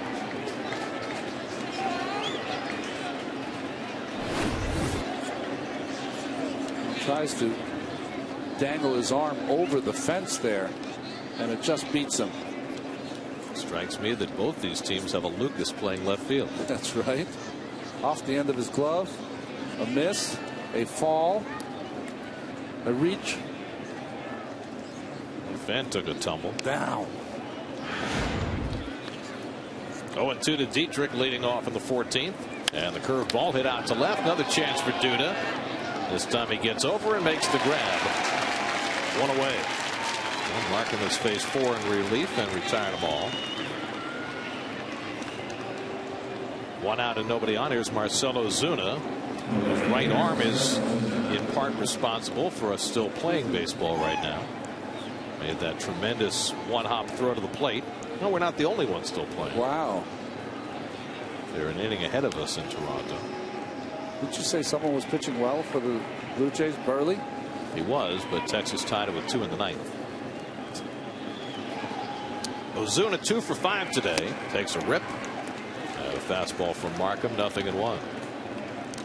I mean, the 4 o'clock games have already advanced to the 6th inning. Casey Kochman waiting on deck. Markham, the 8th Met pitcher of the afternoon. The bullpen's been solid. 6 scoreless innings. Here's a strike. Way back when Matt Harvey started against Jose Fernandez. The last time those two met, it was back on April 29th in Miami, and the Mets and Marlins played 15 innings that day. Well, if we're going to go, let's make it historic. What's the record here in Flushing? The Mets record is 25 innings. You got a long way to go. That definitely gets me out of karaoke. Absolutely. That's the only concern you have. Yes, exactly. Nice job by Jose Fernandez today. And we can find you karaoke after hours. Oh,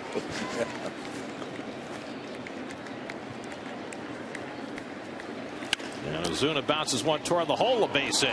So Ozuna has his 3rd hit of the game, the 11th hit for the Marlins. A 1-out base runner in the top of the 14th. This is really what happens when you play the third baseman on the line, though, is that you want to make sure you don't give up a double, but sometimes it's going to cost you a base hit. Simple ball on the ground here that probably David eats up if he's off the line, but you want to ensure that it's not a double. Well, when you come right down to it, it's a geometry equation. Yeah, right. Here's Casey Kochman, who entered the game at first base in the 10th inning, grounded out in his only at bat. Now 0 for 17 for the season. Now, will he be bunting? Not with 1 out. Yeah, that's right. Sorry about that. If it were nobody out, I think he would be. Little brain miscue there. Hey, it's the 14th inning. Oh, you got to stay on top. Come on, stay on it. Disappointing. Let's go. Ozuna can steal a base. He's already been picked off once today. Change up outside. 1-0 to Kochman. Kochman 3 for 10 in his career against Markham. Well, he really thought that Kochman early in his career was going to be a guy someday would contend for a batting title, and that's how good he looked. He's lost his way. Always been a very good fielding first baseman. There goes Ozuna, hit and run play, and Kochman fouls it off.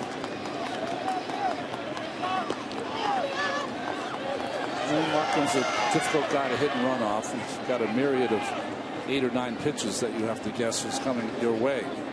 Good job by Kochman just to foul it off.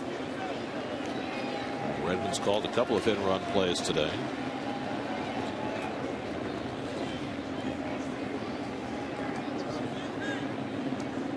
Giano had a hit-and-run base hit back in the 10th inning.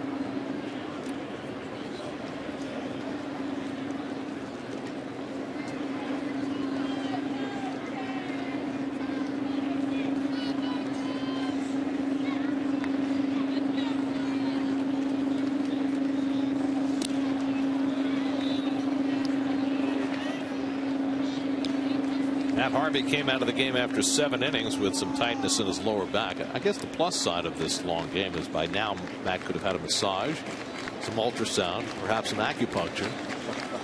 Right. While his teammates are trying to finish up the game.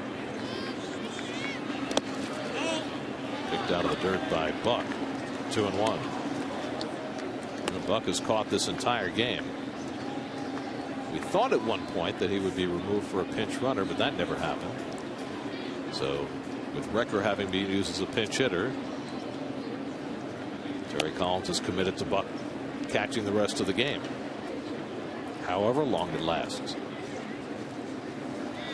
2-1 the count. And Kochman swings and fouls it back. 2-2. Did we ever get a read on who would be the emergency catcher if something happened to Buck? Or? Well, now it would have to be a pitcher. Because they've used all their position players. Wow. Get John Neese back there as a left-handed catcher. No, that's not happening. It becomes a kind of a sacrifice thing right there. It's got to be one of the starters, right? Yeah. Well, we haven't used Rob Carson today. So I guess left-hander. He would be a left-handed catcher. I wonder if anybody has a lefted-handed catcher's mitt. Well, it's foul. Of course, you could put a pitcher in the field and move one of the position players behind the plate. Yeah, I think to me, Turner would be your first choice, wouldn't he? He's played everywhere else. Right.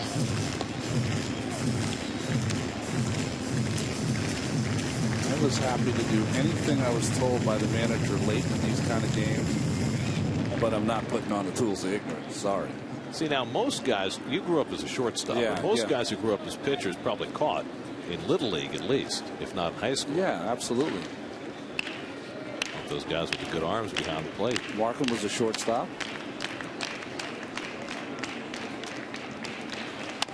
Tapper foul. A lot of times you have to catch if you're one of the better players on your team, which all of these guys were when they were growing up. Sometimes you have to catch because the other good pitcher on your team, no one else can catch. Right. And you never did. Did I catch? Yeah. Oh, yeah. No, I caught. Oh, you did? Yeah, yeah. We had this guy named Mark Andrioli. Threw 100 miles an hour, probably 50 or 60, but it seemed 100 miles an hour. And I would have to what catch level him. is this, high school? This is Little League. Little League. Yeah, Little League. Hard to believe I still remember his name.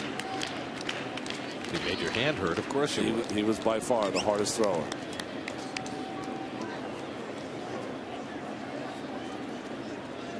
Mike Baxter probably would have been the top candidate, but Baxter only got to be announced as a pinch hitter today. That was his service for the day. 7th pitch of the at-bat coming to Kochman. And that just missed. Full count. Marquez has been good all day. This might have caught a bit of the play. No, it's outside, and it was down too. So now we'll see if Ozuna is running. 3-2 and 1 out. Adam running earlier in the count on a hit and run play. And Markham checks in.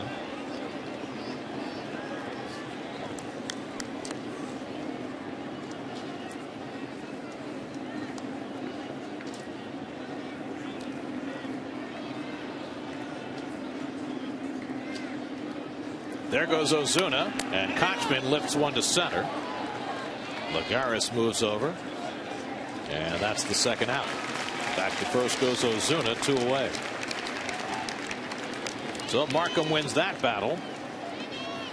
Now with 2 out and a runner at first, Placido Polanco, who's gone 0 for 5 today.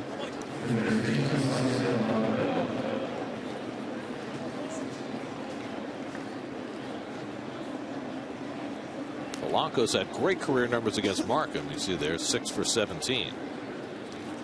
But this is not the Placido Polanco of old. He has looked this year as though his skills have faded somewhat at age 37. And he takes a strike. Well, interesting, that left arm of Ozuna, when he takes the lead, it's almost like he puts it in front of his body because he wants to make sure he gets it directly going towards second. Almost like reaching out to second base is going to get his body turned and get him going quicker. Watch that left hand.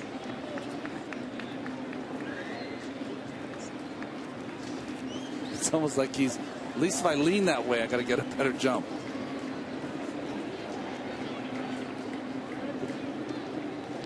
When Jose Reyes was here, that he occasionally would let you know he was going by a runnerish. No, it's not a word. He would look. He would get lower in his stance as opposed to standing more upright.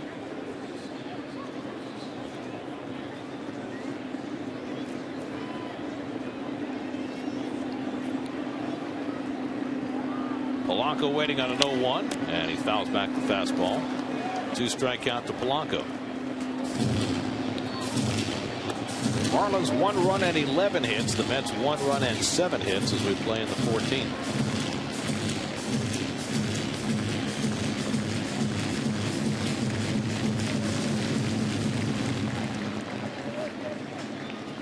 In it to the end. Love it. The Mets hadn't played in a couple of days because of rainouts. Making up for it today. Bonus baseball. Markham trying to get through this top of the 14th. Couldn't tease Polanco. 1-2. Sean Markham doing what the back of the rotation starter sometimes has to do. He gets skipped in the rotation, winds up pitching here in extra innings. You're just trying to, when you are into June 8th and you haven't got a win yet, you're trying to do anything to help the team. 1-2. Bounce down to third, and Wright will go to first with it. Sign retired. Time for the 14th inning stretch here at Citi Field. That's on Murphy, Wright, and Duda up at the bottom of the 14th, tied at 1.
It's a rare pleasure for fans of the ballpark to enjoy the 14th inning stretch.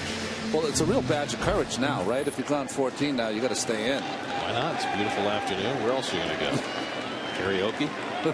Daniel Murphy leads off the home 14th against Kevin Slowey, who starts his second inning of relief. Murphy's 1 for 5. He walked to lead off the 12th, but was thrown out at the plate to keep this game alive. Slowey finds the inside corner, a ball and a strike. Kevin Slowey, first relief outing of the season after 12 starts and after the Mets beat him up his last time out. David Wright, Lucas Duda behind him. If it gets that far, Sean Markham is due to bat 4th in the inning, and the Mets are out of position player reserves. Murphy asking for time. Slowey didn't want to have time. Now time in.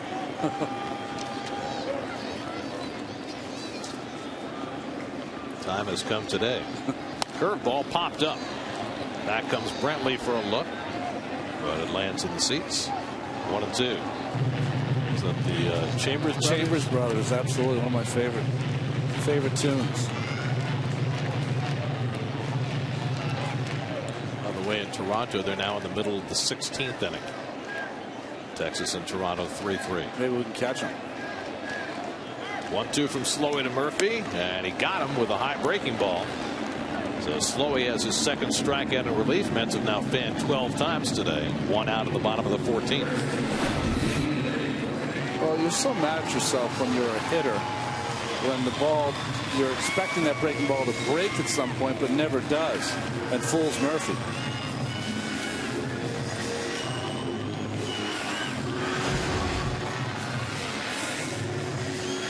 Now David Wright, a tough 0 for 5.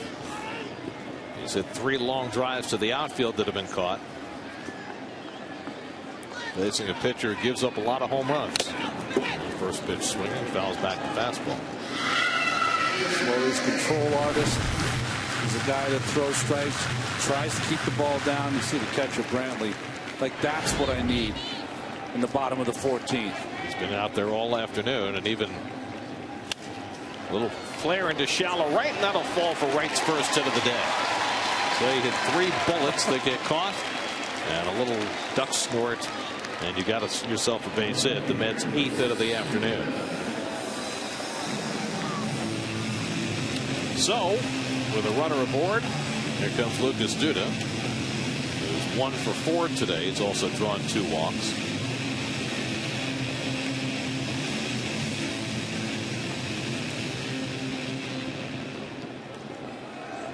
And Sean Markham out on deck, a fact of which Slowey is well aware. Keep in mind, though, Sean can handle the bat a little bit. First pitch curveball to Duda for ball 1. So you're Slowey in this situation. Yeah. How carefully are you pitching to Duda? You're pitching pretty careful. You don't want to put that winning run, though, on second base. There's a lot of things you have to take care of. One, you have to keep right close. You're going after Duda because Duda's got some holes you can go after. But if you get behind him too much, you're certainly not going to go after him. Wouldn't Wright try to steal? Almost force them to walk Duda intentionally. But if he walks Duda intentionally, then you're going to, face Markham. You want Duda to hit here. I would want Duda to hit.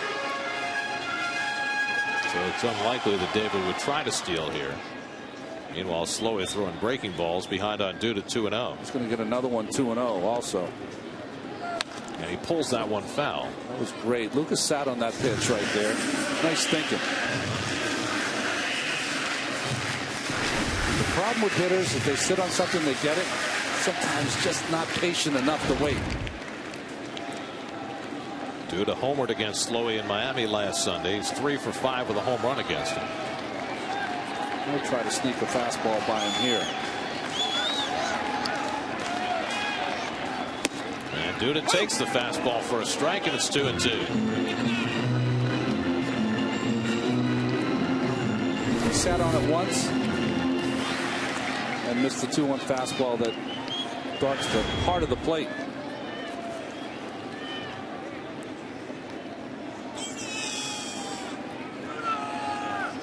Now the 2-2, and Duda hits the curveball foul again. That's one of those pitches like we saw Hafner at Yankee Stadium against the Mets. He swung at a pitch and it hit him. I don't know. I think this pitch would have hit Lucas if he didn't foul it off.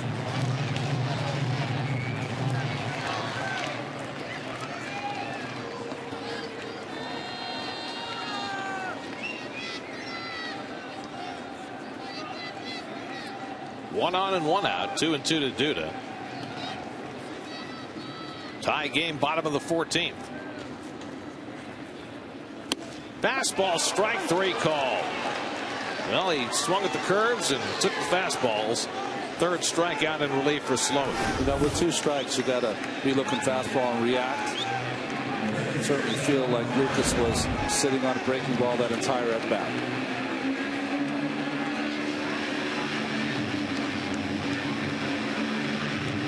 Mike Redmond has come out to talk to the home plate umpire, Alfonso Marquez.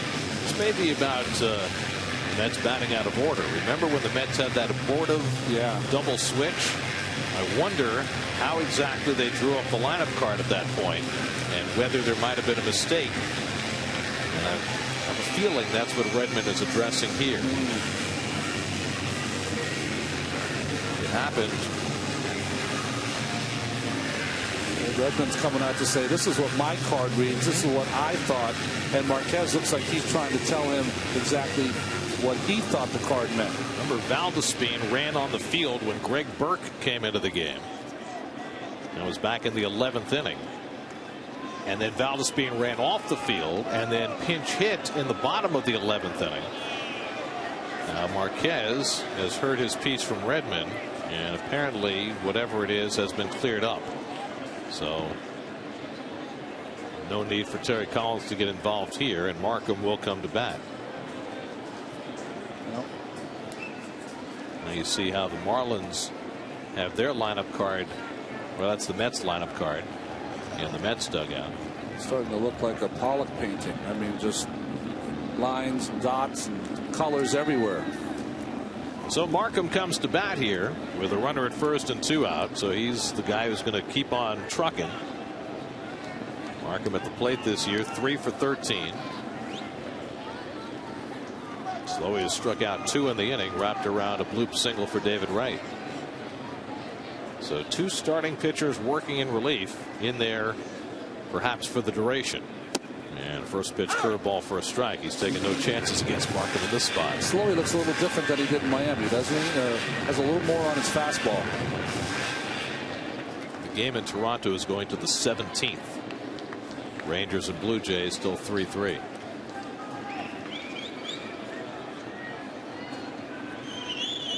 Oh, and that's almost thrown away. We've got starting pitchers here, and we're playing now deep into what, 5, 6 o'clock now. You're going to have some shadows for the players on the field. Last time I remember a player coming on and pitching in a tight game was Chris Davis, who got the win, I think, at Fenway Park. Well, again, this is a unique situation because both of these teams have had 2 days off. Mets with 2 rainouts, the Marlins with a day off and a rainout, so that enables them to run a starter out there and let them go with it. Yeah, let them go as long as they can go.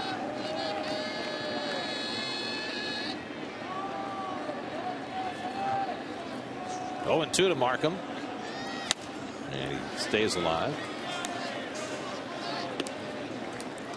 I don't think the shadows are affecting too much, but Slowey's in the shade and Markham is in the sun.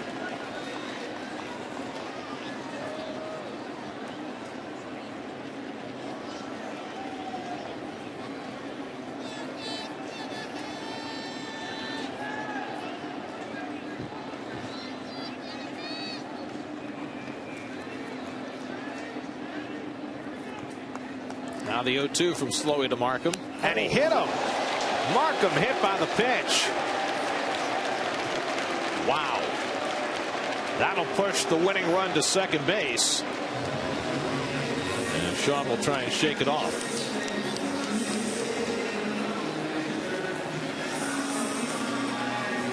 Well, interesting choice, trying to come with fastball in. And it got him look like on his forearm. Let's check it out. Yep, right off his forearm, left forearm for Markham. And that's why you hate to have your pitcher bat from the opposite side, because that was his left arm, not his pitching arm. If he's up from the other side, then you got a problem. So now Justin Turner with a chance to win it for New York.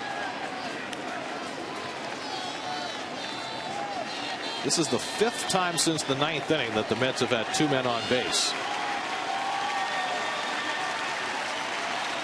And Turner takes the first pitch for a strike.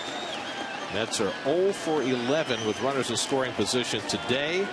If you add in the game against the Marlins when they played 15 innings, they're 1 for 29 in those 2 games. Turner can change that quickly. Had a base hit his last time up, leading off the 13th. And Turner takes it low, a ball and a strike. Go back to the 7th inning. 7 of the last 8 innings, the Mets have had at least 2 runners on base and failed to score each time. Turner trying to get right home with the winning run, and he swings and grounds one down to third. Polanco handles it, gets the force play, and we will move on to the 15th here at Citi Field. Second time this year the Mets and Marlins will have played a 15th inning, tied at 1.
Chances to score since the 9th.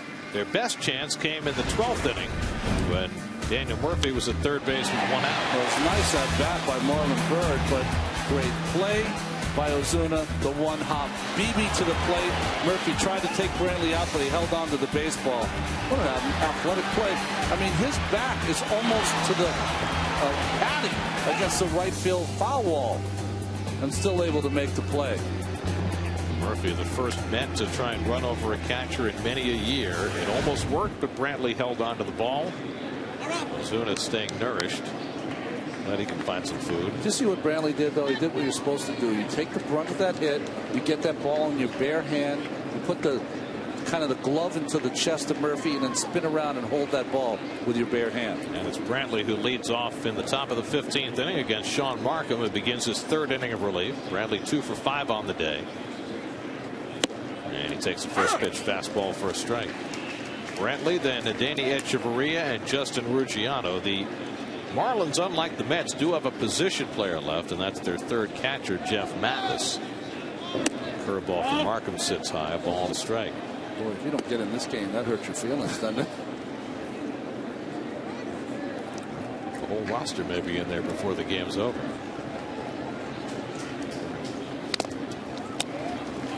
Curve, and it's 1-2.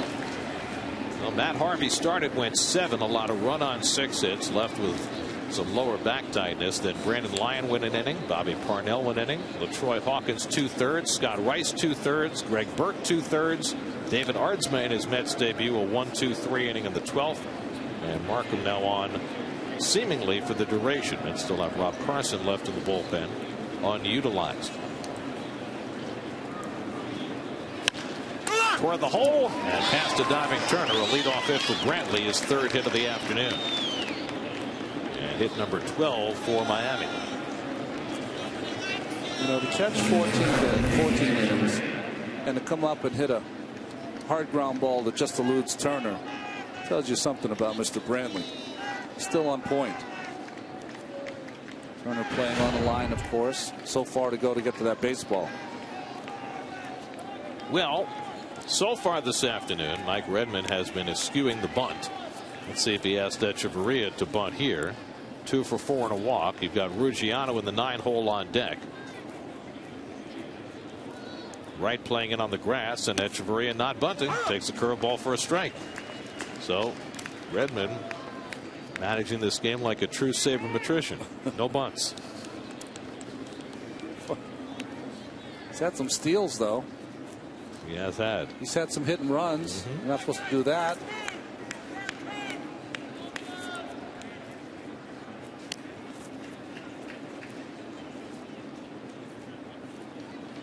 Echeverria pops up the curveball.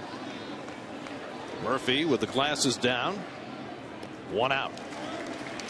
So Markham going heavily to his curveball here in his 3rd inning in relief. And he gets the pop up. 1 out and 1 on.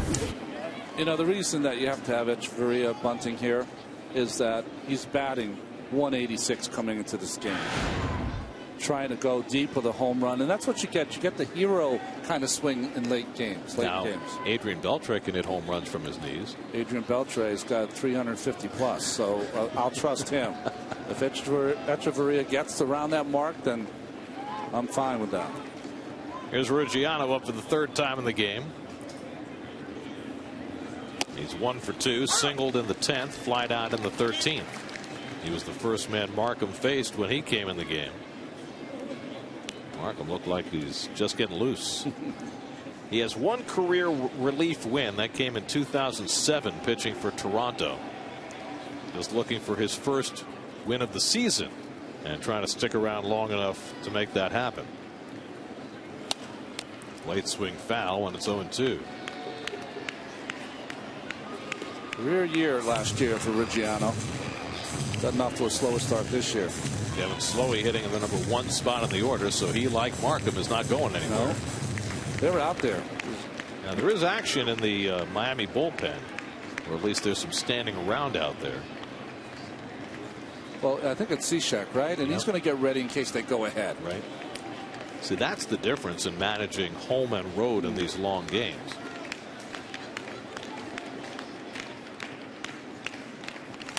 Remember a few years ago when the Mets played a long game in Houston. It was a 17-inning game, and Billy Wagner was the closer at the time, and the Mets kept threatening in the tops of innings, so Wagner got up and sat down about 8 times in the course of that game before he finally was brought in. K-Rod in the 20-inning game in St. Louis, right? Same kind of deal. K-Rod ended up blowing the save in that game, and Mike Pelfrey wound up coming in and getting the save in the 20th inning.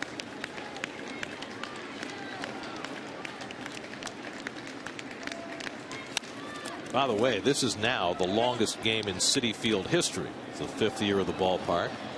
That's at a 14-inning game. Remember the last day of the season against the Nats? That was the Ali Perez game. I remember that game.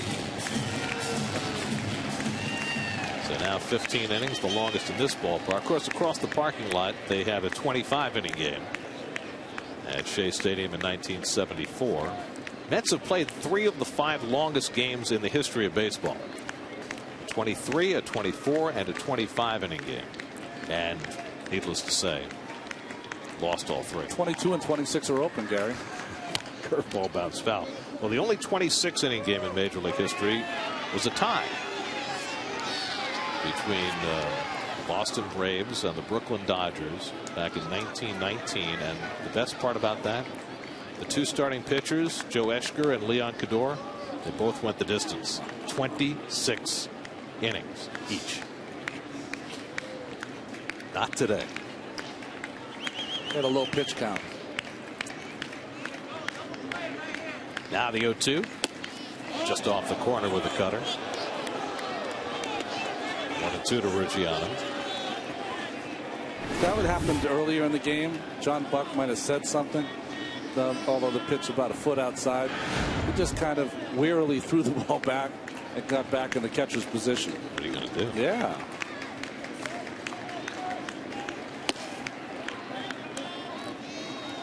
Markham upset with himself about that one, and it's 2-2.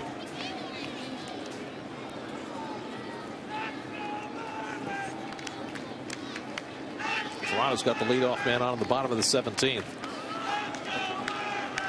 Ross Wolf is in his 6th inning of relief in that game for Texas. 2-2 to Ruggiano. Got him. Good curveball by Markham. 2 men down. Second strikeout in relief for Markham.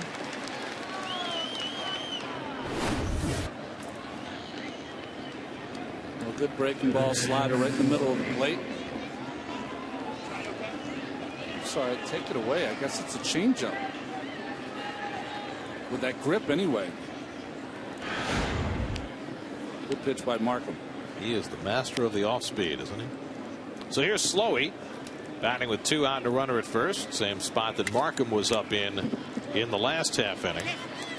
Wrong time for Markham to seek revenge. We'll have to wait till another time.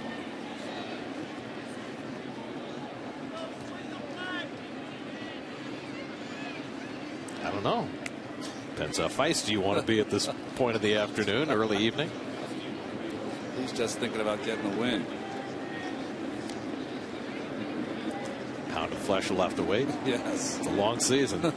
Division rivals. Slider gets him ahead 0-2 on Slowey.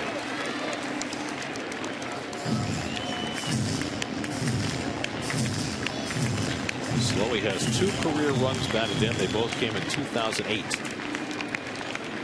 While playing for the Minnesota Twins. Markham's 0-2 and Slowey makes contact. That was definitely a pitcher hitting. Made contact. The ball went to the Mets dugout. He looked up like he fouled the ball up. This is a classic pitcher right here. Fouled it, looked up, popped it up. No, it's on the ground toward the dugout. You guys. No batting gloves though. Something to be said for that. Old school. Brantley at first. He led off with a base hit, but now still there with 2 out. 0-2 to the pitcher. I think if it bats like this, my thoughts naturally turn to the late Rick Camp. In the 18th inning.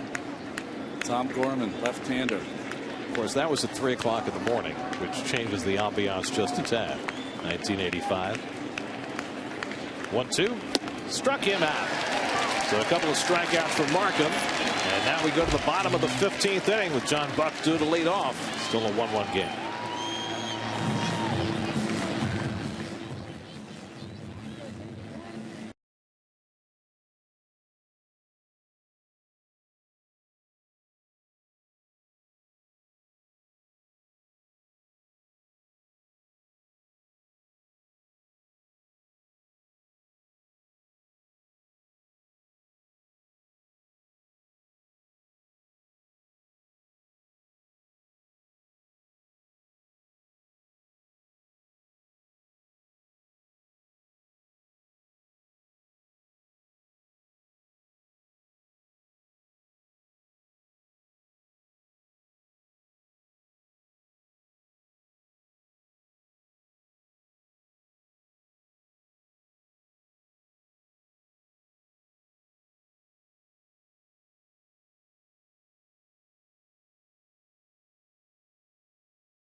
15 pitchers today, so you see some different styles. Well, different styles, and also you can see different ages. See how that reach back by Harvey, full extension, the ability to not have any crimp up in your arm. And then Sean Markham, of course, 1,000 innings into his career, and that reach back not as far, just drops it straight back before he delivers it to the plate. It's called extension and flexibility.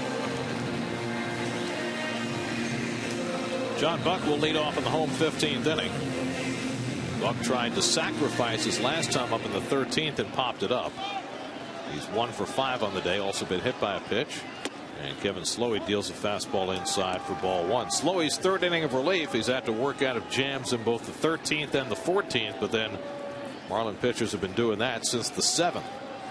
Mets have had all sorts of chances, far more than Miami has.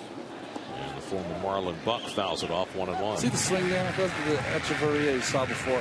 You get into these kind of games, it almost induces hitters to want to be the walk-off hero. Just a knock, a bunt, get a little rally going.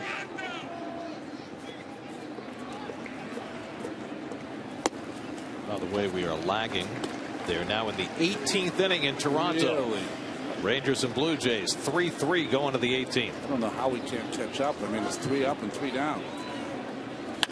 Poke the other way. Dietrich can't make the play. And Buck is aboard to start the bottom of the 15th. So Dietrich, who made a terrific pickup to his left in the 9th inning to keep this game going, this time can't make the same kind of play going to his right. And the Mets have a leadoff base run.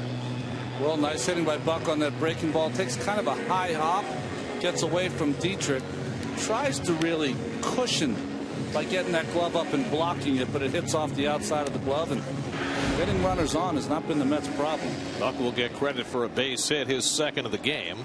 Now Juan Lagares, who already has a sacrifice today, but he also has 2 hits and the only RBI for the Mets all day long. And he's going to swing and ground one to the right side. Dietrich gets over the quick toss and he gets Lagares, but it has the effect of a sacrifice as it moves Buck to second base.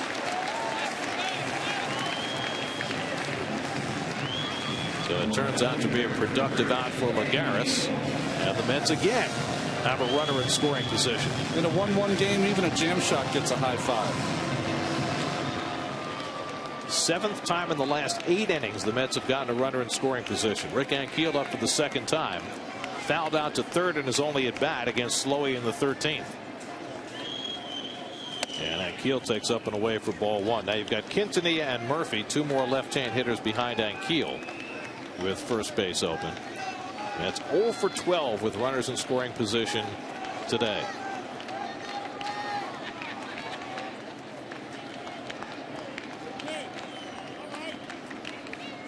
And Ankiel swings and misses at the fastball, and it's 1-1. Well, you gave a number. What'd you say? 2 for his last 32 or something like that. The reason being this Rick's swing has just gotten longer and longer in his time in a Met uniform. Quintanilla on deck. Ankiel chasing a pitch outside. It's 1-2. You know, the pitch before, his head was off the ball. Better there.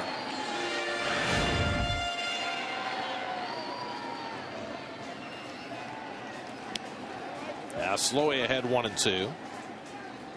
And it's in the dirt, knocked down nicely by Brantley. That's an important block. Mets would have loved to have gotten Buck to 3rd with 1 out. Other than Brantley not throwing the 2nd on the steal by Wright, not too much you can criticize today. He's done a nice job where the ball's in the dirt. He's 23. He can play all day. Yeah. 2-2 to Ankiel. Pop foul. Nobody wants this game to end more than John Buck standing at second base. He's going to try and score on anything. Yeah, is he? Well, he has to. He's already caught 15 innings, and there's nobody else to catch behind him. Listen, he doesn't have that extra gear, though. You're going to have to watch out. The outfield of the Marlins, very shallow. He needs to floor and go to overdrive. Again, the 2-2 from Slowey, and Ankiel down on strikes. High fastball gets him. 4 strikeouts in relief for Slowey, who is not a strikeout pitcher.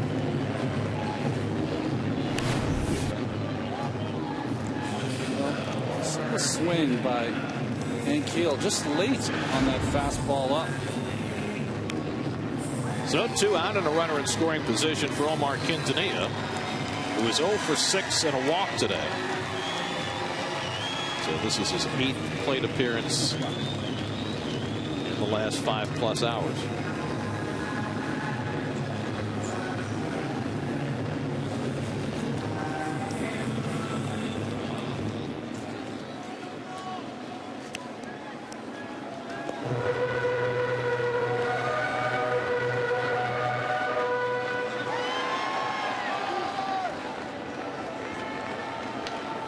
Buck at second and 2 out. Tie game, bottom of the 15th.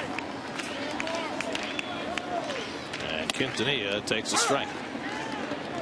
Ed Lucas in left field, an infielder by trade. Center fielder Ruggiano's got an outstanding arm, and in right field we've already seen Ozuna throw out Murphy at the plate. That was in the 12th inning. Now Quintanilla trying to get Buck home in the 15th. And the curveball knocked down again by Brantley. Ball and a strike. That's got their only run in the 2nd inning. A leadoff walk to Ike Davis, a 1-out double by Juan Lagares to chase Ike all the way home. By the way, Quintanilla's batting average has dropped almost 100 points today. He's gone from 455 to 357 with his 0 for 6.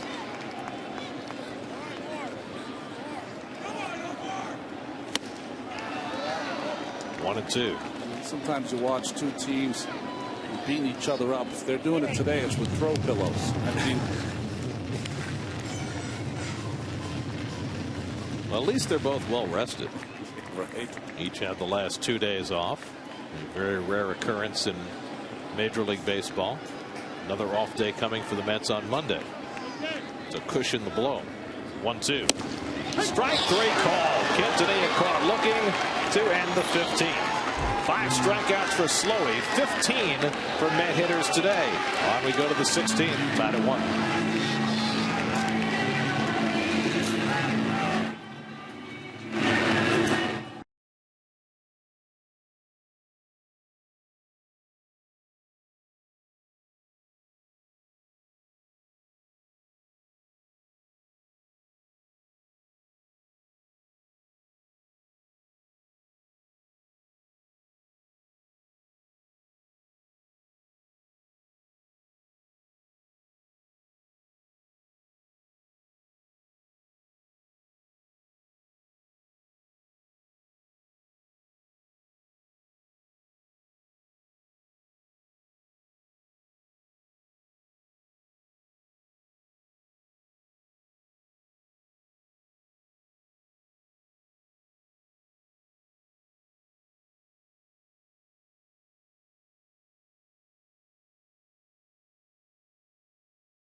And Little Italy would be a good place to be right now.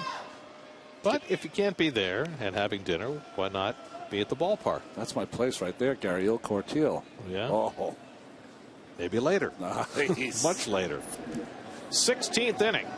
That's the longest game of the season, and their longest since their 20-inning affair against the Cardinals 3 years ago.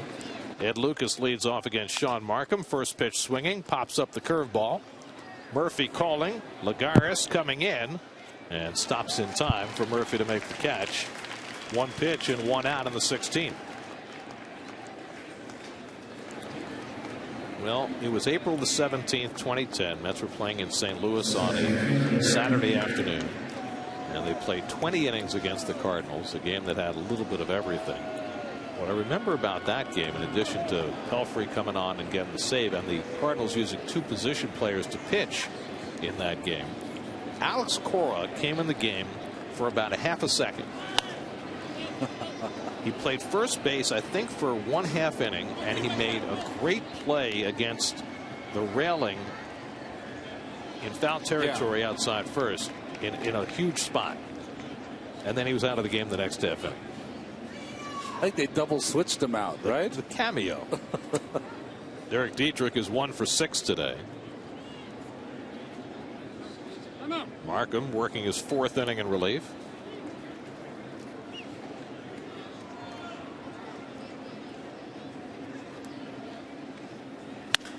A little looper behind the second baseman, and Murphy out to grab it. 2 batters, 2 pop-ups to Murphy, 2 out. Murph still got a lot of energy for a guy who ran over a catcher earlier in the game. Well, there's not many times that in the 16th inning you're looking at the pitch count of your starter, but you are here with Markham. I was just about to ask you what you think his pitch count is today. Well, I think it's got to be whatever it takes. You know, you got Robert Carson down there, of course, so you've got 3 innings from Robert if you need it. But you know, like a regular game, you'd be 90 to 100 pitches, right? Been 8 days since Markham pitched last, so he certainly had plenty of rest. Of course, he was originally supposed to pitch on Thursday night in Washington before that game got rained out. Marcell Ozuna has 3 hits in 6 at bats today, and Markham just misses outside. Thought he was going to get that call and did not. And behind in the count, 2-0. Met pitchers have only walked 2 today and struck out 12.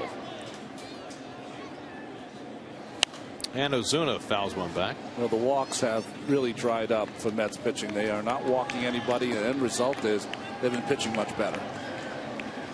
Marlin pitchers walked 8 through the first 12 innings today, but Slowey turned that around. Guy who always throws strikes. Hit a batter also. That was Markham. Markham was hit. Oh, Buck was hit too. Right. So 2. That's 10 base runners right there. Here's the 2-1, and Ozuna flies one into shallow center field, and Lagares comes on, and that retires the side. An easy inning for Markham through just 7 pitches to get him out 1, 2, 3. Now at the bottom of the 16th, Murphy, Wright, and Duda trying to end the afternoon that's turned into evening.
There was only one game scheduled.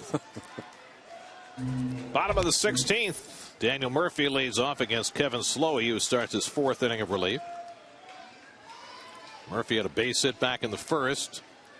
1 for 6 on the day, and he drives this one to left center. Cutting across is Lucas and grabs it at the edge of the warning track for a long first out. I was thinking the longest game I've ever done is with you, Gary. We did 17 innings, didn't we, over there at Shea Stadium? Was it 17 innings? That game where Carlos Beltran hit a home run against the Cardinals, against the Phillies? That was 16. Against the Phillies, 16? It was 16. You know, we didn't do the 20-inning game in St. Louis. That was a national telecast. I think the longest Met game I've ever done is 18. Of course, all the longest games in Mets history came relatively early in their history. David Wright had a bloop single his last time up, and he takes another one the other way, and he's got his 2nd consecutive hit. So David, who had been blanked until the 14th, coming alive as the hour grows late. The Mets' 10th hit of the game. Said, I got no power left. I'm just going to shoot this ball to right. Gets right up on the trademark and dumps it into right field.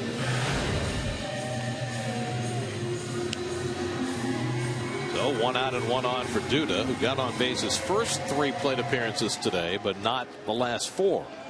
Let's see if the guessing game works here. Lucas was fooled by Slowey in his last at bat.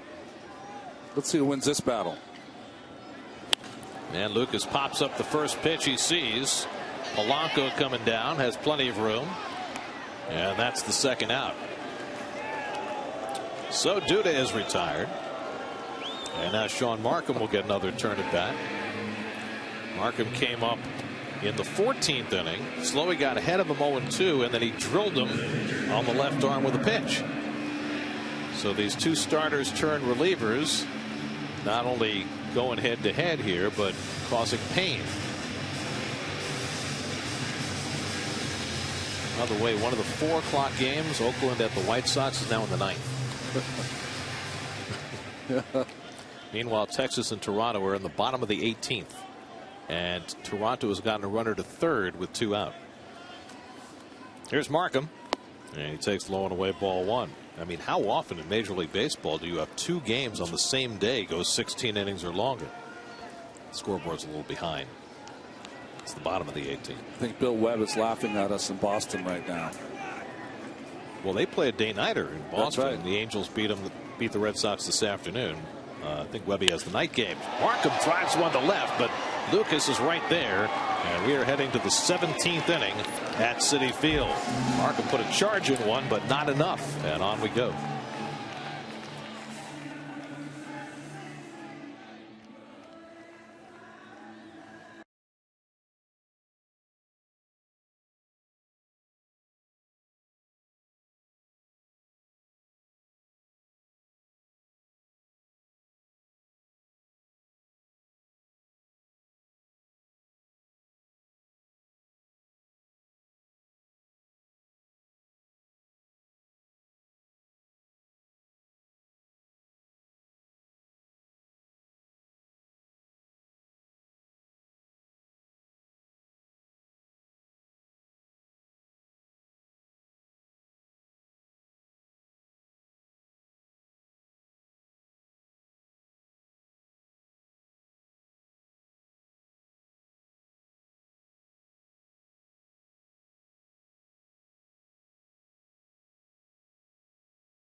TJ Maxx and Marshalls, 2 stores, 2 awesome ways to score. By Audi, truth in engineering. By the Atlantic City Food and Wine Festival, a 4-day extravaganza, July 25th through the 28th. Tickets are available at acfoodandwine.com. And by AT&T, rethink possible. Longest game in the 5-year history of Citi Field moves to the 17th inning. Sean Markham, who came in to start the 13th, now working his 5th inning in relief. Casey Kochman, who came in the game in the 10th, now up for the 3rd time. He's 0 for 2, and he takes outside for Markham, ball 1. That's used 7 pitchers before they got to Sean Markham, and he is the long man late. Back to Markham, and Kochman retired, 1 away. And Markham has settled in nicely. He's given up 2 hits. He hasn't walked a batter. He's now retired 7 in a row as he takes on Placido Polanco, who is 0 for 6 on the day. Well, it's over in Toronto. The Blue Jays got a run in the bottom of the 18th to beat the Rangers 4-3. So there's hope. Off Wolf. Yeah, Ross Wolf went the last, I think, 6 2/3 in relief. Wow. I believe he made a throwing error in the bottom of the 18th that set up the winning run.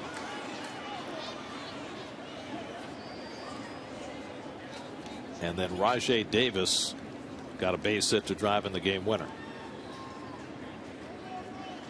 Shades of Hank Webb, whose son has pitched in this game. That's right.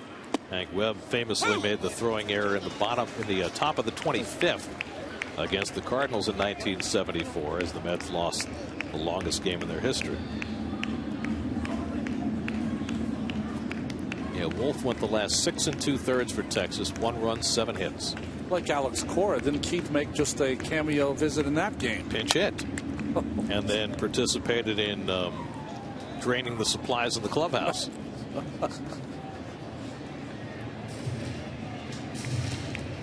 Now, when the Mets played that 25-inning game with the Cardinals back in '74, it was Ralph Kiner's custom in home games to go down in the 8th inning to his studio next to the clubhouse to do Kiner's corner. As Polanco is down on strikes, and he sat there for the next 17 innings. So it's only fair to ask, what's Kevin Burkhardt doing in the 17th inning? Oh, very nice. Kevin? Well, I went up to get a coffee, but they're out of creamer, so that was very disappointing, to be completely honest. I tell you, it's I give a lot of props to the people that are here. It is a gorgeous day. That's a good thing. But it's funny, you look in the dugout, and the faces on these guys just looking for something. I thought maybe Markham had it there, but fortunately, he was right at the left fielder the last time he hit.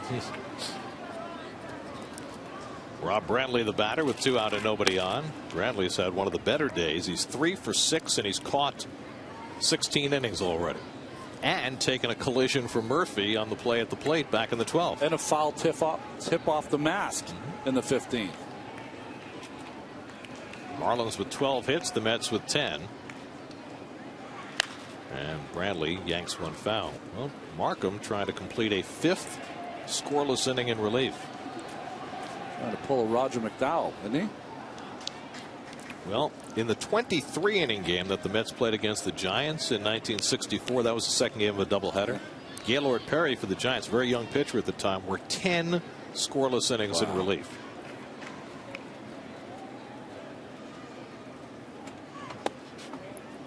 In the 25-inning game against the Cardinals, Jerry Cram for the Mets, if I recall, worked 8 scoreless innings. Wow. Unbelievable. You always have to have somebody in one of these long games. Take the brunt of it. 2-1 the count to Brantley. And it's popped up into shallow right. Murphy going out. Bird, Ankiel coming in, and Murphy goes out to grab it. And that retires a side. 9 in a row retired by Sean Markham. Justin Turner leads off the bottom of the 17th.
It's a long afternoon and evening, and he is still rearing and ready to go for the bottom of the 17th, hoping his team can get that game-winning hit.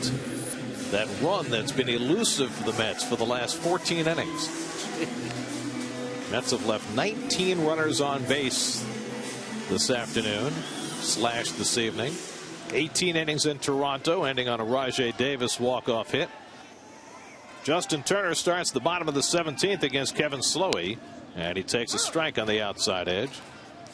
Turner came in the game in the 8th inning, and he's already got his 5th plate appearance. That's 0 for 14 with runners in scoring position. The Marlins have had very few chances today, despite 12 hits. Turner, Buck, and Lagares up for the Mets in the 17th. Surprised John Buck doesn't have a chair out there.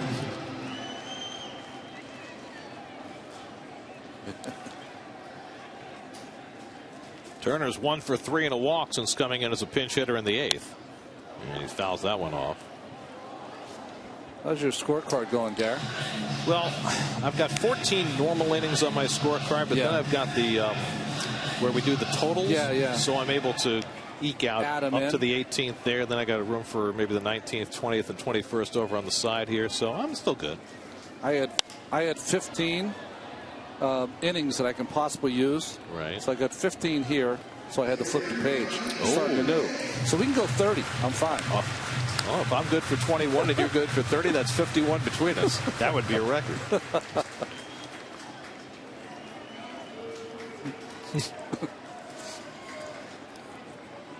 And Turner fouls off another fastball.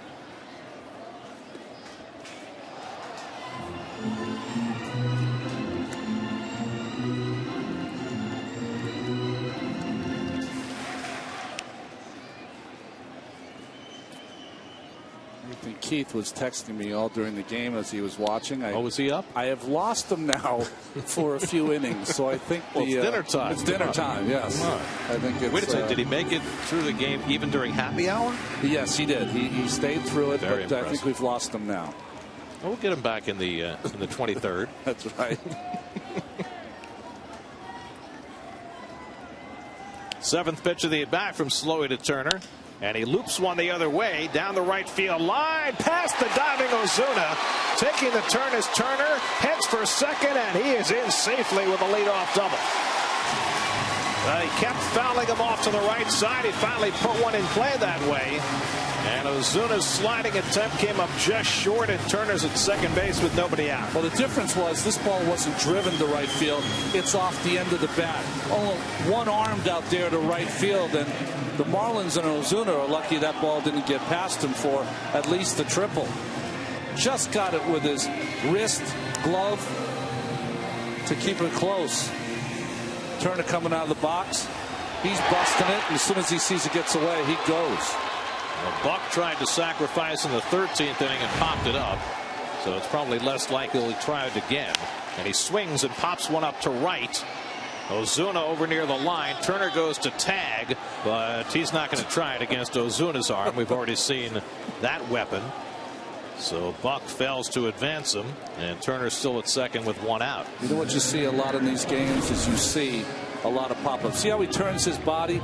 He can't quite get all the way around it, but he gets himself in a pretty good position, squares his shoulders off, and that throw would have been another one hopper to third. So one out and a runner at second, and Juan Lagares is driven in the only run for the Mets in this game. That was back in the 2nd inning. 488 pitches have been thrown since 1:10 this afternoon when Matt Harvey threw the first one. And time asked for by Lagares, who was 2 for 6 and a sacrifice in this game. Before today, Lagares' only 2 RBIs had come on a 2-run homer at Wrigley Field. Picked up his 3rd earlier today, and now hoping for a 4th that can end this marathon. Rick Ankiel, batting 9th in the order, is on deck.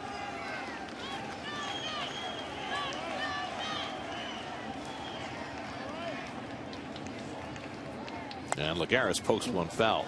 Ruggiano in center and Ozuna in right are playing extraordinarily shallow. Extraordinarily shallow, and also pushed over to right field. Again, we saw earlier in the game a left center field double by Lagares. It's wide open for him here in this at bat. But Slowey's ahead of him 0-2. And a base hit against Slowey back in the 13th. Took him to right field on 0-2 on a curveball. This time he gets the fastball and he pops it up. Kochman waiting for it. 2 out. So after a leadoff double by Turner, he's still at second with 2 out, and it's left to Rick Ankiel, who has come to bat with a runner in scoring position in each of his 2 at bats in this game since coming on the 13th. He's popped up and struck out. This game leads the world in pop-ups, doesn't it? Seems that way.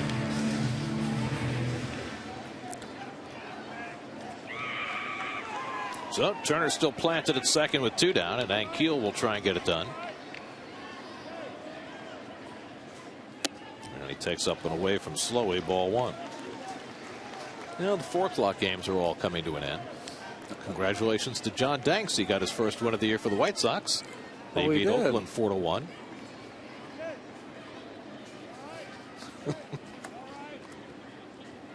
7 o'clock games will be going in just a little while. Maybe my director can help me today. I can't see from this perch. Are our lights on? We've got to have the lights on, right? I believe the lights are now on. Can we take a look? There we go. All right. Just evening things up a little bit. Still plenty of daylight left. And the curveball sits high. You know, we're getting toward the longest day of the year. It might arrive before this game ends. That's right. A couple of thousand remaining fans getting that "Let's Go Mets" chant started for Rick Ankiel, trying to will this game to a finish. 2-1 from Slowey, and another high fastball that Ankiel can't connect with. It's 2-2. High and away. That has been the calling card versus Ankiel for the last couple of weeks.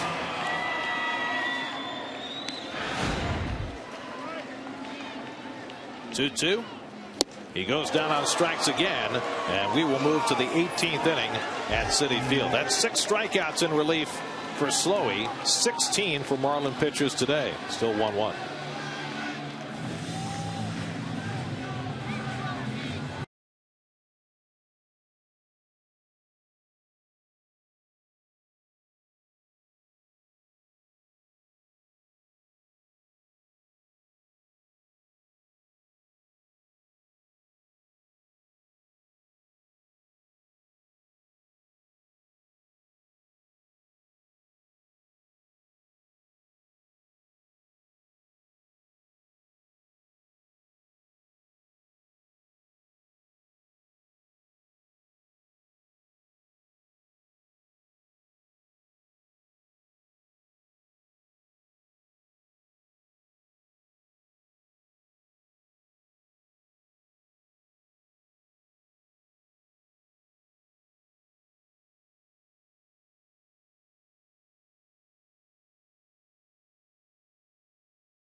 Home plate umpires who have no respite, no off innings in the dugout, just straight baseball, and Alfonso Marquez trying to keep himself loose. Adjusting the equipment, stretching a little bit, and he has been outstanding the entire game.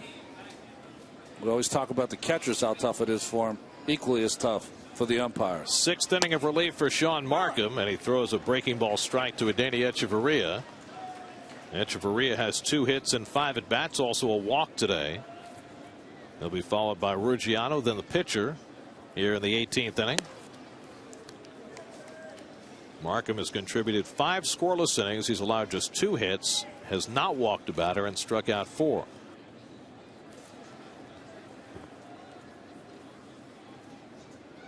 And Echeverria fouls it back. A ball on 2 strikes. The second time he's fallen down on that back knee as Echeverria.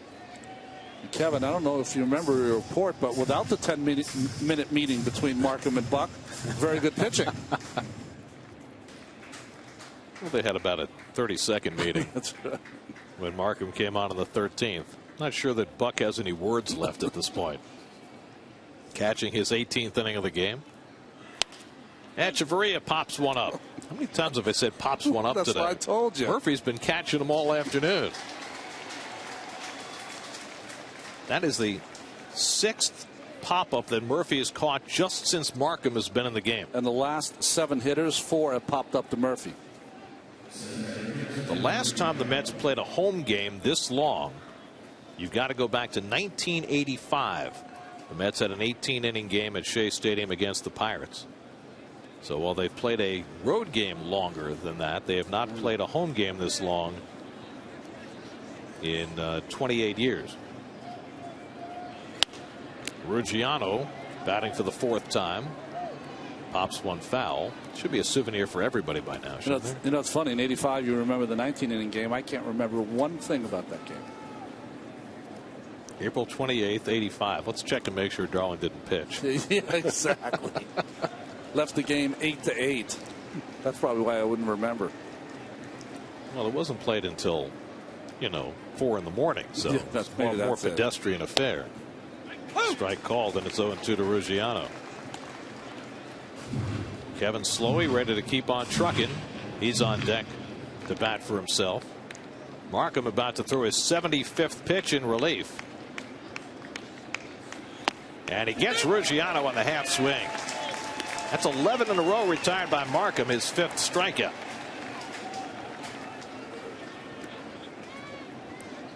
So 2 outs in the top of the 18th, and now Slowey will get his 3rd turn at bat. Struck out in the 13th and again in the 15th. We noted Alfonso Marquez between innings and the work that he's done. It's worth noting, we mentioned earlier that the Mets have played 3 of the 5 longest games in history, 23, 24, and 25.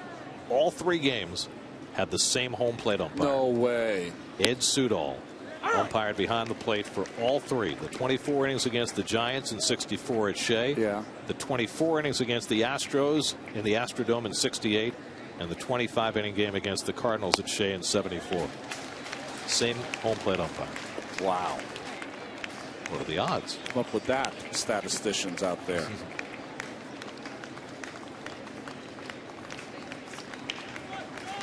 1-2 to Slowey. Taken low. Pirates beat the Cubs today 6-2. They had a shutout going to the bottom of the 9th. After shutting them out yesterday, it's 10 shutouts for the Pirates.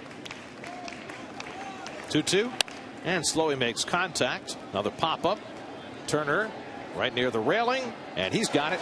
Side retired. 12 in a row retired by Sean Markham. Mets at the top of the batting order coming up in the bottom of the 18th. Still 1-1.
for the Mets, and he was terrific for his 7 innings.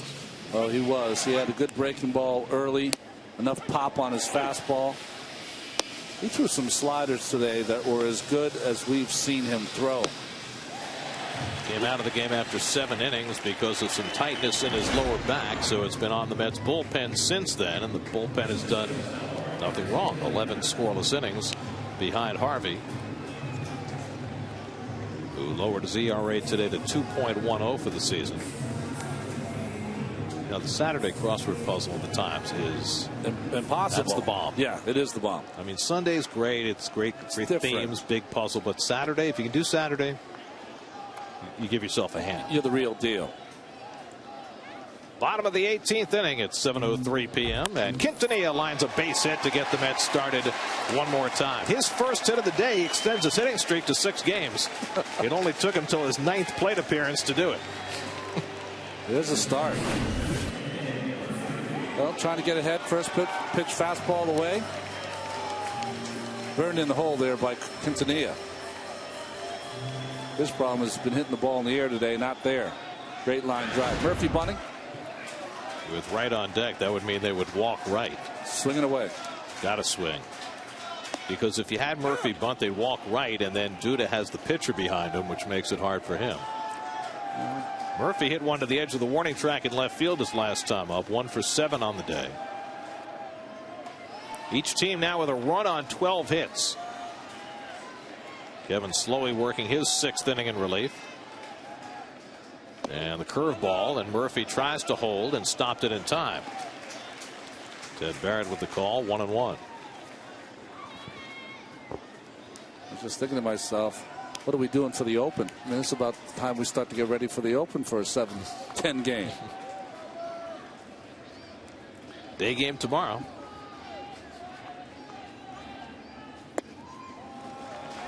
Two balls and a strike to Murphy. Jose Fernandez started from Miami. He was great. 1 run and 3 hits over 6 innings. And their bullpen has gone 11 scoreless since. It's about the leadoff man on 3 of the last 4 against Slowey. Murphy drives one to left field, chasing Lucas back and toward the corner to grab it. And back to first goes Quintanilla, 1 away.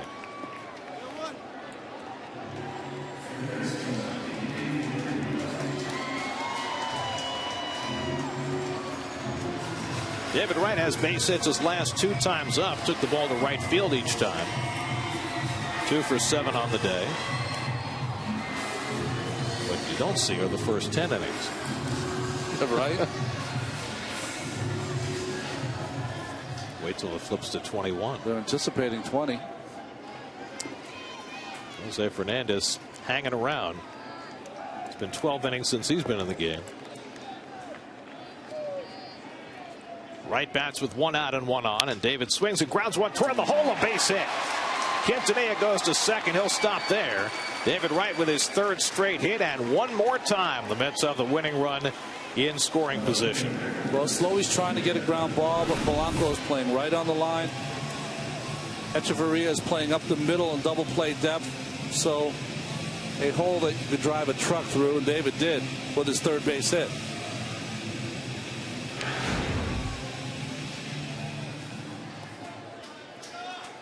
So now Lucas Duda trying to get that winning run home. Remember, you got the pitcher Markham on deck. Duda got on base 3 straight times to start the game, but he's been retired his last 5 at bats. And he swings at the high fastball, 0-1. Lost the grip that time on his bat, did Lucas. Picks up some dirt.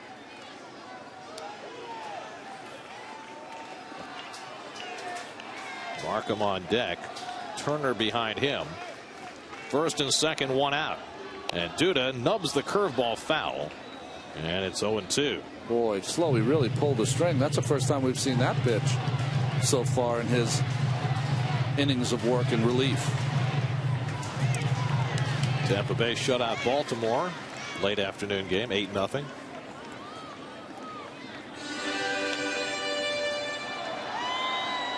Yeah. Harvey and Fernandez. Wow, how about that? First time since 1884 the two teams with the same starters have played two 15-inning games. And Duda out on strikes for the second out. And unless Sean Markham has some magic in his bat, he'll be 19. 7 strikeouts for Slowey. That's 17 for Marlins pitchers in 18 innings today. Well, Markham doesn't have a win. Why not get yourself your own win? Well, you know, he's had a couple of good-looking at-bats. He got hit by a pitch in the 14th to give the Mets a base runner. And then he hit the ball very solidly in the 16th, lined out to left field. Meanwhile, he's thrown 6 scoreless innings and retired the last 12 Marlins. Could he have a Little League game in extra innings? Why not? And tops one foul. 0-1.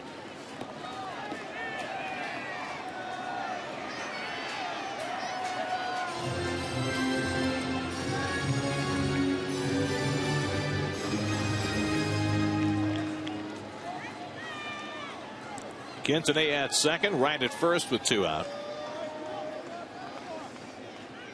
And the curveball misses. Ball and a strike.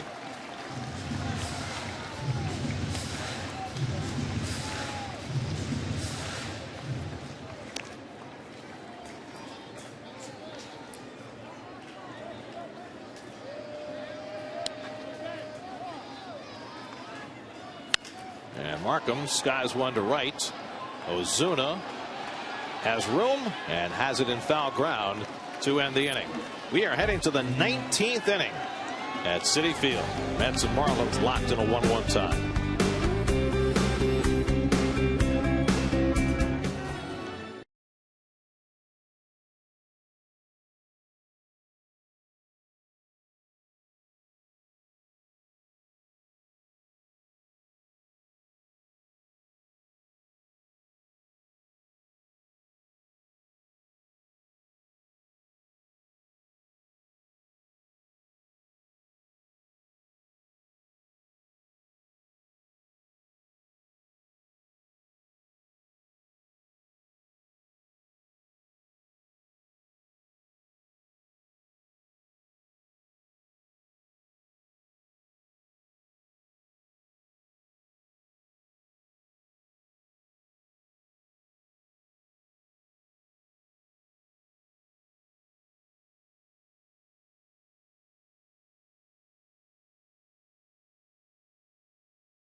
Him and Alfonso Marquez. He's thrown 6 scoreless innings in relief. He's retired 12 in a row, and we trundle on into the 19th inning. See, now we're in Atlanta 85 territory. Rarefied air. 19 innings. Last time the Mets played a home game this long, it was their 25-inning game against the Cardinals in 1974. At least that's what I'm being told. We'll check that out.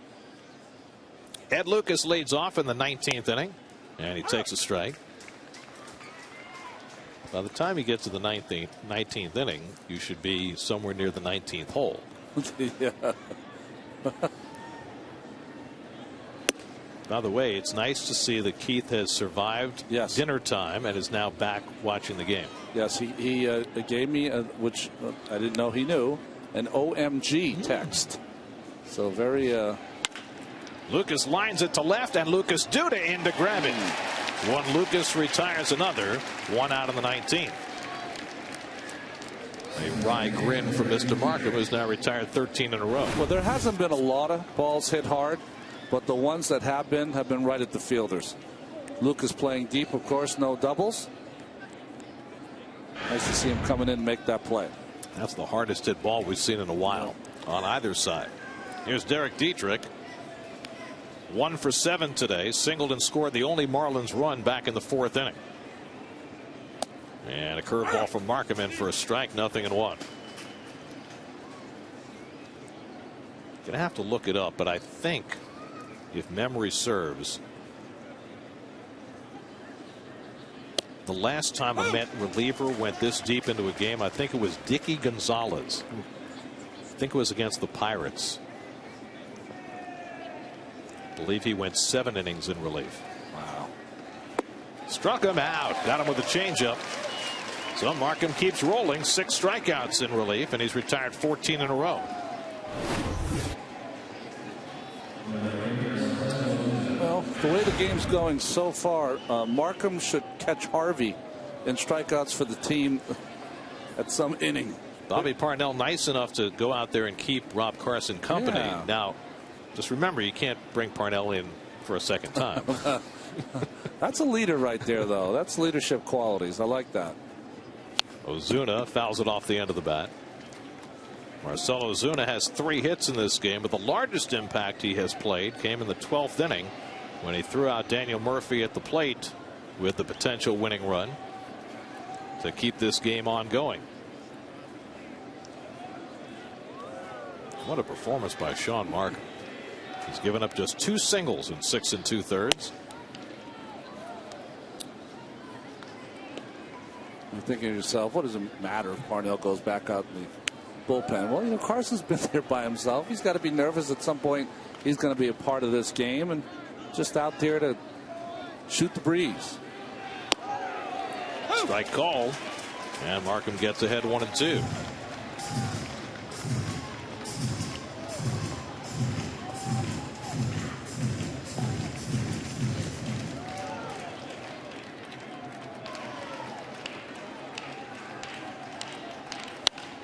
Fouled away. By now, every spectator should have 2 souvenirs. Yeah, right. Game is now past the 6-hour mark.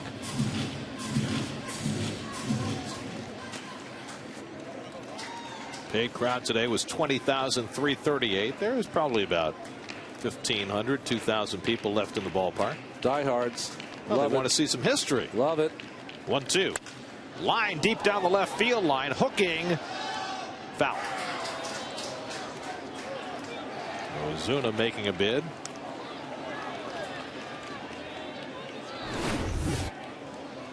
I mean, imagine if you had a ticket to what turned out to be the longest game in Major League history and you went home early.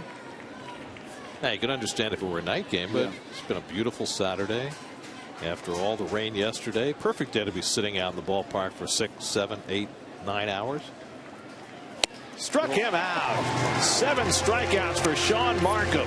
What a performance. 15 in a row retired by the Mets right-hander. Pressed into service in an extra inning game. 7 scoreless for Markham. Still 1-1.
Talk about yeoman duty. Sean Markham has been as good as you could possibly ask for in an unusual situation. 7 scoreless innings in relief, keeping the Mets in this game. Now it's the bottom of the 19th, and Justin Turner leads off against Kevin Slowey. Slowey's been in a lot more trouble in relief than Markham has, but he's been able to get up jam after jam after jam. The Mets are 0 for 19 with runners in scoring position. They've left 22 runners on base. Justin Turner takes a strike. Turner didn't start this game. This is now his 6th plate appearance. Yeah, he came in the 8th. 6 at bats now. Mets have never finished a game 0 for this many with runners in scoring position. Mets have gotten leadoff hits in 3 of the last 4 innings. And in 4 of the 6 innings that Slowey has pitched. And yet, been unable to cash in on any of those occasions. Slowey has helped himself by not walking anybody. 1-2 coming to Turner, and he pops it up. Echeverria looking at Ruggiano, who's going to take it. Ruggiano says, I'll get it. 1 out. You know, it's just impossible to criticize when you watch a game like this into the 19th inning. You know, what happens, Gary, invariably is that we've had a lot of first pitch outs. We've had a lot of pop-up outs. And you say to yourself, you know, it's pretty unusual that, you know, guys aren't short enough, maybe put the ball in play. To me, once you're this tired, you start to make some silly decisions. There's a lot of first pitch outs. Yeah, but the camera guys have all stayed focused all day. Well, how do you know that? Tribute to them. How do you know? Have you seen any bad pictures? No. These guys are amazing. We got the best crew, always have. John Buck has 2 hits today.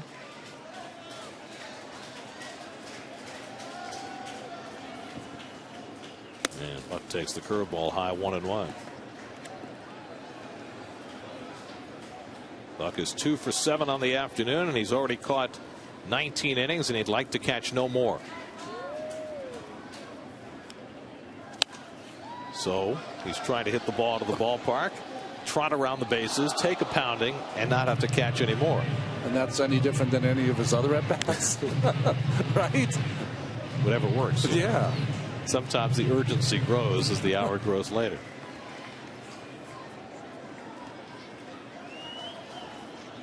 They're in it together. 1-2 from Slowey. Strike 3 call. Got him looking at the fastball. That's 8 strikeouts in relief for Slowey. And I was saying that, you know, the at-bats, John Buck never takes a fastball on the outside part of the plate. He's always swinging. But, you know, how can you feel anything but empathy for him after catching all these innings? Well, this is Slowey's 7th inning of relief, and he's looking for his first 1-2-3 inning as he takes on Juan Lagares, who is 2 for 7 today. And he slugs one to left center field, but it's playable. Lucas and Ruggiano will take it, and we head to the 20th inning. 20. That's a lot of innings.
20 or more innings today.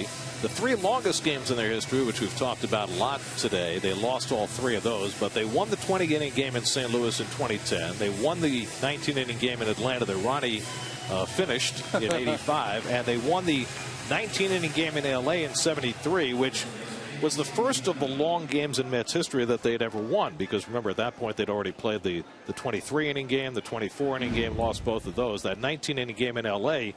ended at about 5 o'clock Eastern time. It was a night game in Los Angeles. The Mets got 4 runs in the 19th inning and got the win. George Stone had the long relief outing that day. I mean, unless there's a quick inning here by Sean Markham, you'd have to think this has got to be his last. 93 pitches in or so. A lot of zeros since we got to extra innings. In fact, a lot of zeros since the 4th when the Marlins tied this game. Casey Kochman tries to lay off, and it's 0-2. Markham has retired 15 in a row. This is his longest outing of the season now. He'd gone 7 innings against the Braves on May 26th, 2 starts back, and now working his 8th inning. And Kochman barely gets a piece and rolls it foul, and look at Markham running after it. We always think that these games end with great heroics. Many times these games end on mistakes because of the ball players being, or not thinking right, being a little tired. Managers even leaning over. Ending with a whimper rather than a bang? Well, yes, exactly. And the managers, what do they have to do? They really have to monitor how long they're going to let Markham and Slowey go. Miami has 2 more pitchers left in the bullpen. Mets 1.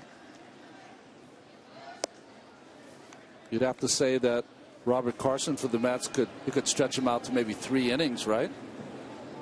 And you could get probably 4 to 5 from the bullpen of the Marlins. Blooped foul.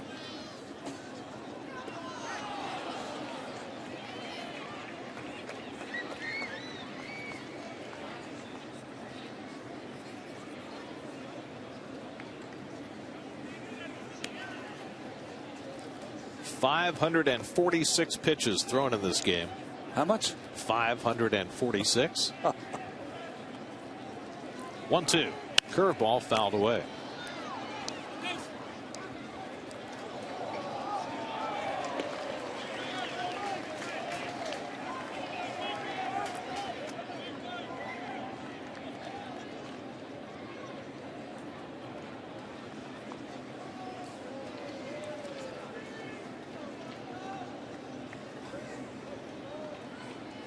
Still here.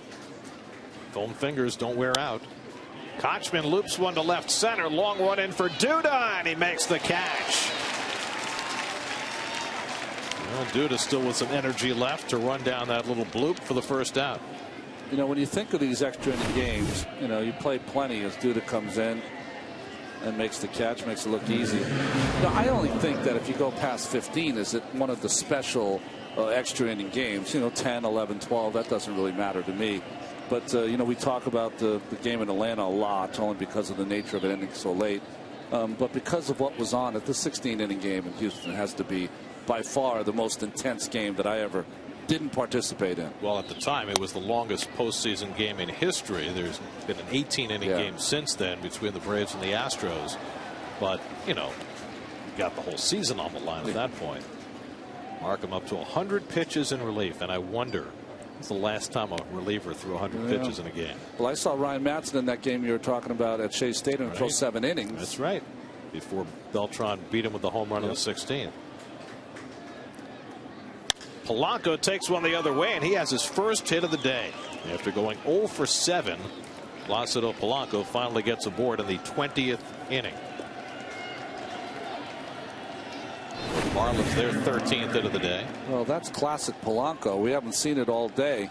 Taking that ball middle of the plate inside, outing it to right field.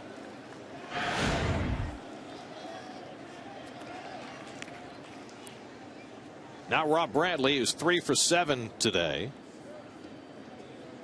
Batting with a runner at first. Well, Markham had retired 16 in a row before that base hit.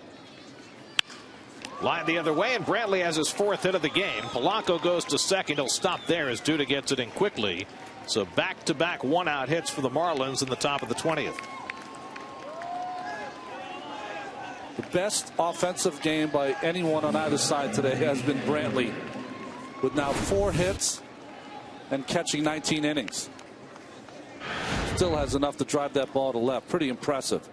Now Rob Carson gets up in the Mets bullpen, so Markham may be running out of gas here in the 20th after 102 pitches over 7 1/3 innings. Danny Echeverria bats here. 2 for 6 on the day. Polanco at second. It's the first time since the 10th inning the Marlins have had a runner in scoring position.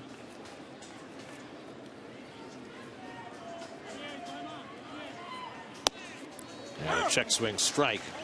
0-1. Well, we haven't had an infield fly rule yet. We're due for one of those. Let's hope the umpires remember how to call it.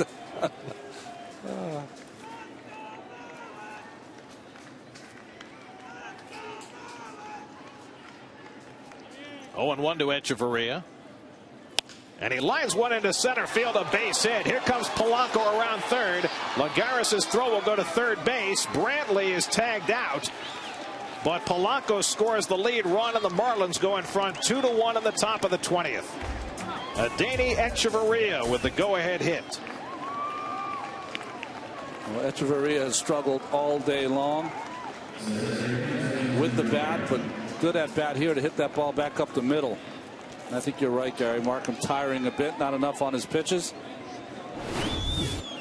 And the key to this hit, not it going up the middle, but he pulls it just enough that it's to the right of Lagares, so there's not going to be any chance of making a play at home. And he decides intelligently, after Polanco, you know, is going to score. He doesn't have a play at home, so he's going to pick off the backup runner Brantley at third base. Second outfield assist of the day for Lagares, but the Mets now behind 2-1. Justin Ruggiano the batter, and he drives one to center field, chasing Lagares way back, but he'll get there, and he makes the catch to end the inning. But the Marlins put up a run, their first run in 16 innings. Danny Echeverria with the go-ahead hit, bringing in Placido Polanco with the lead run. Now the Mets will try to respond in the bottom of the 20th, 2-1 Miami.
So we go to the 20th, the bottom of the 20th, and the Mets have some work to do, trailing the Marlins 2-1, and they have to do it against the Marlins closer Steve Cishek, who's on right now. And, you know, guys, this game's gone a long time, that's for sure.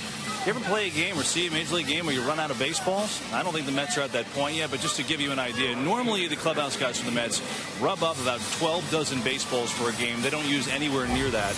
They're back there trying to rub up some baseballs right now, find some baseballs, because they've already rubbed up into this game 24 dozen baseballs. Wow. That's a lot of baseballs. Oh, with nearly 600 pitches thrown and almost 20 innings played, it stands to reason. Now Steve Cishek tries to save it for the Marlins. Ball boys have been on the job for 19.5 innings. Rick Ankiel is 0 for 3 since coming in the game in the 13th inning. And Cishek's pitch swung and missed, 0-1.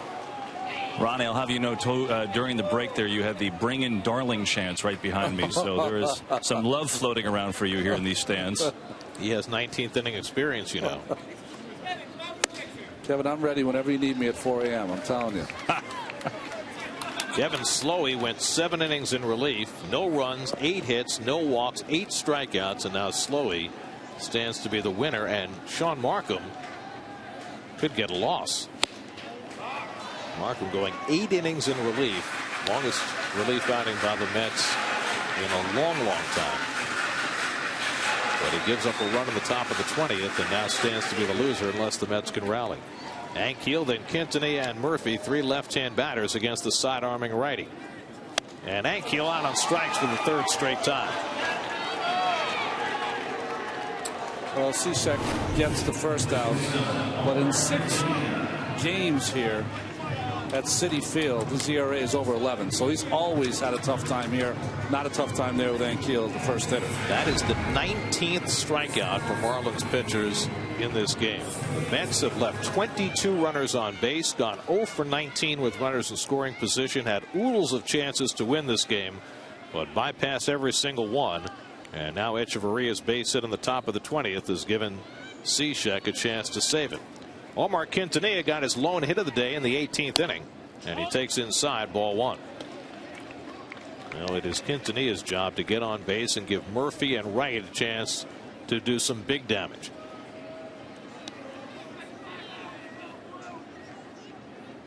And Quintanilla grounds one to the right side. Dietrich gets in front of it, takes his time and throws out Quintanilla. And now the Mets are down to their final out with Daniel Murphy coming up.